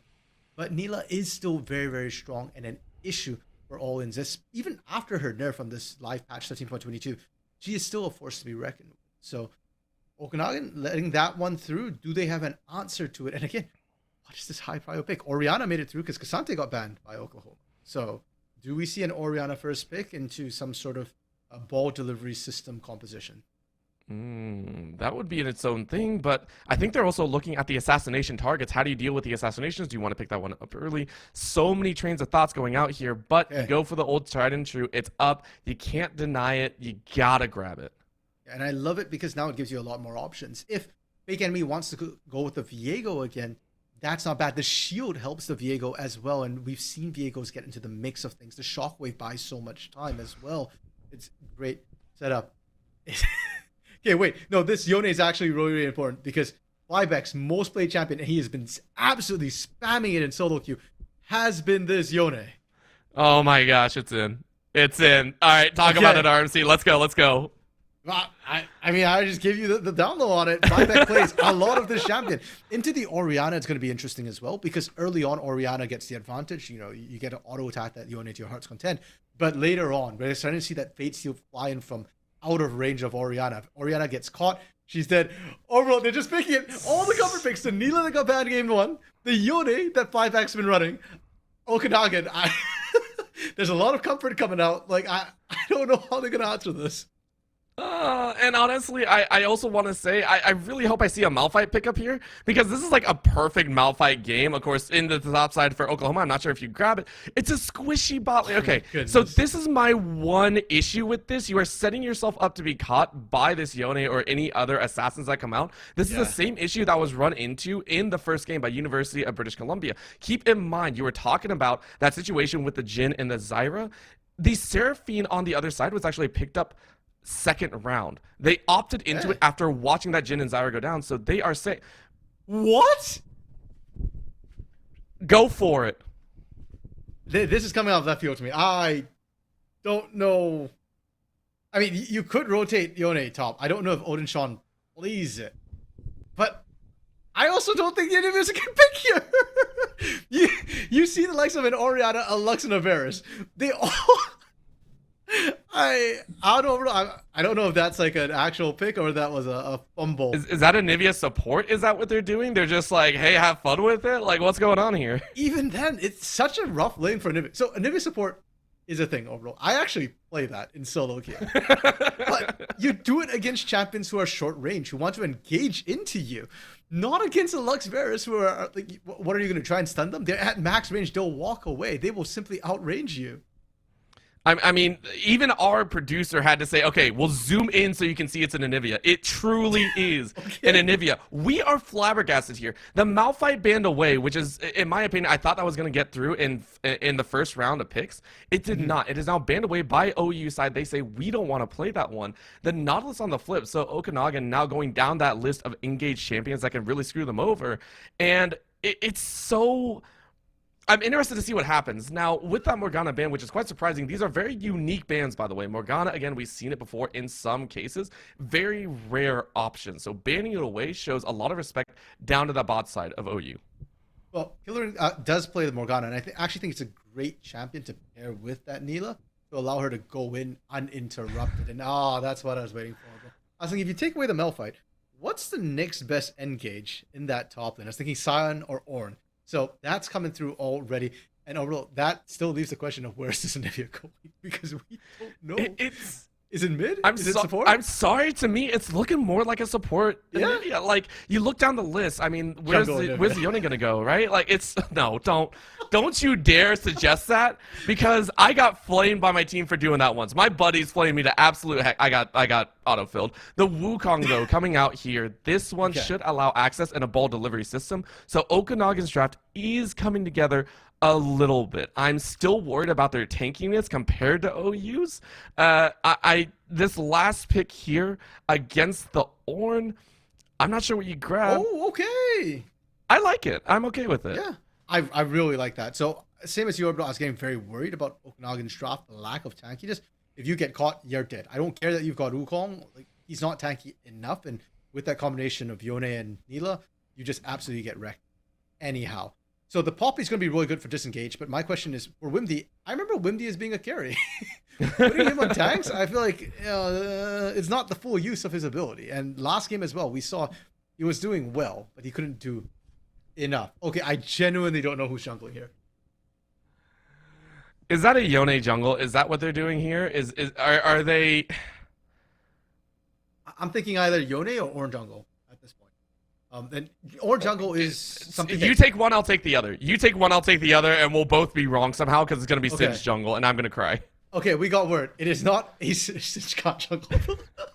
Trust me, I've tried. That is Evelyn as last pick for Oklahoma. Okay. So that's our jungler. That makes a lot more sense. And Zarya, especially, most played champion in the jungle was that Evelyn. The AP is really nice to balance out the AD, the physical damage that we're seeing come through from Yone, from Neela as well. So it does indeed look like an Anivia support. And when I'm looking at the side of Oklahoma, I've just got to assume they're just all winning on that team fight, on that Wombo AoE. Because Anivia going to struggle a bit in lane, but it's going to be great on those team fights, especially into the likes of that Wukong, of that Poppy. And the fact that we also saw OU play very aggressive before means that the Nivea, we already know is going to be ride or die, right? Like, that's the goal here. You're either going in or you're not. You have to follow the Neela. It's still interesting that you would opt over other champions for this. So I'm now, all my eyes are drawn down there, right? We know that this Evelyn, I'm excited because I know Zarya is going to be a big mainstay here. I'm excited to see what the Evelyn can do. But this Anivia, I'm so scared. We saw what they did with the Jhin Zyra. If it collapses, though, all of a sudden Okanagan have a way back in. Yeah, and for Oklahoma to pick that as well as a hands check, you knew you were playing into a Lux Varus, who are already going to be very obnoxious with their poke. And heck, for that matter, Okanagan selecting the Lux Varus means that they are kind of throwing down a gauntlet, a challenge, because that bot lane is going to be about who engages first. If Okanagan can create space and poke, they win that bot lane, but they have to land that. If Oklahoma can find engages with the Neela, they win the all-in, but they have to be able to survive the initial poke and actually find the right ways in. So very volatile bot lane, very much a hands check, winner takes all style of game. Elsewhere on the map, Orbital, let's look at the solo lanes a little bit. It looks like an Orianna into a Yone. We touched on that. And the top side, Ornn into a Poppy. I'm not expecting a ton of action, to be honest, at least not in the early game. Once Yone comes online, sure, maybe we see something mid. But I think that's more mid-game and people are rotating already. So I'm expecting a quieter game on the top side of the map and an all-in the bot side from both. I mean, I am right there with you. However, Zarya is still going to try and throw a wrench in those plans because remember, that entire idea, Okanagan's buildup, was based on Zarya. So I want it, or not based on Zarya, but taken apart right there. Evelyn's can always be kind of tricky to deal with. So I'm interested to see how that all falls apart. But I got to ask you, RMC, this one I'm very curious about because it's going to be so much fun. Of these drafts, which one do you feel a little bit more confident about? Because this is by far one of the most unique situations we've been in. I don't like either of them overall. Okay, no, that's not strictly true. Neither of them are my personal cup of tea, but I understand what they're trying to do, and we've already explained, what a lot of it just hinges on these bot lanes. So normally, nameplates off, I think I'd actually prefer Okanagan's draft a little bit more. I think Poke is very, very powerful, and I love the Poppy with Poke combination, and I just think Orianna is so strong. They've got a lot of strong sort of themes and ideas and potential within their composition, so I like it better. But judging from what we saw in game one overall with nameplates on, I've got to say Oklahoma is really good at finding picks, and their champions they picked are really good at finding picks. So it feels like they're playing to their strengths, and I do feel like Oklahoma might be more comfortable with what they have. Well, we'll see what we can do as we are shopping for some furniture to set down here. It's going to be a time. Okanagan praying for an opportunity. And again, I do want to reiterate, we are into the playoffs for the NECC. This is just one of many along the coming weeks. If you are enjoying this kind of crazy antics and everything of the sort, we are going to get so much more in the future as well. Tomorrow is going to be Overwatch 2 starting at about 6 p.m. EST. So make sure to tune into those. That'll be about 2 to 3 series, I think. On Friday will be Rocket League action. That is going to be an immense amount of games because again, those are going to be, I think, best of, I still want to say best of fives, but along the way you may be able to see these teams once again. So if you are here watching, showing support for all these teams, we thank you, and hopefully you show up the next time as well, because I'm not sure if I want to support either of these drafts, but we know what's coming. We're gonna get down into it. I just had to say, taking a look here though, it is going to be diving back in, the last chance for Okanagan here. They are down 0-1. However, I think you had some words to say about that. Is that correct? Yeah, and we should highlight the fact too, because we just came from the Legends division where they have double elimination. So loser was not out. Here in the Challengers division, that's not true. Challengers is single elimination. So when we say that this is Okanagan Gold's last chance, we mean it for the playoffs. If they lose this game, it's not game over tonight. It's game over for playoffs for this team. And that in itself brings a lot more weight behind it. I'm curious to see if they can fight back for it.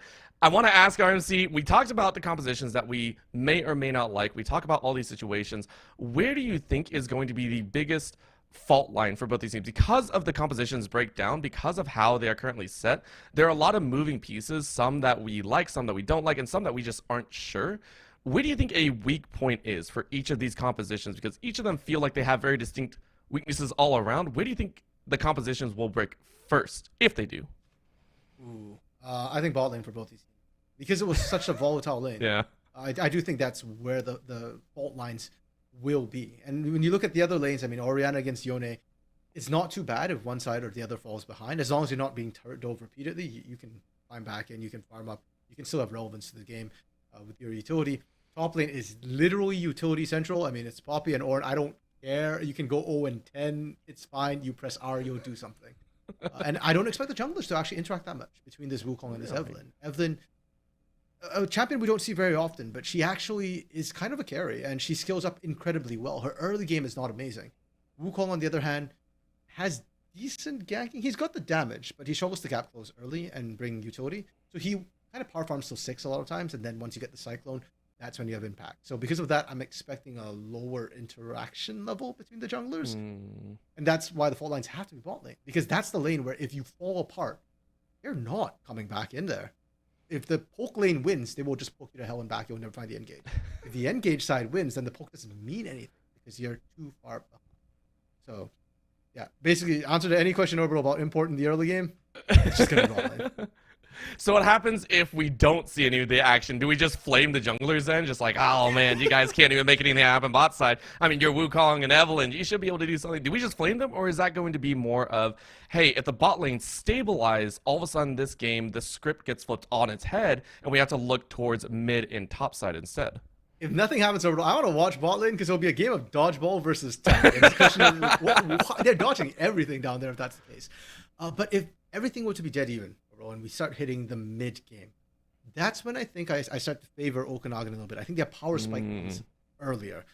Orianna, one item power spike. Lux can do a lot in one item, and Wukong spikes earlier than Evelyn. Evelyn isn't that big a team fighter. She's more of a pick style champion compared to what Neela and Yone and Nivea, for that matter, want to do. But even those champions, they spike a little bit later. So I think Okanagan spikes in the mid game. If we go late orbital, that's when I worry for Okanagan, because Oak is still really important. Varus Lux late game can do a lot to squishies if they can find them.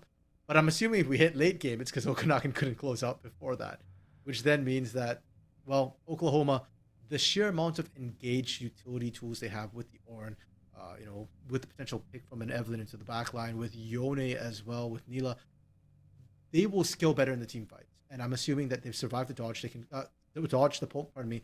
They can continue to do so, and they'll have more opportunities to showcase their composition. You know, if you can dodge a wrench, you can dodge balls, you can dodge a skill shot. There's a lot of things you can dodge. But I also want to kind of focus once again, because you've been talking a lot about these dodging of the skill shots in the bot side, especially for the Lux Varus. They're going to be throwing it out a lot. Are we to assume that is going to be a poke Varus coming out here? Because it does set it up like that, but we could see a little bit of difference. Well, I'm going to answer my own question because it is. We see the comment coming out here. It is going to be a little bit of that setup, and we are into game. Thank you so much to all who have been tuning in here today. It is going to be the last chance for Okanagan to stay in this tournament. Oklahoma hoping to put a stamp on their passport to leave this match. And maybe give us an early night. I will snap that hard enough. Now, I do want to talk a little bit about Japoki and the sort of Varus, the on-hit Varus build. So specifically against Neela, that's a bad idea, because Neela has the ability to ignore projectiles, or auto attack specifically, not projectiles, I should be more specific. So going on-hit Varus would be a little bit counterproductive in this lane. I could see it happening if they can smash the lane hard enough, but I'd be very surprised if we see it happen with a Neela. Fair enough. As we get underway, we can already see that annoyance coming down here, as Killering is trying to get a lane advantage. And again, we are watching the spot lane with fascination, right? This Nivea coming out here, it's just like, what are we going to watch for? Because it falls into the same bracket in the level 1, 2, and 3, I feel, of a Morgana setup, right? As soon as that stun comes out, you can aggress, you can try to work your way. Other than that, though, it's like, what can you really do on the top side? Again, wet noodle fight between the two.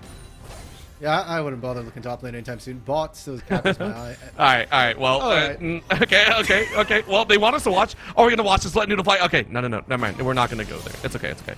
I'm sorry to the observer if I pissed you off. Please stop making me watch paint dry in that top lane. I'd rather watch mid lane where we actually see them poke happen back and forth. The reason why I was kind of like stayed on the bot lane especially was the level 2, because Anivia spikes away when she can land her, when she has the E with the Frostbite combo. That's when she starts doing a lot of damage, and we've already seen the poke come down onto Archer Flame.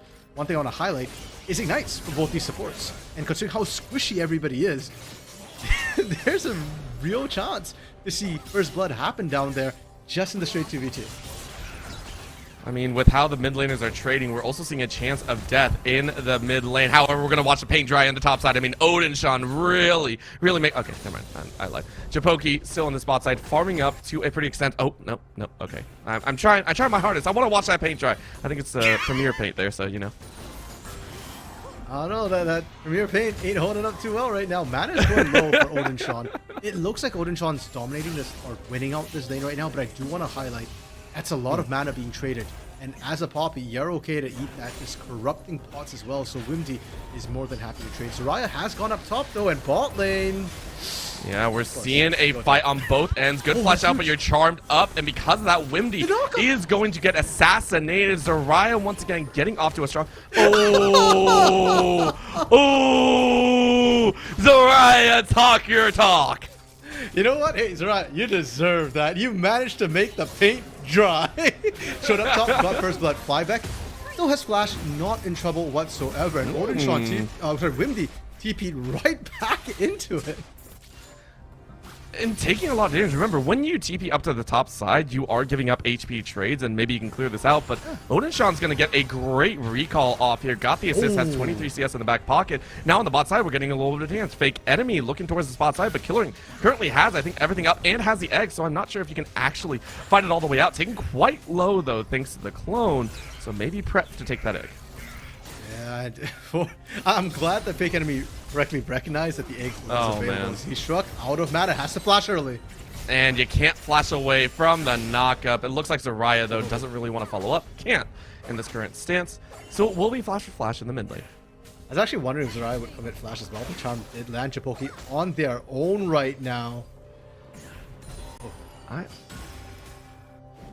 All right, they fully backed off. I was waiting. I was like, these players have been fighting so hard, I wouldn't deny putting it past them of just like flash queuing or something. Yes, the Killering does have egg right here. If you want to flash forward, you can land that stun. I think they have enough damage. And that's actually huge for Chipoki, that Chipoki wasn't killed, because now Monster Summoner and Killering have to go back to base. That's going to be an entire wave they miss out. Chipoki secures priority on this drag, and that's a true wave advantage. Oh, Chipoki didn't actually shove the wave hard enough to hit turret. I was seeing that. I was like, I'm not sure it's actually going to crash like they want it to. It's actually prepped perfectly for Monster Summoner. Yeah. Monster Summoner is going to come back and be like, great, I'm only about 5 CS down. Unlike that massive and maybe even a freeze in their own right. However, the other part of the statement is true. Dragon will go the way of Okanagan. They'll get a little bit of extra ability haste and attack speed. How much that actually is useful will be left up to the player. Z-Struck in the mid lane taking a lot of damage. Archer rotating to get a chance. The risk for Archer as well is that Yone can actually just dodge right through Shockwave used by Z-Struck to just wave clear right now. There are some weird interactions, and Fate Sealed especially tends to go through CC, so even if you do land the binding, if Buyback starts channeling early, he will be able to scoop up Z-Struck, or potentially Archer of Flame. Anyways, so you have to be a little bit careful as a Lux trying to roam and gank that mid lane. I think it's considered a blink, isn't that right? Like the actual charge isn't like a dash or anything, it's considered a blink. So that, you are 100% correct, the CC is just own things. Araya, though, revisiting this top side as Odin Sean is trying to bait out a little extra, but this mid lane, keep in mind, 0-0 and 0 on both ends, but Flyback getting the better of the trades right now, not only in HP, but getting plates to boot. And especially with Zarya as well getting that early kill, I am doubly careful about this mid jungle duo. We mentioned before Zarya and Flyback. They both played on the team last year, so they have synergy already built in. And when you've got two bursty champions like that, if the synergy is good, you can 100-0 a person before they have any chance to react. You know? Especially when you're a squishy Archer of Flame. You need the full combo, and Killering didn't have to base into that Luminescent Singularity, but did wait some return pull or triple. Honestly, considering what we saw in game 1, this is leading into what you were talking about, right, RMC? A little bit more quiet. However, it's going to be a little bit more calculated in the fights. Already a rotate down to the bot side. Chipoki flashing away. Zarya still hunting around. If you get that charm, it's going to do a little bit of work. Flash over the wall to try and predict him. Instead, you actually lose out on a lot. You lost your flash and your ult, and Chipoki burning double suns, but no death. Yeah, and it's huge for Chipoki to be able to dodge all of that. Great wall from Killering as well, but unfortunately the pathing, Chipoki just able to eke out around the edge. And for this Neela, that's not a good sign. Archer of Flame doesn't know. Nobody knows. Wait, what? And listen, we didn't want to watch the paint dry because the wall just got broken. That was a kill by Odin Sean on the top side. We don't show those kind of deaths. Killering, though, getting a wall in the spot side because this is where the true action's at. Egg is taken. However, that might be a bait. Zarya waiting off on the wings does have that invisibility. Really good patience and restraint on the side of Chipoki to not step forward, recognize that something's wrong here. Killering would not be this far up if there wasn't some sort of backup. Z-Struck, though, about to get charmed. That's going to be a great ult, but it's only going to delay the inevitable. A follow-through with a finish. A sweep of the blade will give Flyback the kill. And Zarya and Flyback, they right at the edge of turret as well, playing that immaculately fake enemy, though.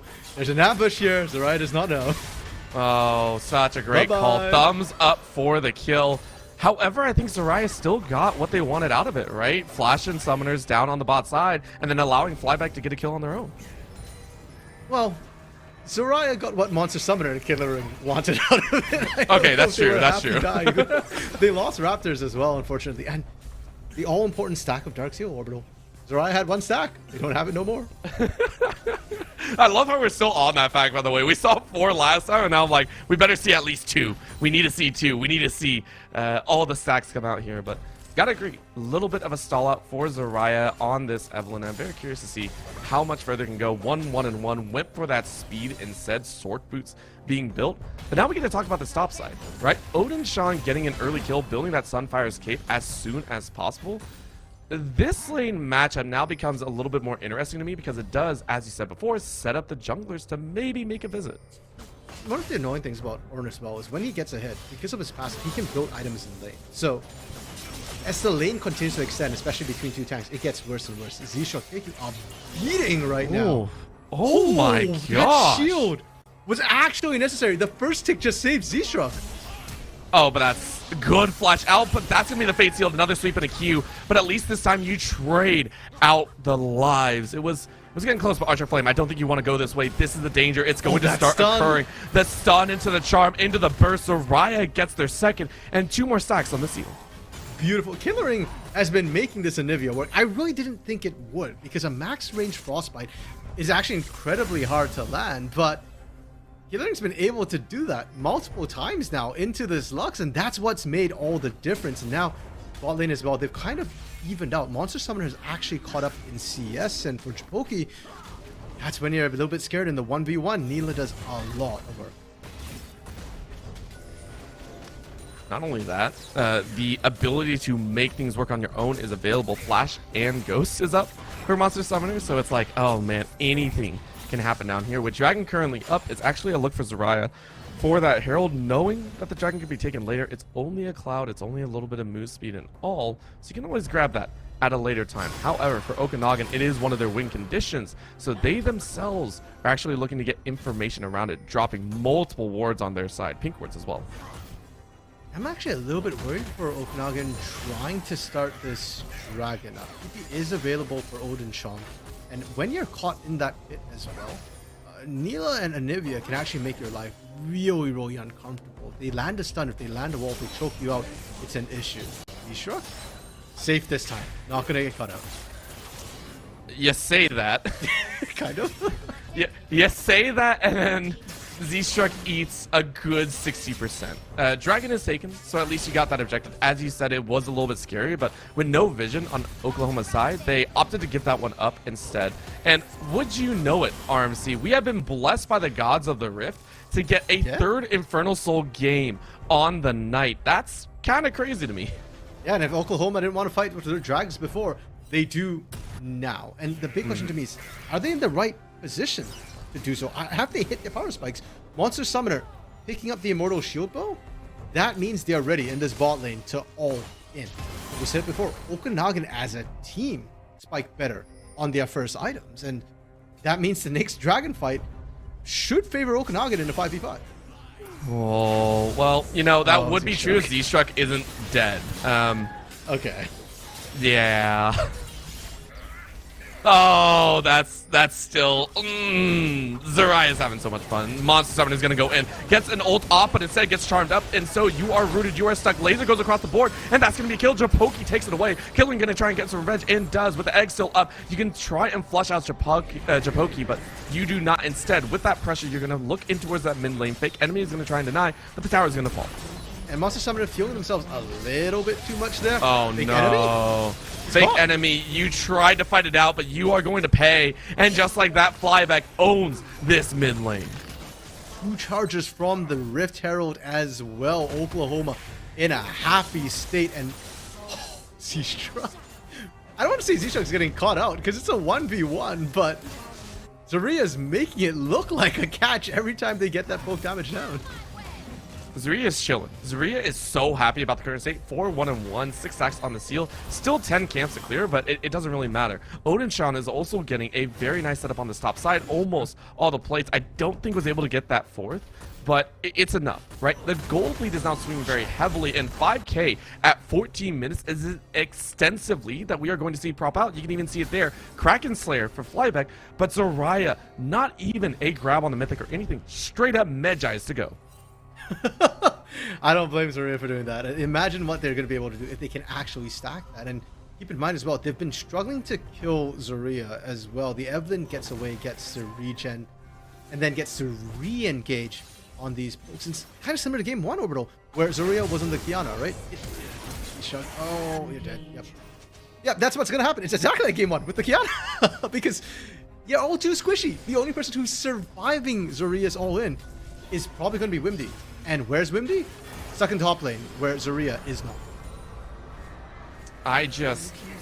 It's like I'm watching my promos in Solo 2, right? Like, the opponents bring out all of their ace one tricks, and I'm sitting there as this Orianna like, please can I have another bowl of soup? Like, I would just like to play the game, right? This is going to continue time and time and time again. I mean, where do Okanagan actually get to bite back? Is there a chance to bite back? They've fallen behind quite badly, Orbital. Across every single lane is the issue. I feel like they needed to start grouping up and making action happen earlier. Fake enemy at level 6, we didn't see the Wukong ganks start to come through, and unfortunately Zoraya has been so much more active. So now you don't really have a winning lane. Well, I guess you've got bot, and I think that's the only lane you can really go to if you're Okanagan. So I need to see Fake Enemy get down here, get action happening, because Monster Summoner, he's going to overextend eventually. That Neela wants blood. We saw Monster Summoner go for the 1v2, and that definitely didn't work out. We've seen Monster Summoner step up anyways in that 2v2.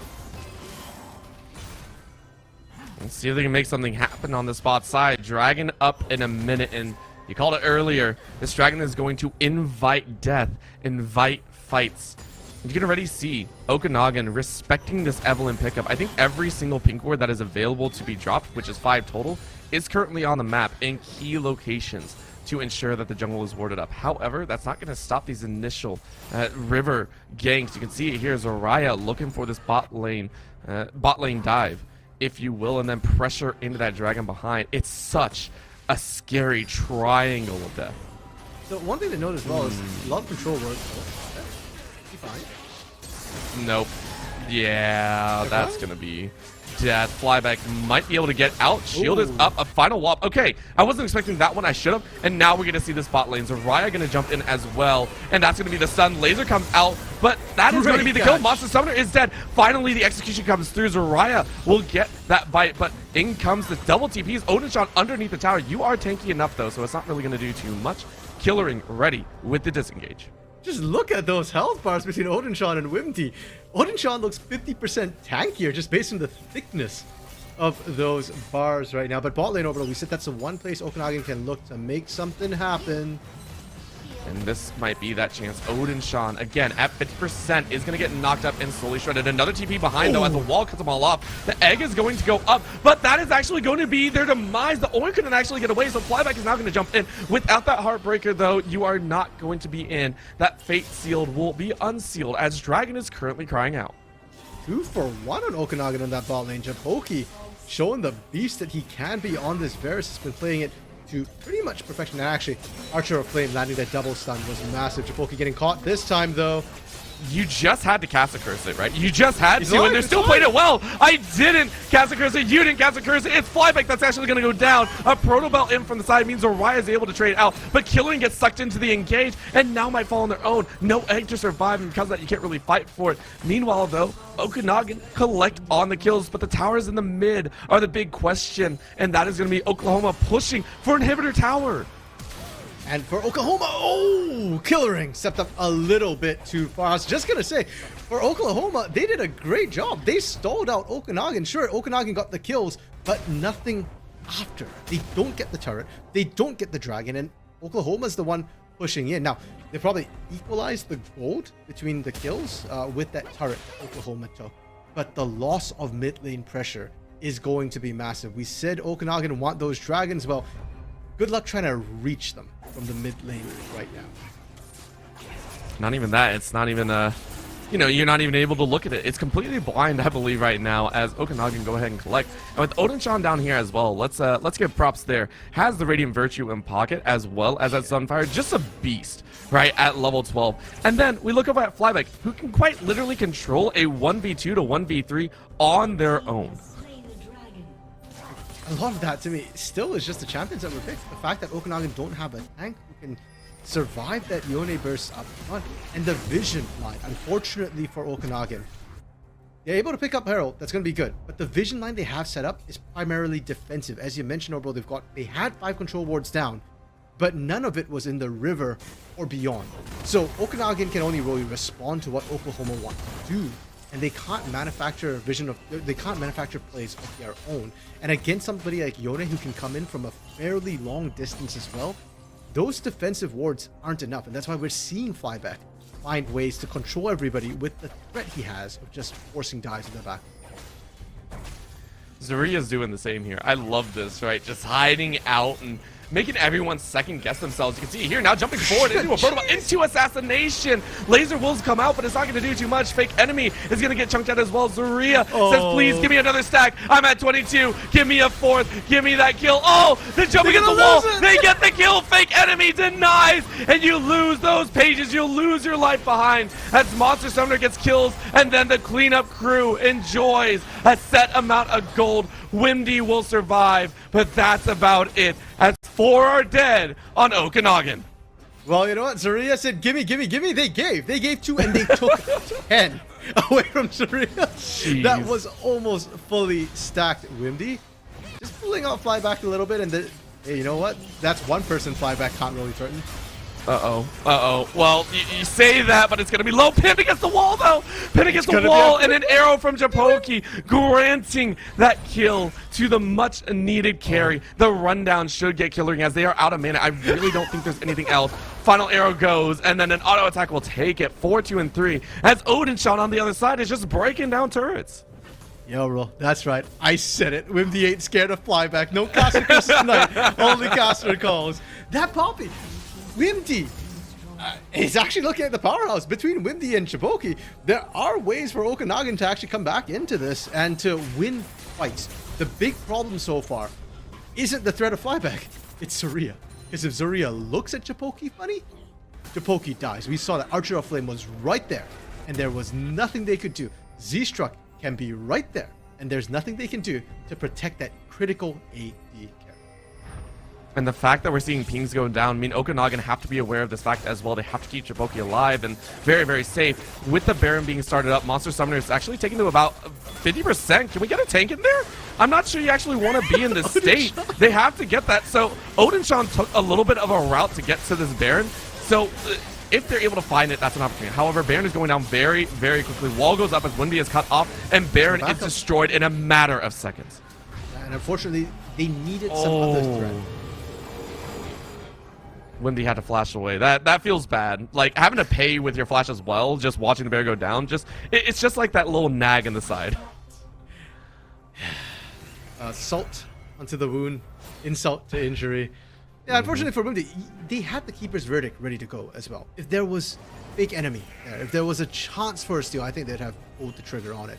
But there wasn't. And now Oklahoma, again, in a great position. 8,000 gold up. Not quite at the 10k position just yet, but look at how few turrets are left. 1 turret for Okanagan outside their base. Their mid-inhibitor turret already down in Oklahoma. They're going to look to siege up. And unlike a traditional siege, they're not looking to poke down. They're looking to find a pick, get a kill, and then force the fight. Like that. Yep. Exactly. Like that. That's all it is. Just Zuria saying, you took my stacks before, I'm going to try and take it back. Fake enemy, though, does find the Anivia. It's only Anivia, though, and Flyback is going to try and fight back. This is going to be the chase. They do get the knockup again, and you go into the Astral Form, but, I mean, Flyback is going to snap back, I think. No, that was a flash. I lied. They're going to keep chasing. There's the Astral Form, and it's still going to be a knockup. You get a sweep. That should be a W to come out. Massive shield. I said that was going to happen, and it did. As you said, caster calls all the way around. It will be a 1-for-1 as Windy now gets chased down. A TP on the back end, though, will end the life of many as Monster Summoner brings the whip. The pain, the cat o' nine tails will fly. Z-Struck trying to run their way away, but you can't get away from the dash. Odin-chan just doing their own thing, playing PvE, and now Archer is in a whole mess. Water about to be doused on their flame, flashing away. Zaria says, gimme those stacks. Ace for Oklahoma University as the 25 stacks has been completed. 5 seconds on Fake Enemy. Is this enough to close out? I think it is, because Japoki ain't coming up for 10 seconds. With the demolished proc as well, it's all down. Fake Enemy, one last chance for glory. Oh, they want it. Come on. At least take that away. I don't think it's going to happen. Flash forward. Zaria lives. Zaria lives. Oh, no. Oh, no. Finish. Oh. There it is. Zaria finishes 11-2-2. And Oklahoma move up the bracket. And I want to highlight, Zaria ends with the full completed book. 25 stacks as well. What a game. What a showing from Oklahoma University. They looked so clean, and this bloodthirsty style orbital is not something we're used to seeing at this challengers level. A lot of times by the time you hit challengers, we're starting to see a lot slower level of play. University of Oklahoma went, nah, forget about that. We play with aggression, and hey, if you're that good, it works. There is a point where comfort trumps meta, right? And I think we saw it there. Just going ahead and running it through all the way, just 25 stacks constantly. Now, will that work against some of the higher tiers? That's the big question, right? We have to sit there and say, can it continue? We saw it one series, and I'm very excited to see it further. However, at this current moment, we've seen Okanagan throughout the previous season, and at this point, we unfortunately have to say goodbye. They did not go down quietly, though. They fought tooth and nail to try and stay in.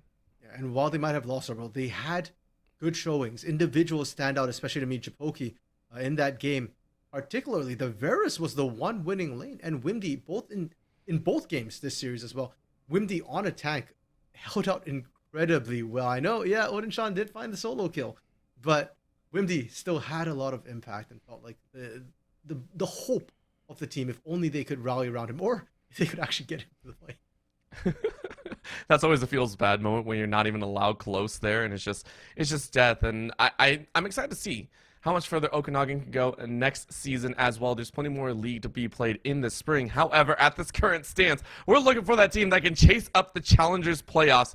I'm excited to see if that will be Oklahoma. At this current time, though, it is done. The series is complete, and we have crowned 3 particular winners over these playoff standings here tonight. Of course, there's more. As I said time and time again, NECC will be back tomorrow with some Overwatch 2 action starting at about 6 p.m. EST. And I think that's going to be it for us here. RMC, unfortunately, I got to send you back to the Rift. You're going to have to go back to the Wave States. Of course, for me, I'll be headed back to outer space. So thank you so much for tuning in, and have a great night.